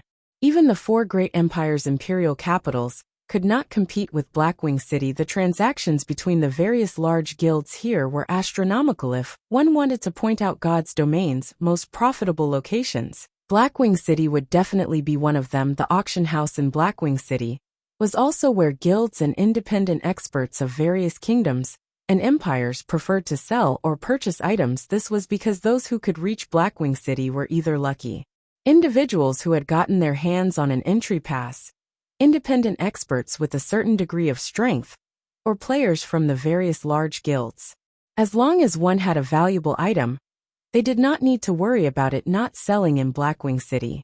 They also didn't need to worry that players could not afford their prices. Hence, many players preferred to sell their treasures at the Blackwing auction house. Upon entering the Blackwing auction house, Shifeng discovered even more players inside the establishment than those who camped on the street outside. It was especially true for the registration counters. Long lines of people had queued up in front of the dozen or so registration counters. Why are there so many people here? Shifeng swept a glance over the sea of players before him. At the very least, there should be over 1,000 players present. If not for the Blackwing auction house's extremely large size, it would be impossible to hold so many people. While Shifeng tried to figure out why there were so many players lining up to get into the Blackwing auction house, he suddenly heard a crisp, pleasant voice from behind him. Yifeng. So you've received the news as well. Turning to the source of the voice, Shifeng discovered none other than Gentle Snow, whom he had not seen for quite some time. Currently, Gentle Snow wore a set of silver sacred armor. On her back, she carried a silver greatsword engraved with golden divine runes. A hint of bloodlust radiated from the greatsword. This faint bloodlust wrapped around Gentle Snow's body, making the woman seem like a goddess of the battlefield walking through the building. Gentle Snow attracted the passionate, watchful gazes of many male players. However, nobody in the room dared to approach Gentle Snow casually. Though her status as Ouroboros's guild leader was part of the reason, the main deterrent was the group of players accompanying Gentle Snow. Among this group, the lowest player was level 37, while the highest was level 39. In a kingdom, these players would rank at the very top of the kingdom's ranking list.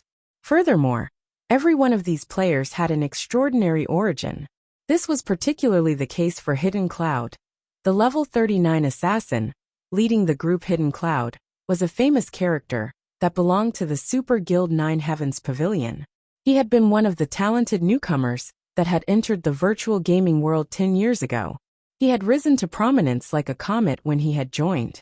Through a relatively popular virtual reality game, he had earned numerous achievements. Afterward, the 9 Heavens Pavilion had paid an astronomical price to recruit him back then. His appearance had shaken the virtual gaming world. Moreover, after joining the 9 Heavens Pavilion, he had become the 9th floor master in just 3 years. His growth had left other super guilds speechless. There were a total of 9 floor masters in the 9 Heavens Pavilion. Each of them enjoyed an even higher status than the guild elders. They were the guild's absolute core members. The first floor master was the 9 Heavens Pavilion's guild leader. Hidden Cloud had become the spearhead of the 9 Heavens Pavilion, leading the guild through one conquest after another. By the time he joined God's domain, he had been promoted to the rank of 5th floor master with the super guild's high-profile individual present.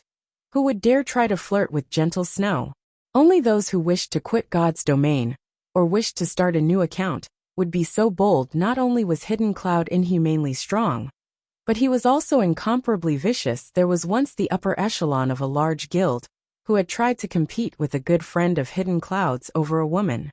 In the end, Hidden Cloud had wiped his guild out of existence, removing the guild from the virtual gaming world permanently. From then on, nobody ever dared to offend anyone close to Hidden Cloud guild leader Snow. Shifeng could not help his confusion as he watched the woman approach. He had not come here due to any particular news. He had only come here to earn money. Is something going on here? You don't know? Today, Blackwing City will hold its monthly auction. Incredibly rare items will be available for bidding. I have heard that there is a possibility that epic items will make an appearance, Gentle Snow informed him. Somewhat surprised by Shifeng's reaction, the man before her was one of Zero Wing's core upper echelons. Although news of the monthly auction had only been announced today, with Zero Wing's capabilities, it should have received this information. So, that is what is going on. Realization dawned on Shifeng. The end of the month was indeed approaching. Near the end of every month, Blackwing City randomly held a large-scale auction. Not only would NPCs sell large numbers of rare items during this auction, but players could also put their items up for sale. However, the handling fees were slightly higher. If one sold ordinary rare items during this auction, they would not walk away with any profit. On the other hand, if one sold extremely rare items, they could make a fortune. Shifeng was ecstatic about this discovery. He never expected this coincidence. Before teleporting to Blackwing City, Shifeng had retrieved 5,000 strengthening devices from Melancholic Smile. These strengthening devices were the culmination of several days of Melancholic Smile and her team's hard work. The magic crystals the few of them had spent during this period would even astound a first-rate guild. The current market value for magic crystals was 24 silver each. However, that was only true if one purchased them in bulk. Purchased individually, one would have to spend at least 25 or 26 silver. Unfortunately, magic crystals were the main material needed to manufacture strengthening devices. The other materials were very cheap. Fortunately, magic crystals were not a problem for Zero Wing right now. The magic crystals Shifeng had won from the Glorious Lions battle team alone were enough to supply Zero Wing's needs for a relatively long time. They also had the magic crystals earned from Stone Forest Town Snow. Is this person your friend? Hidden Cloud asked, his expression darkening as he examined Shifeng Amichem. Let me introduce you. This is Yifeng from Zero Wing. Gentle Snow nodded. She then looked towards Shifeng and introduced Hidden Cloud, saying, This is Hidden Cloud from the Nine Heavens Pavilion. He is also a good friend of my elder brother. Before Shifeng could offer a greeting, he felt a very clear hint of killing intent from Hidden Cloud, although Hidden Cloud had hidden it very well. Once one reached Shifeng's standard, hiding killing intent was impossible, unless one held absolutely no ill will. However, this killing intent vanished as suddenly as it had appeared. It was as if this killing intent had never existed. Was I mistaken? Shifeng could not help but turn to the smiling Hidden Cloud.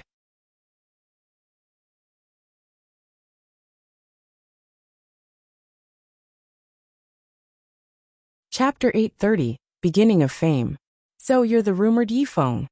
Hidden Cloud, with his tan skin, a robust body, and a slightly evil air about him, wore a slightly surprised expression as he looked at Shifeng. The majority of God's Domain's players were completely clueless about what had happened in the Dark Arena. Not to mention, matches were held in the Dark Arena every day, making it even more difficult for people to follow a single battle team to a super guild upper echelon like Hidden Cloud. However, there was no need to pay attention to the Dark Arena's ordinary experts. He was only interested in those who could leave an impression. Someone like Shifeng, in particular, who had defeated a famous, old monster like Sirius, would catch his attention even if he wanted to avoid information on this expert. After all, his guild would remind him about such existences. Experts at Shifeng's standard could not be ignored. Even in super guilds, he would be a member of the top fighting force. He would be an apex expert the guild would use against its competition. They read just rumors. Shifeng shrugged, chuckling. Hidden Cloud was an extremely powerful expert. His history was almost considered a legend. He had debuted into the virtual gaming world at the young age of 17. He was currently 27 years old, and already, he had become the Nine Heavens Pavilion's fifth floor master. He was the target of admiration for countless young players in the past. Hidden Cloud's achievements in God's Domain had even pushed him to his peak. After spending 5 years in God's Domain, he had gained the position of second floor master. In the Nine Heavens Pavilion, he had been the most likely candidate to become the next first floor master. However, Hidden Cloud's position in the Nine Heavens Pavilion had been secondary. The man himself was far more impressive. In the past, he had been one of the 10 great God-ranked assassins in God's Domain. No one throughout God's Domain had been able to stop any of his assassination attempts. Hidden Cloud's most impressive assassination had the death of a powerful upper echelon of the Flower of Seven Sins, which he had completed without any assistance. This incident had struck fear into the assassin organization and boosted the Nine Heavens Pavilion's prestige. After all, even super guilds did not dare offend a transcendental power like the Flower of Seven Sins. Many of these super guilds had suffered multiple losses at the hand of the organization. Super guilds had always suffered the Flower of Seven Sins' wrath. Never once had the organization suffered a loss of its own. The fact that Hidden Cloud had managed to defeat one of the organization's upper echelons had significantly boosted the Nine Heavens Pavilion's reputation. This incident had shocked the upper echelons of the various large guilds in God's Domain. Shifeng had been no exception. I had never thought that Gentle Snow knew Hidden Cloud. It seems she has a few of her own secrets. Shifeng glanced at the 4 people behind Hidden Cloud. These 4 were Hidden Cloud's brothers in arms. Every one of them was extraordinary. Even in the Dark Arena, they would be considered first-class experts. It was also thanks to these 4 people that Hidden Cloud had reached his current position so quickly, however. One thing confused Shifeng: if Gentle Snow was acquainted with such a powerful existence, it should have been quite easy to secure the position of Ouroboros's guild leader during the previous mutiny. So much so that, if Hidden Cloud had made an appearance, Chao Chunghua and the elders backing him would have surrendered. After all, it was well known that Hidden Cloud greatly valued his relationships.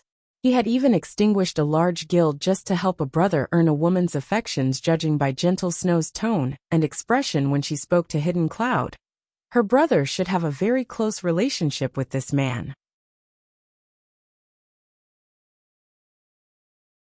Yet, in the past, Gentle Snow had still left the virtual gaming world eventually.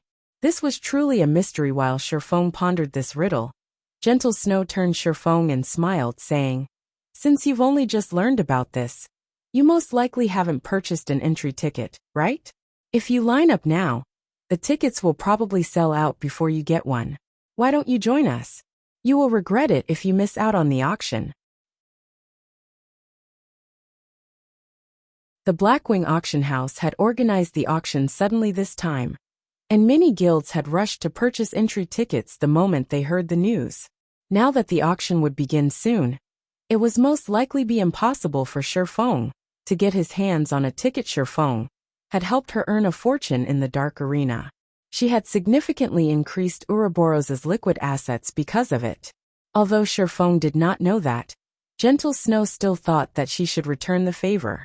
After all, aside from helping her earn money, Shifeng had also helped her secure Ouroboros. As soon as Gentle Snow extended the offer, Hidden Cloud's expression darkened slightly, his gaze sharpening as he turned to Shifeng. "Thank you for your kind offer. However, I have another matter that I need to deal with first, so it is best if I don't disturb you." Shifeng did not wish to miss this rare opportunity. He needed to register his auction items quickly. As for whether or not he could enter the auction itself, that was not important. After all, his goal was to make money. "How much time do you need?" Gentle Snow prodded. "Roughly half an hour," Shifeng said as he glanced at the long queue. Although there were a lot of people at the registration counters, the registration process was simple and did not take very long. He should be able to finish what he needed in half an hour. That won't be an issue. In any case, there is still some time before the auction officially begins. I can wait here for you in the meantime, Gentle Snow offered after a moment of consideration. "All right. I'll try to finish as quickly as possible." Shifeng nodded. Since Gentle Snow was willing to accommodate him, it would be rude to continue rejecting her offer. There would certainly be many valuable items for sale at Blackwing City's monthly auction. He might be able to purchase something good if he participated. If an epic item were available, he would hit the jackpot. It sure is difficult to invite this man. Gentle Snow sighed as she watched Shifeng's departing figure. This was the first time inviting someone had been so difficult. However, shortly after Shifeng left, Hidden Cloud secretly messaged one of his brothers, whispering, "Blaster, research that man called Yifeng. Find out his origin. I want to know everything about him." "Boss, rest assured, I'll get it done quickly." The berserker named Blaster smiled confidently. He then began rapidly searching through the forums for all information relating to Shifeng. At the same time, he contacted a number of people to help him with the search. At the registration counter, after waiting for over 20 minutes, it was finally Shifeng's turn. "Sir, how may I be of service to you today?" the NPC female receptionist asked. Smiling, "I wish to sell these items at this month's auction," Shifeng said as he revealed a strengthening device. "All right, please wait for a moment." The NPC receptionist received the strengthening device and began appraising it. Not all items were allowed in the auctions held in the Blackwing auction house. Items needed a certain value before being permitted. Hence, all items presented needed to undergo the system's appraisal. "I apologize for the long wait. Sir, the estimated minimum price for this item is 1 gold 40 silver. If you wish to sell this item at our auction house, we will charge you a 30% handling fee. Do you wish to put it up for auction?" The female receptionist handed the strengthening device back to Shifeng. After she had finished, only Blackwing City's auctions would charge a 30% handling fee. Other places charged 20% at most. Even so, Shifeng did not mind it. Yes. Shifeng took out 2,000 strengthening devices and divided them into hundreds of auction lots, with each lot having anywhere from 1 to 100 strengthening devices. If he sold too many at once, it would only cheapen the strengthening device. The various large guilds participating in this auction should be able to stomach 2,000 devices after dealing with the strengthening devices. Shifeng ran to meet Gentle Snow. He then entered the auction venue with Gentle Snow and her companions, quietly waiting for the auction to start. At this time, Blaster sent Hidden Cloud a private message, reporting, "Boss, we've learned everything there is to know about that brat."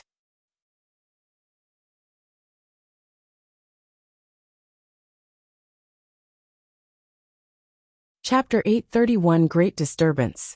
There sure are a lot of high-ranking NPCs participating in the auction this time, Shifeng commented as he swept a glance over the NPCs on the second floor, an amused smile appearing on his face. High-ranking NPCs?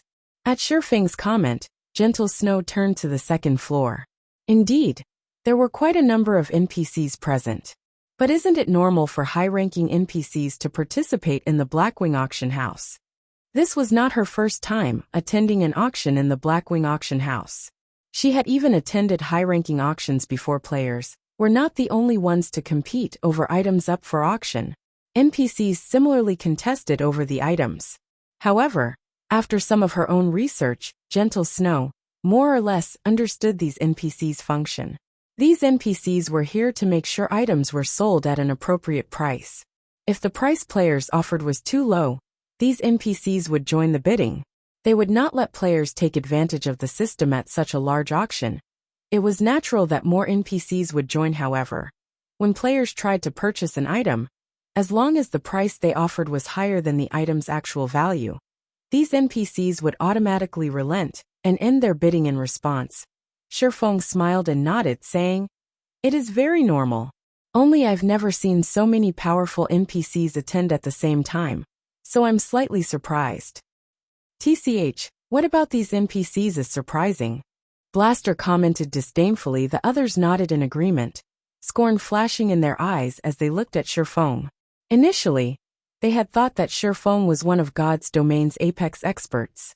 Now, however, it would seem that he was just a country bumpkin that had never seen the world of the great. At the end of the day, he was simply the upper echelon of an upstart guild. There was no way he could measure up to their standards. Shifeng simply smiled at the group's reaction, not bothering to explain. However, Gentle Snow's expression turned serious at Shifeng's statement as she secretly observed the NPCs on the second floor. She did not think that Shifeng would be surprised just because there were a lot of high-ranking NPCs present. What? How can this be? When Gentle Snow's eyes fell on a handsome youth in a suit of golden armor and an exquisite cape, she was shocked. Previously, she had never bothered to observe the NPCs. Now that she did, however, she discovered something astounding when she examined the handsome youth. She could not uncover any information about him. She could not even see the most basic of information, such as his name or level. Even after activating an advanced identification skill, she was still left empty-handed. More frighteningly, when her gaze fell upon the youth, he actually turned and returned it, observing her. However, this youth simply smiled before turning away. Although they had only exchanged glances for a brief instant, Gentle Snow felt as if she had been suffocating. In that instant, she had felt as if her life was no longer her own. She had never encountered such an NPC before. She had not even experienced this feeling when she met with a Tier 5 NPC in an imperial capital.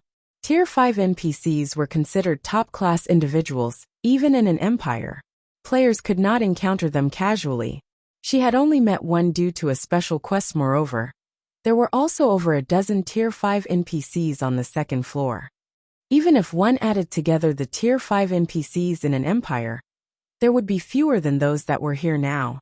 It was no wonder why Shifeng was surprised. Yifeng, with so many high-ranking NPCs participating in the auction, will something happen? Gentle Snow sent Shifeng a private message, wearing a nervous expression. Events frequently occurred throughout God's domain. If players could resolve these events, they could earn decent rewards. However, the penalties for failure were equally heavy. When these events occurred, players' consent did not matter. As long as one was within the event's area, the system considered the players to have accepted the quest. Events in God's domain varied in terms of sizes. The larger an event was, the more horrific its punishment would be. She had met the Tier 5 NPC due to an event. In the end, said event had claimed the lives of 99% of the tens of thousands of players that had been present. A lot of equipment had dropped that day, and very few players had survived. She had been one of the lucky few. Unfortunately, because the event had not been completed, neither she nor the other survivors had received a reward. However, compared to the players that had died, she was considered very lucky with so many Tier 5 NPCs here. She could not imagine what would happen if an event occurred. It's nothing major.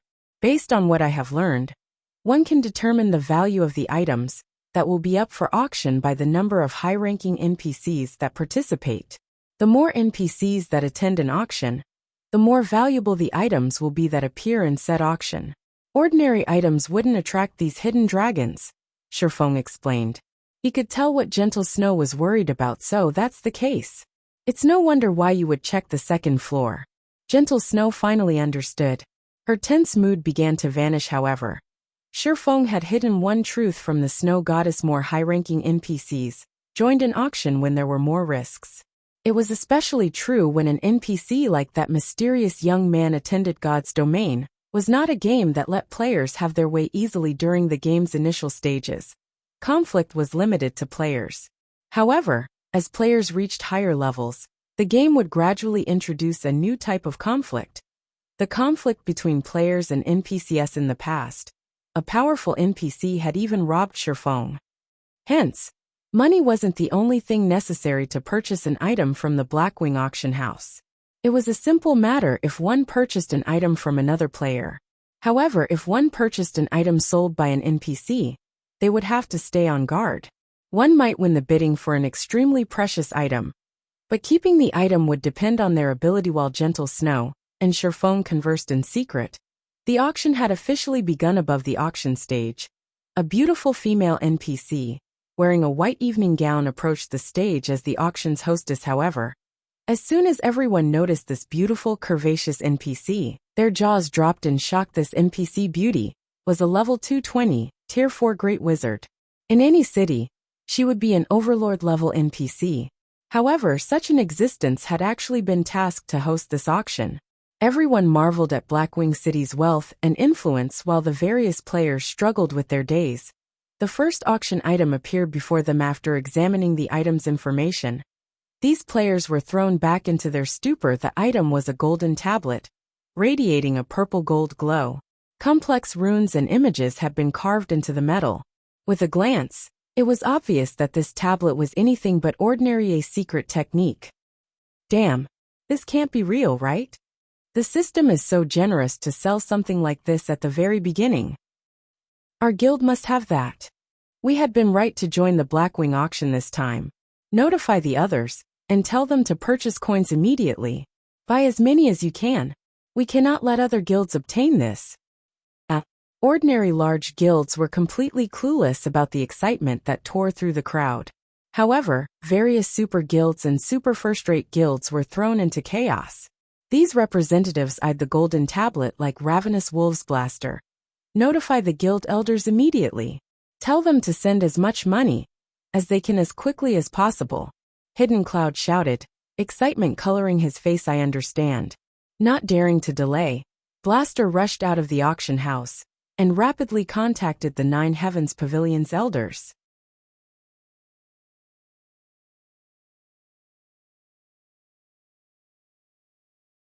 Chapter 832 Crazy Auction. Shifeng was similarly stunned for quite some time after seeing the auction window, a secret technique. This was a treasure that every expert dreamed of obtaining. He had never expected something so shocking to be the Blackwing auction house's first item. If he could obtain this golden tablet, he could help even more people from Zero Wing grasp a powerful combat technique. While Shifeng recovered from his shock, The bidding for the golden tablet had begun. Bidding for the golden tablet started at 100 gold. However, a few players present instantly bid on it like madmen. 110 gold. 120 gold. 700 gold. It only took a few short seconds to stun many of the players present. The golden tablet's starting bid had already been beyond many players. Yet for just a piece of a broken tablet, someone was actually willing to pay 700 gold. Even to a third-rate guild, this was an astronomical price. A single third-rate guild would have 400 or 500 gold at most.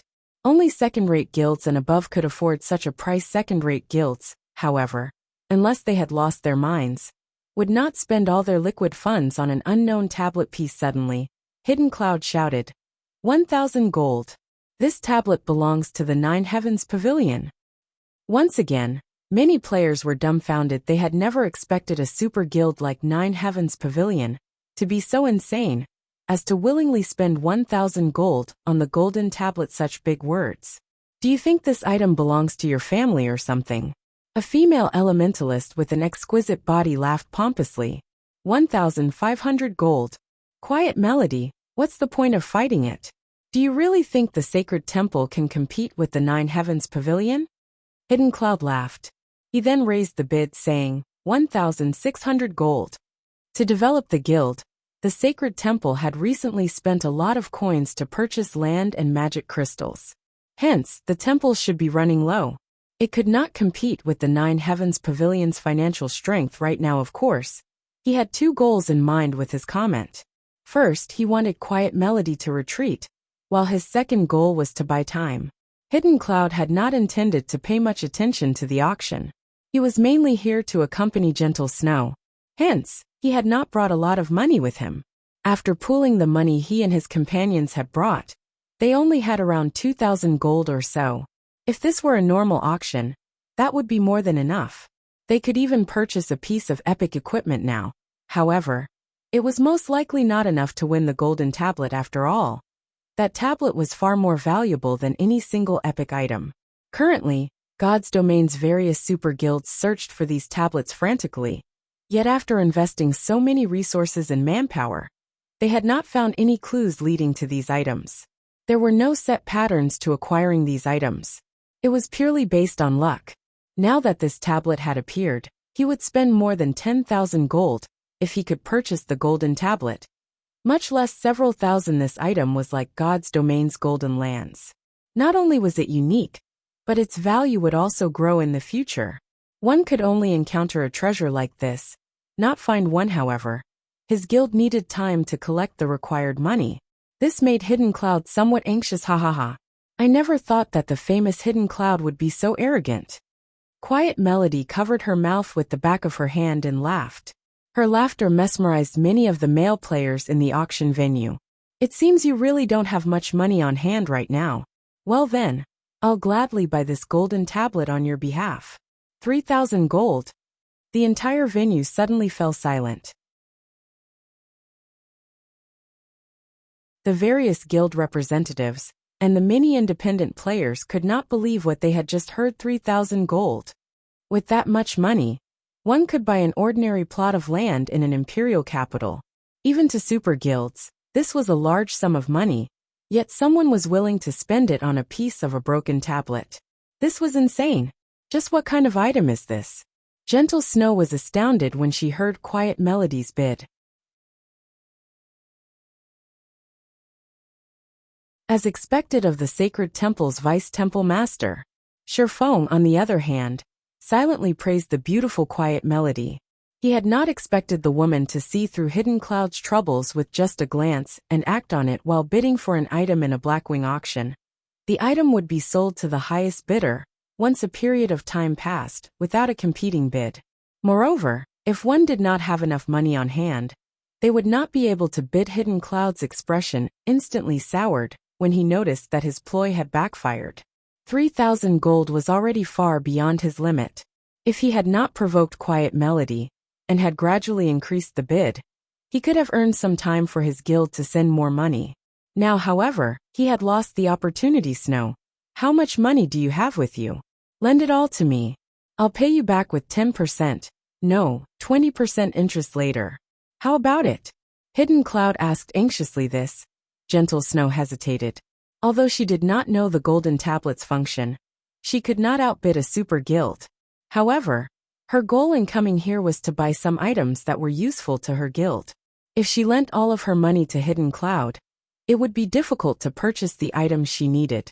After all, such auctions did not happen very often. 30%. Hidden Cloud shouted after hearing the hostess reporting the bid a second time. Alright. I have 1,700 gold with me. Gentle Snow said after considering her options. Gentle Snow immediately traded 1,700 gold to Hidden Cloud, boosting his finances to 3,700 gold. 3,100 gold. However, a few seconds after he called out this bid, Quiet Melody once more shouted, 3,200 gold. At this point, Quiet Melody lost her composure. Although she had prepared some money before coming to the auction, she had not prepared a lot. Recently, to develop its businesses, her guild had purchased several plots of land. Hence, her available funds were limited.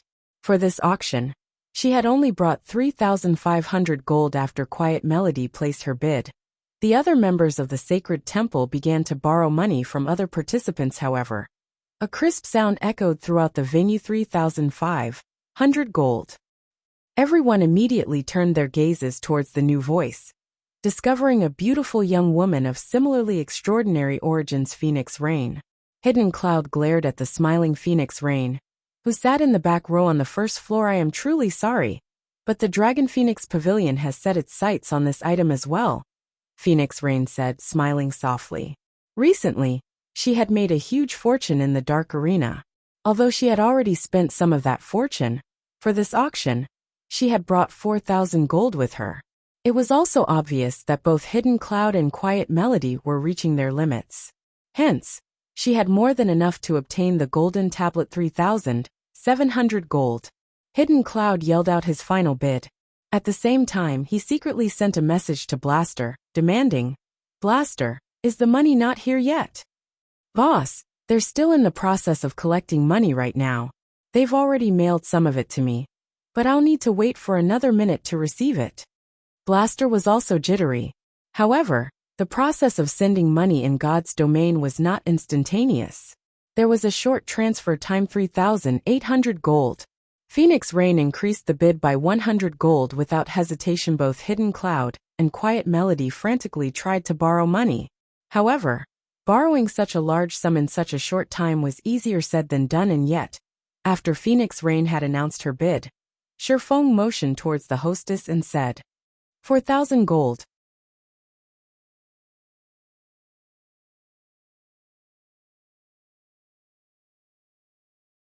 Chapter 833, Stone Tablet Obtain.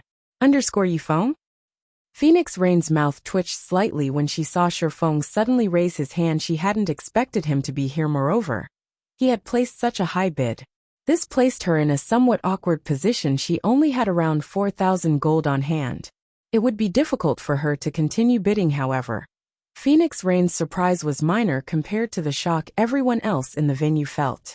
This had been a contest between God's domain's major powers. Yet someone from a lesser guild had actually dared to outbid them. He had practically issued a direct challenge. How does he have so much money? Surprise flashed in Hidden Cloud's eyes when he turned to the calm Shifeng. He had already read through the information his team had collected about this man. Shifeng had been an unknown pawn before entering God's domain, an insignificant existence that did not warrant his attention.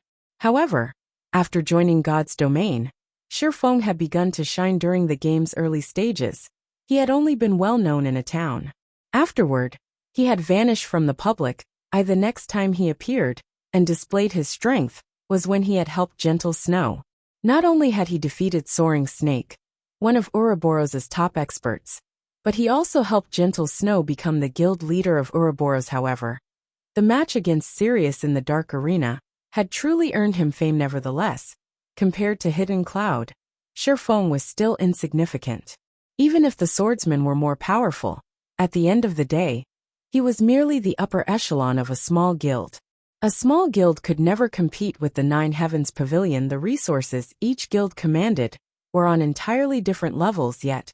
A minor character like Shifeng had bid 4,000 gold. Shifeng was even richer than he was. However, after a brief period of silence, Quiet Melody suddenly shouted, 4,500 gold. She rose the bid by 500 gold instantly. Even Shifeng could only smile bitterly while shaking his head. Like Phoenix Rain, he had only brought around 4,000 gold. That was a close call. Luckily, I managed to borrow some coins at the last minute. Otherwise, I really would have lost the item to Phoenix Rain. Quiet Melody revealed a relieved smile as she turned to Shifeng. If not for Shifeng raising the bid and earning her some time, she would have lost this auction, damn it. The sacred temple is going to snatch it from us. Hidden Cloud's frustration was overwhelming as he glared at the satisfaction on Quiet Melody's face. If he obtained the golden tablet, not only would the Nine Heavens Pavilion give him the right to use the tablet first, but he would have also made a huge contribution to the guild. Moreover, with the first usage rights to the golden tablet, he could nurture a group of trustworthy experts. With those experts by his side and his contribution to the guild, he could advance his position in the pavilion now. However, not only did he have to hand the golden tablet over to someone else, but that person was also a longtime rival. This was far more vexing than losing the golden tablet to Phoenix Rain. Yifeng, lend me your 4,000 gold. I'll pay you back with 30% interest, Hidden Cloud asked desperately, his voice no longer carrying any hints of superiority. Shifeng shook his head, saying, No, I want 50% interest. That's going too far. Hidden Cloud growled, killing intent lacing his words. 30% is already high. If you hurry, you'll lose the 30% interest and earn yourself a powerful enemy. Emotion warmed Gentle Snow's face. She had never thought that Hidden Cloud would ever make such a threat. His desperation truly confused the Snow Goddess. Just what kind of item was this golden tablet? It had actually driven Hidden Cloud to lose his composure. At this moment, the man before her behaved nothing like the Hidden Cloud she knew. Going too far? Shifeng grinned. Unhurriedly, he pointed his finger at the distant Phoenix Rain, saying, The Phoenix Pavilion Master has also asked for a loan. Since you don't want to borrow it, I can lend it to the Phoenix Pavilion Master. Furious, Hidden Cloud wanted to rage. However, when he heard the hostess smash the gavel a second time, he gritted his teeth and said, Fine. I promise 50%. On the surface, although Hidden Cloud had agreed to Shifeng's conditions, he changed his view of Shifeng from someone who needed a warning to someone who needed to be extinguished. Once the auction was over, he would introduce Shifeng to despair. Meanwhile, Shifeng had long since been prepared, as he quickly retrieved a contract and handed it to Hidden Cloud. The terms of the contract were very simple. As long as Hidden Cloud signed it, he would obtain 4,000 gold. However, the assassin was required to return 6,000 gold within a day. If he violated the contract, he would have to pay Shifeng 3 times the amount he borrowed in credits. After Hidden Cloud examined the contract, his hatred for Shifeng deepened. This was the first time anyone had taken advantage of him to such a degree, yet he was powerless about it. Unfortunately, he could only swallow this humiliation and sign the contract. Immediately, an additional 4,000 gold appeared in his pocket. 7,000 gold. Hidden Cloud shouted as these words echoed throughout the auction venue. Even Quiet Melody was momentarily stunned. She couldn't believe that Hidden Cloud would be this decisive. She had only managed to gather a total of 5,100 gold. The auction would be long over by the time she gathered enough money to make a counterbid. This Yifeng really is hateful. Even though we are secret partners, he loaned the money to Hidden Cloud. Blue Phoenix huffed as she watched the calm Shifeng. I was truly blind to have thought of him as a good person. However, Phoenix Rain, who sat beside Blue Bamboo, remained silent as she seriously evaluated the distant Shifeng. She too had initially been angry. However, her anger quickly dissipated after she read the message Shifeng had sent her. The message was very simple: the golden tablet is dangerous. Although she did not know what kind of danger the golden tablet possessed, she did not think that Shifeng would lie to her. After all, she had a close partnership with Zero Wing. She had previously stated that, After she obtained the golden tablet, she would split half of the slots to learn the secret technique with Zero Wing. This trade would benefit both sides. There was simply no reason for Shifeng to reject her offer. She also did not believe that Hidden Cloud would be generous enough to split any of the learning slots with anyone else while Phoenix Rain pondered. The hostess smashed her gavel a third and final time. Congratulations to this gentleman for obtaining this tablet. Let us give him a round of applause. The beautiful hostess announced as she clapped her hands. I finally got it. At this moment Hidden Cloud felt ecstatic. When the golden tablet rested in his hands, wondrous fantasies of a powerful future filled his mind. He then shifted his gaze to Shifeng, ridicule flashing in his eyes. Now that I've obtained the tablet, I'll take care of you soon. Shifeng paid no heed to Hidden Cloud's gaze. Instead, his eyes shifted towards the venue's second floor the moment Hidden Cloud obtained the golden tablet. The mysterious youth on the second floor smiled happily at the assassin. When Shifeng had first laid his eyes on the golden tablet, he too had wanted it for his own. However, when he shouted his bid of 4,000 gold, he had turned his attention to the second floor indeed, just as Shifeng had guessed. This golden tablet was not some kind of treasure at all. It was a fatal poison. The instant he announced his bid, the mysterious NPC on the second floor had shifted his gaze towards him. Shifeng had lived in God's domain for many years, so he was very familiar with the game's NPCs. He was also very familiar with the look in the youth's eyes when he turned towards him. It had not been a look of curiosity or congratulatory. He had looked at Shifeng as a predator looked at prey.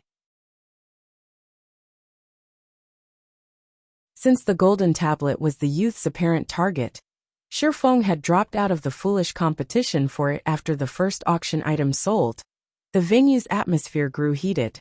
The items that appeared afterward sold quickly, one after another.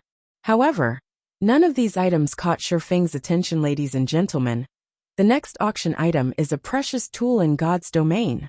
With this, not only can you strengthen your defense, but you can also preserve your equipment's durability. This is definitely a must-have when adventuring.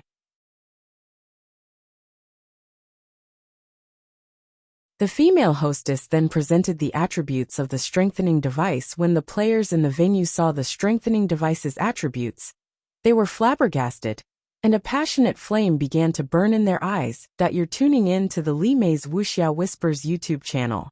We're so grateful for your support, and don't forget to subscribe to join us on this incredible journey through captivating stories.